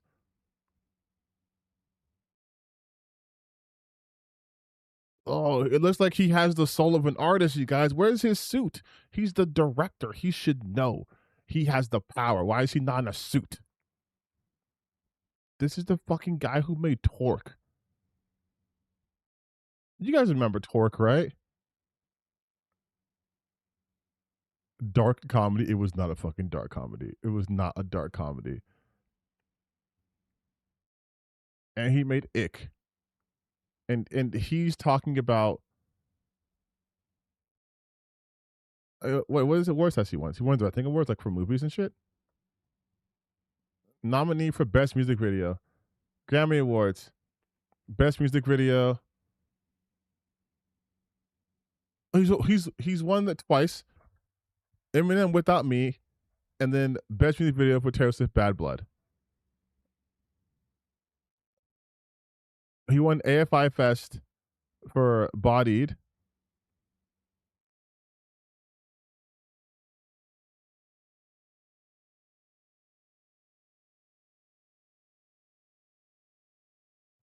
I don't know how this. Charlemagne the God was in this movie? Okay, yeah. All right. All right, never mind. All right, never mind. Never mind. But he says after decades of pitching Hollywood executives, the quarters but forwards, and the executive channels that to what the audience wants. Real money, Marvel money, the kind of money Hollywood made when it threw muscular white guys named Chris into rubber suits. Well, films are still more likely to star an actor called Chris or a talking animal than a woman over 60. So you know, there's still some standards that I think we could all get behind. And raked in billions of dollars, toys, billions in theme parks, so much money the studio could dig another 5 levels down. But the money changed. A cold waved the audience away. It's not true. A cold. Did you catch that? Did you catch that? Studio could dig another 5 levels down, but the money changed. A cold waved the... He's calling COVID a cold. You get it? Because it's fake, you guys. And you guys are all sheep for being vaccinated because COVID didn't do anything bad. It was just a cold, you guys. Nothing happened. Nothing bad happened.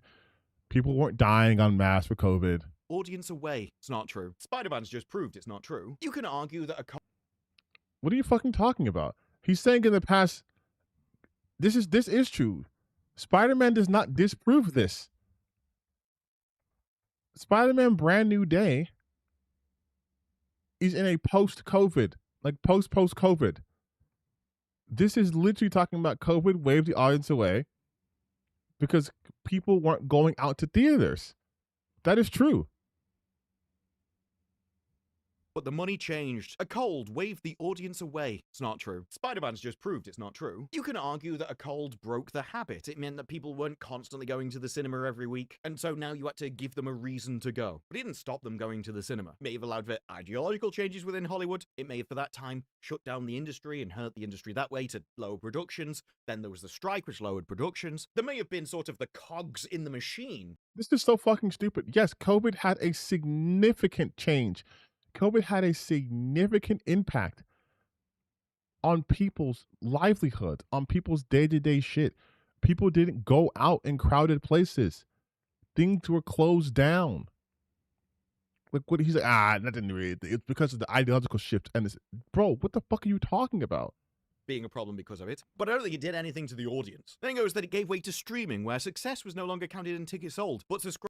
You can't say didn't give way to the audience and then talk about how now everything focuses on streaming. Subscribers added, hours watched, churn reduced, and whatever metric made Wall Street clap the next quarter. Now, my argument with streaming has always been that it's exactly the same as television. The problem with streaming is that they didn't make it like television. They made it like movies. So because there was so much money being pushed around, they employed movie people, and movie people are awful. They can just about keep an idea going for 90 minutes at a time. They make one thing every 3 or 4 years, and they consider that a full-time job. This is such a fucking confusing video because he's shitting on the people who do movies. Like, and streaming is not exactly the same. That's the whole point. People, they're a different breed. That's where the talent is. Walk up to a girl and start a conversation. Would you tell her that so you could review? Would that be the thing you would do? Would you tell her that? These people make 22 episodes a year, every year, consistently for a decade. Those guys know how to make things done. Those guys didn't have big budgets. They had to focus on the writing, the characters. They made the best entertainment. Movies are for big explosions and spectacle, but what is your point?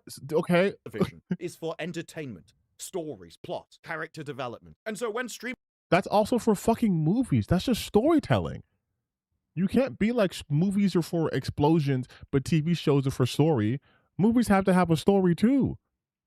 Movies have to have good writing too. You were just complaining about that. Streaming came along and they employed the movie people. Well, now we have 6 episodes that are supposed to be 90 minutes, but now it's 6 hours and it's boring. If streaming had come out and it was like CSI, if it was 22 episode procedurals, it would have been a massive hit. No. Oh my God, you're fucking stupid. That's the literal reason why it wasn't a massive hit. Ugh.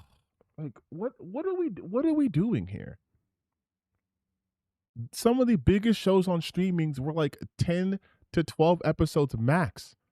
Orange is the New Black, Stranger Things. Like those are big shows. Even like Wednesday. That's just on Netflix. Those were big shows that weren't going on for 20 fucking episodes. What are you talking about? What are you actually talking about? It's cheap, it's easy, it's regular. It's the perfect streaming fodder. This is why Suits was at the top of Netflix forever. And instead we get 6-episode miniseries every 4 years. It's not because the metrics changed, that's because you changed and the people you were... No, Jesus Christ, dude. Oh my God. Oh my God. You don't even understand how streaming works.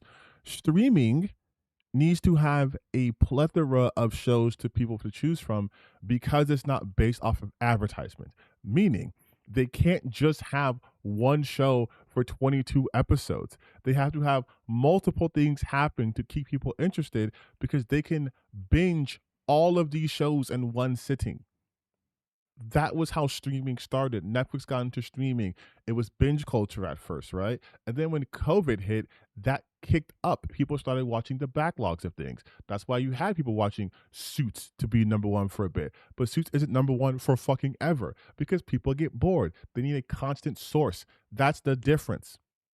That's the difference between TV shows on TV and streaming shows. Streaming is basically a la carte. I get to go and pick the menu, right? Versus watching a TV show is the menu. This is what we got. This is it. We're going to show this episode. They're going to show this show once a week for 20 weeks. Take a break for Sweeps Week. It's going to have commercials inside. That's what we're going to do. That's how TV works. But without the commercials, and you can just play the episode, people get through shit faster. It's a completely different watching experience.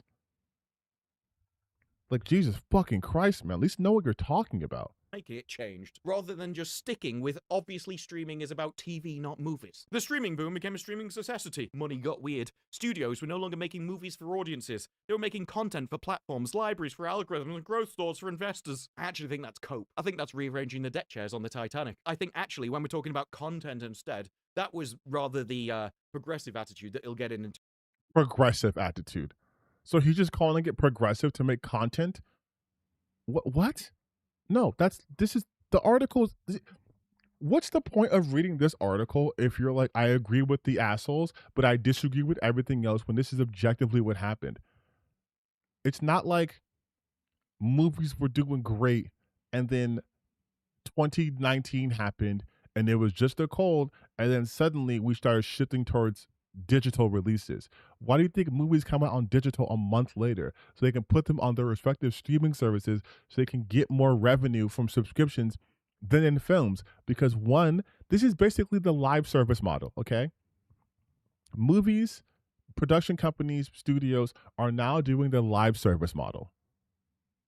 They used to do the single player, no DLC, right? Here's the game, it came out, give me all the money, I made all the money I can from this game.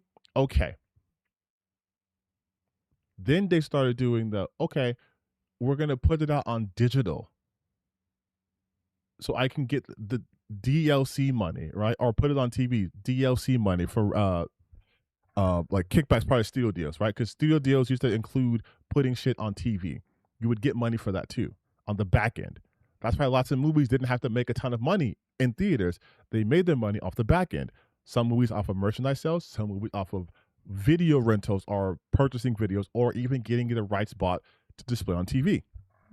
Now, we are in the live service era where it's, I'm going to give you like a tease, a demo. We'll put that in theaters for a month and then it's going to go on my service, my streaming platform. So if you want to watch this, you got to pay me monthly. That's where we're at. They're looking at the numbers and they're saying we can make more money. We can cut out the middleman of paying theaters a percentage and all these things, put it on our own platform. That's why HBO Max exists. That's why Disney Plus exists. That's why Paramount Plus exists. That's why even Walmart Plus exists. All of them are trying to have their own streaming service so they can keep all the money. A bit later, they changed the format of entertainment. That was the problem with streaming. And streaming at the same time came alongside the ideological changes, which then ruined. Streaming did not come at the ideological. What the fuck are you talking about? What are you talking about? Entertainment, so people weren't watching it. So profit became abstract, losses became strategy, and a town stuffed with stock market funny money started to believe it had been liberated by the vulgar burden of making hits. And now we can go into what they thought really mattered. Themselves and their own dinner parties. The effeminate attitude of social consensus and being seen to be a good person rather than doing. I noticed that he likes to use terms and words that make him sound more, for lack of better terms, intelligent than what the actual content of what he's saying is. Because his whole argument right now is simply that the ideological changes that I won't get into details with, but you know what I mean, are the reason why film is bad. So if we go back to what I believe to be more masculine and therefore more like misogynistic, more bigoted ways, things were better that way. That's his whole point, but he has nothing to back it up. So that's why he keeps saying, he's wrong here, actually. COVID didn't impact how Hollywood operated. It was progressivism. The right thing. What I care about is the reality of goodness, not the perception of it. And what I see. Oh, and also, a lot of these losers will try to be like, see, everyone just virtue signaling. I'm like, yes, you guys. Hollywood is not an industry built off the exploitation of labor at all. No. Hollywood's all about being kind and nice and woke. So Hollywood executives were like, you know, we want to lose money. We want to lose money. So we're going to have this queer person in this film. That's what they're going to do. We want to lose money.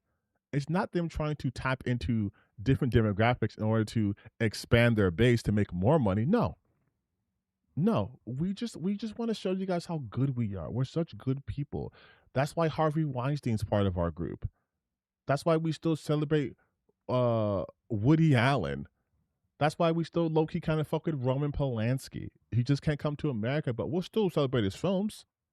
All over the place is people who care about looking good while doing evil. The same way that heroes stopped being heroes. These people were no longer good because of what they did. They were good simply because of what they were. Identity, identity, identity. Need I remind you about Echo, which found some no-name person that wasn't an actress that had one leg and was like a Native American or something, just because they cared more about the identity group than getting an actress.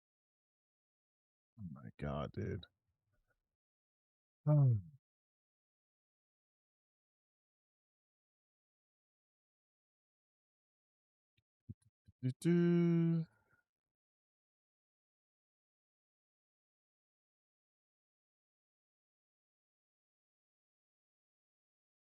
So her first role was in Hawkeye, and then she was in Echo. I'm going to explain something to you guys, okay? I'm going to explain something to you guys. You ready? You ready? You ready? Sometimes people give people an opportunity and then they succeed and they're like, oh, this could be the start of a career. Do you know how many people started off as actors who were just like waiters or like models and they were given opportunities? Hey, you know, Dave Bautista, a really great actor, started off as a wrestler and not an actor. Did you know that? John Cena, too. Did you know that? Did you know that sometimes people get discovered? Did you know that? No? You didn't know that? That's what happens. And also, Echo is not actually canonically an amputee in the comics. They're just deaf. So they didn't choose her because of she's an amputee. She just happened to be amputee. Look, we found what we can't believe she exists. This is when the suit came off and the executive became the executive artist. No longer disciplined by box office, executives started greenlighting projects that made them popular at dinner parties. Exactly. Luxury beliefs, virtue signals, cultural homework, masquerade. I love how neither one of them are using actual examples of this happening, by the way. Rating as entertainment. I'm not just Hollywood, they seem to be saying. I'm awesome. Promote me. It's a whole thing. Men compete by deeds. Men compete by money. You only have to look at Jeff and Elon. One's firing a rocket into space and so does the other one. They will waste billions of dollars to go, no, mine's bigger than yours. And that's a good thing. That's a good thing. He just said they would waste billions of dollars as he's talking about how the job of an executive is to make sure they don't lose money. He's so fucking stupid. It was Jeff that even made his look like one. Once the executive artist took over, bets got worse. Hollywood's already plenty of virtue signaling reboots explode into culture war bonfires. But instead of learning that the audiences hate being assigned homework, the town doubled down. Well, also, it was the fact that the homework was evil. Like, this wasn't just a message. The homework was evil? What? People actually don't mind messages that reaffirm them, messages that push good things. Heroism in itself is a message. It's telling you how to behave. It's telling you to mimic the hero. It's trying to inspire you to be the hero. It's an which clearly didn't fucking work for you There's no way you watched Spider-Man and became the person that you are. Inspirational position. The problem with this virtue signaling was it virtue signaling evil. It was horrific. These were the worst people in the world telling you the worst beliefs and then daring you to stand against them. Disinformation is more powerful than information. They were like, we have systemic power, we're in charge. We will get you fired if you disagree. This was an ideology that praised Who did this? Who did this? weakness, cowardice. And for the first time in their lives, these weak, pathetic people had power. And they wanted to use that power to exploit everybody else, to dare you to disagree. Also, they could punish you. Like, actually, the culture war is far worse. Please than give being an assigned example. Homework, because homework implies that you should learn it. It's like, no, this is like Satan coming to you and demanding that you submit. The answer's no. No, by the Jesus power of Christ. Vanguard, the executive artists felt entitled to print their progressive politics on as much Disney IP as possible. My not-so-secret agenda, as one said. It was no longer only about the best story, but the biggest star, the sharpest commercial instinct. It was about who or what checked the right boxes. Literally, Disney has been seen multiple times. Oh my God. Like, this is why these people are fucking dumb to me. Because if you just type in Disney cuts LGBTQ content, Elo, Pixar chief executive officer Peter Docker confirmed LGBTQ plot elements, including pink bicycle and the scene where main character imagines life with a male crush, were cut. Win or lose, Disney moved Brief Line Dolly referring to the character trans identity, reduced the character background role while stating they want to let the parents to guide those decisions. Cut. Pixar staff penned an open letter stating that Disney corporate regularly reviewed scripts and trimmed same-sex affection, diverse signifiers like pride facts down to crumbs. Literally, Disney has been going on becoming an LGBTQ foe. What are you talking about? This happened in 2022. 2024.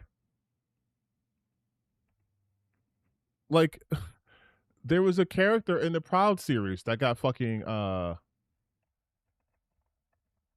and the Proud family that got fucking shelved. Yes, right here. Disney has now shelved 3 episodes featuring storylines centered on transgender characters and gender identity. The episodes Moon Girl and Devil Dinosaur, The Proud Family, Louder and Prouder, and Win or Lose were either cut from release or have since leaked online. But this is the company, and this isn't like, oh, this is like a course correction. Disney LGBTQ Alex Hirsch. Alex Hirsch, creator of Disney's Gravity Falls, has been an outspoken critic of Disney's corporate LGBTQ policies. He frequently clashes with the company over historical censorship of queer content on his show and what he viewed as corporate PR hypocrisy during Pride Month. This happened in 2022.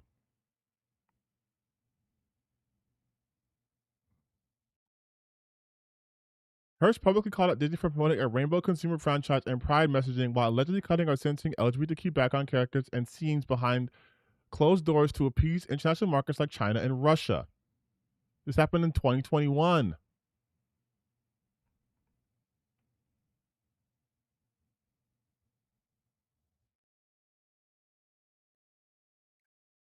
Disney privately, cut the gay scene. We might lose precious pennies from Russia and China. Disney publicly, honk honk, we put rainbow bumper sticker on Lightning McQueen.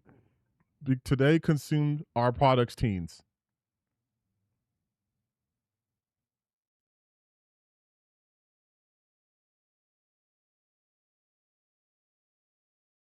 Alex Hirsch on trying to get LGBTQ rep on Gravity Falls.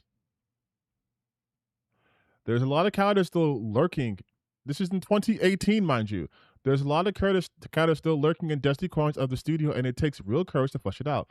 Proud of and inspired by my colleagues who fight to ensure that every animation is a medium for everyone.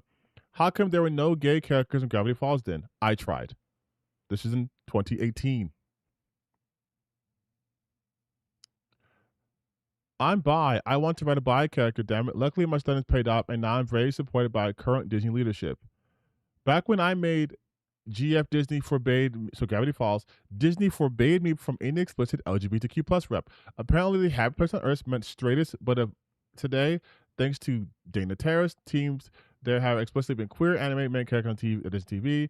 I'm so happy. This was in fucking 2018.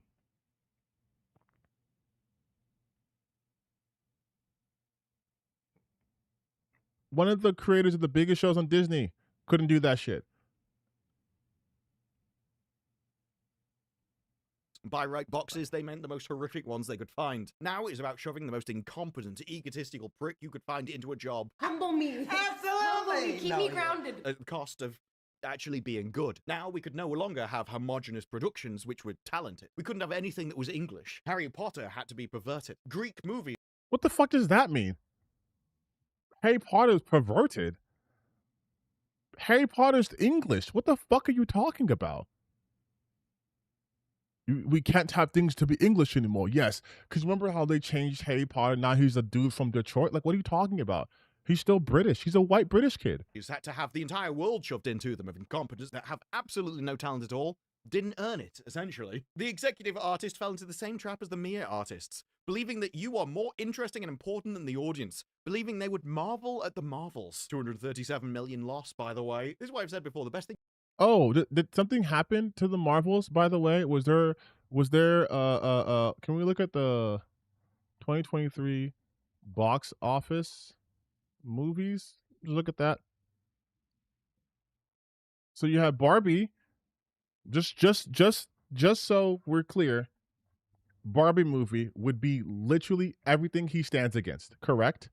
From what we've seen so far from Disparu, the Barbie movie is a mega woke. It's women, it's feminism, $1 billion. Made more than fucking Super Mario and Oppenheimer.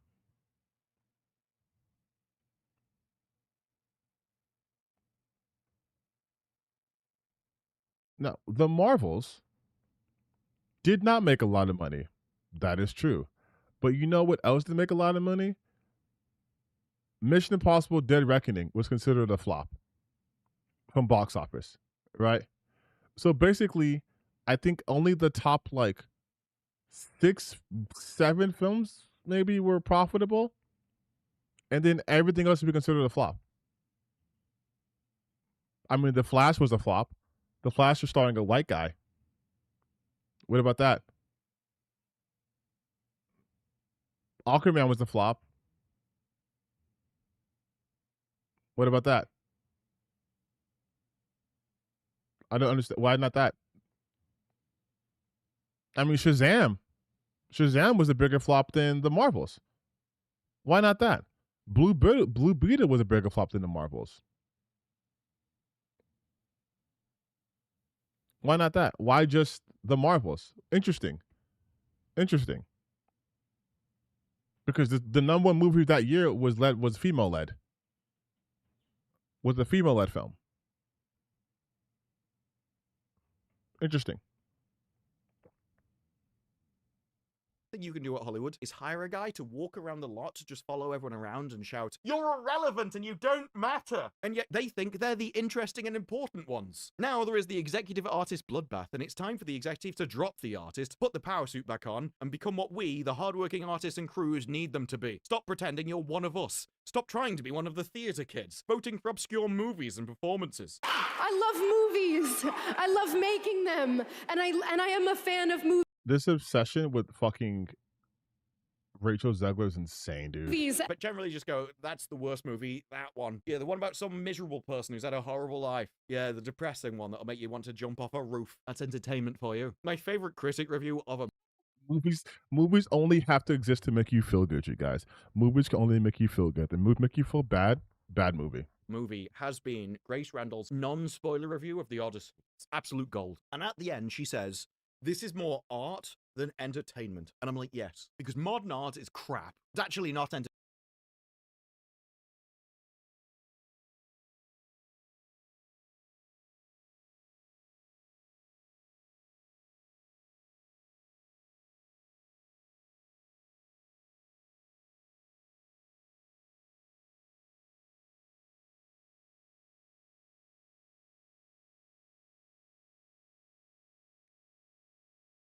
I don't understand anymore. I thought he said the job of the executive is to make sure the money is good. He said the executive's job is to make sure they make money. This made more than $1 billion. More art than fun, right? But this made $1 billion. So did the executive do their job or not? Isn't their job not to care about the art, but the money? Okay. The money's good. Like, didn't you just say that? Didn't you just literally say that? That's the worst movie, that one. Yeah, the one about some miserable person who's had a horrible life. Yeah, the depressing one that'll make you want to jump off a roof. That's entertainment for you. My favorite critic review of a movie has been Grace Randall's non-spoiler review of The Odyssey. It's absolute gold. And at the end, she says, this is more art than entertainment. And I'm like, yes, because modern art is crap. It's actually not entertaining at all. It's made for nothing more than one person's ego. An ego that should have been restrained. Stop high. So they should have restrained. They should have restrained Nolan, so they wouldn't make $1 billion. I'm so confused now. This movie made $1 billion. Your whole video is talking about we need to get the executives back so they can focus on making box office hits. Yeah, this was a box office hit, but modern art's crap, and it's not entertaining. But this movie made $1 billion. But it's not entertaining. But the executives are supposed to come back to make the movies that make $1 billion. But the movie made a bit like this doesn't make any sense. Like that doesn't make any sense. Stop high-fiving each other when you help turn a backrooms or an obsession to a hit. Those are nice. Those are doubles. Back in the day, a double was a slow Tuesday. You cannot sell a themed toothbrush off that IP, so stop celebrating it. What the fuck? So, again, but these are the same people who complain how everything is slop and corporatized. But now they want slop and corporatized, so they don't want movies. They want products. High-fiving each other when you help turn Backrooms or Obsession into a hit. Those were nice. Those are doubles. Back in the day, a double was a slow Tuesday. Gotta be honest, Obsession was not a double. Obsession, probably one of the most profitable movies of all time. You cannot sell a theme Yeah. So what the fuck is this point of this video, man? toothbrush off that IP, so stop celebrating like you cleared the bases. That's probably true. People like Obsession, but it's not like a toy brand, a merch brand. Yet, anyway, guy's still young. Okay. $300 million isn't cool. You know what's cool? $3 billion. Unions have pensions to pay. Stop effing. What movie made $3 billion? I mean, maybe Spider-Man will. But again, then Christopher Nolan and Spider-Man and Greta Gerwig, they all made $1 billion. So let them cook. What the fuck are you talking about? Around. Not often they swear in The Hollywood Reporter, generally. You have the most important job in our business, the bets. The ecosystem depends on you, that you have to be smarter than us. These are Hollywood actors. I mean, we're not setting a high bar with that one, are we? Well, to be... This isn't about Hollywood actors, though. This is about executive. The guy writing it is the fucking director from music videos. What the fuck are you talking about? An executive, you have to be smarter than Mark Ruffalo. I think there are non-human entities which are smarter than Mark Ruffalo. You definitely would not qualify those entities then.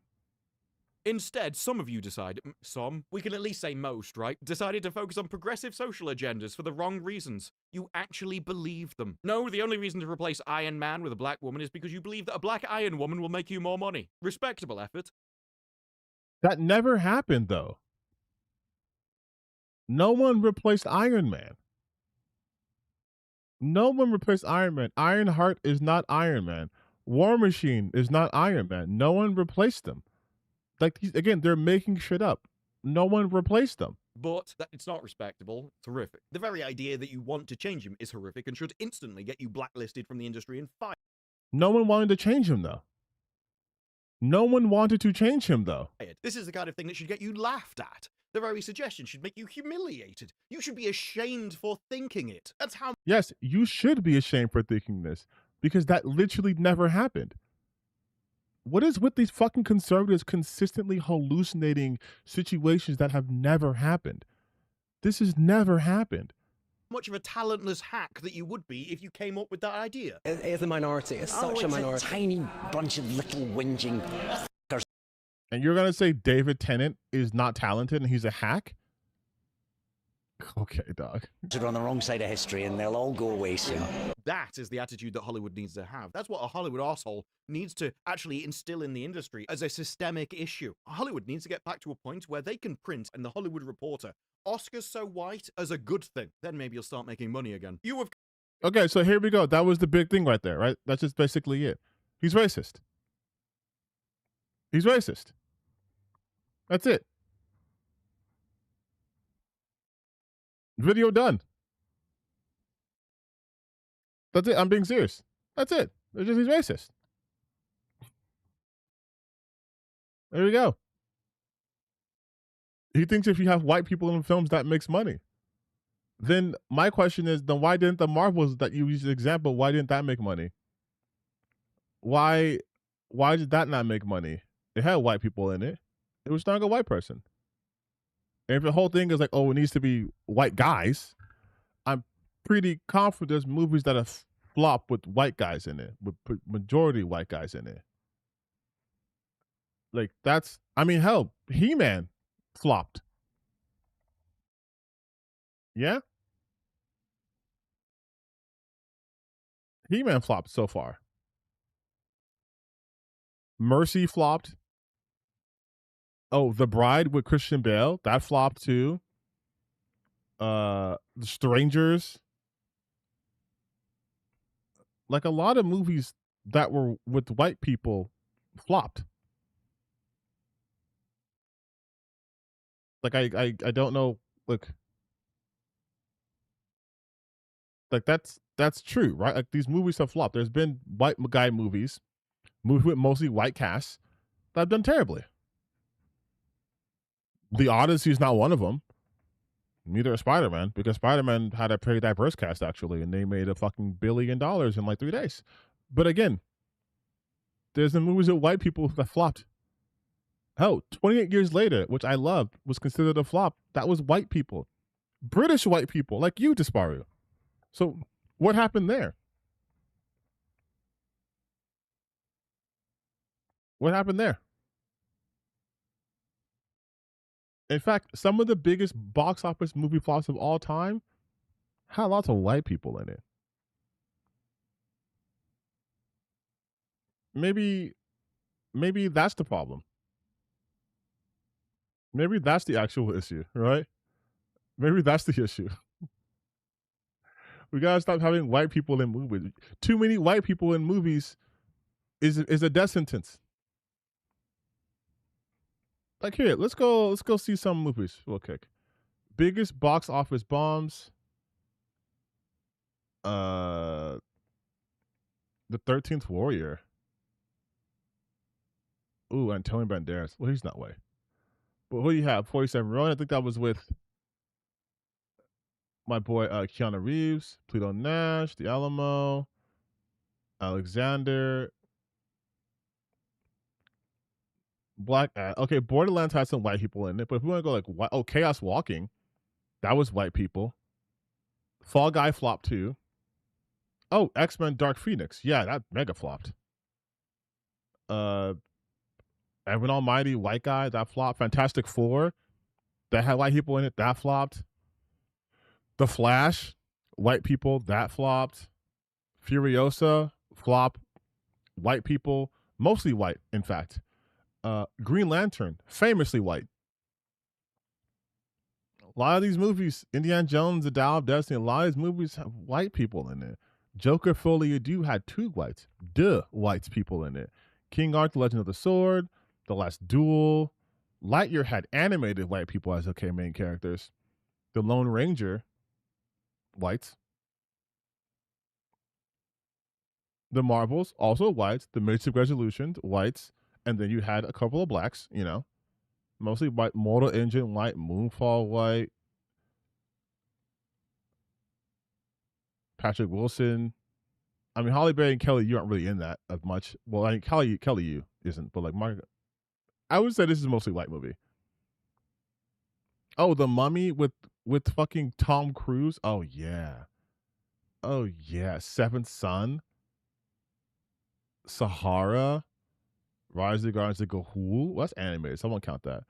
I'm just saying, a lot of movies. He was talking about how talking about how, oh man, this is if they had more white people in it, it'd make more money. I'm just saying that doesn't seem to be true. It's almost as if the racial makeup of a movie doesn't guarantee success nor failure.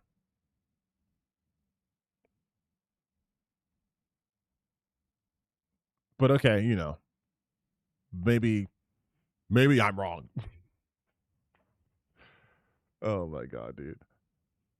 Okay, do you guys actually want to finish this fucking video, or do you want to be done with it?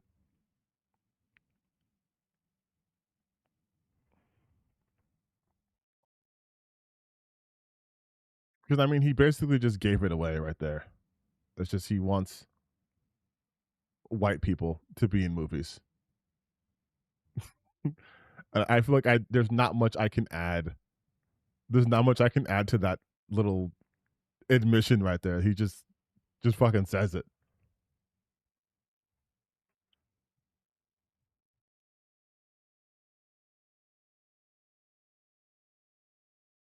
Yeah, I'm done with it too.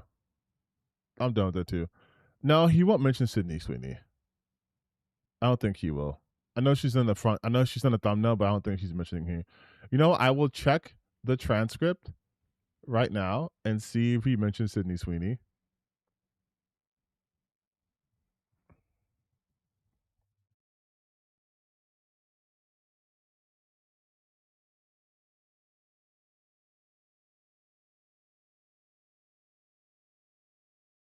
He, in fact, according to this transcript, does not mention Sydney Sweeney. No results found. So yeah, just all that to just say I'm racist. I'm racist, and I think movies would be better if they had white people in it. Oh, what a take. What a take. What a take. But it is late, you guys. So this is probably the latest I've actually streamed. I'm surprised you guys stayed this long. But it's time for you guys to go to sleep. Okay? Everyone needs to go to sleep right now. It's way too late. It's way past your bedtime.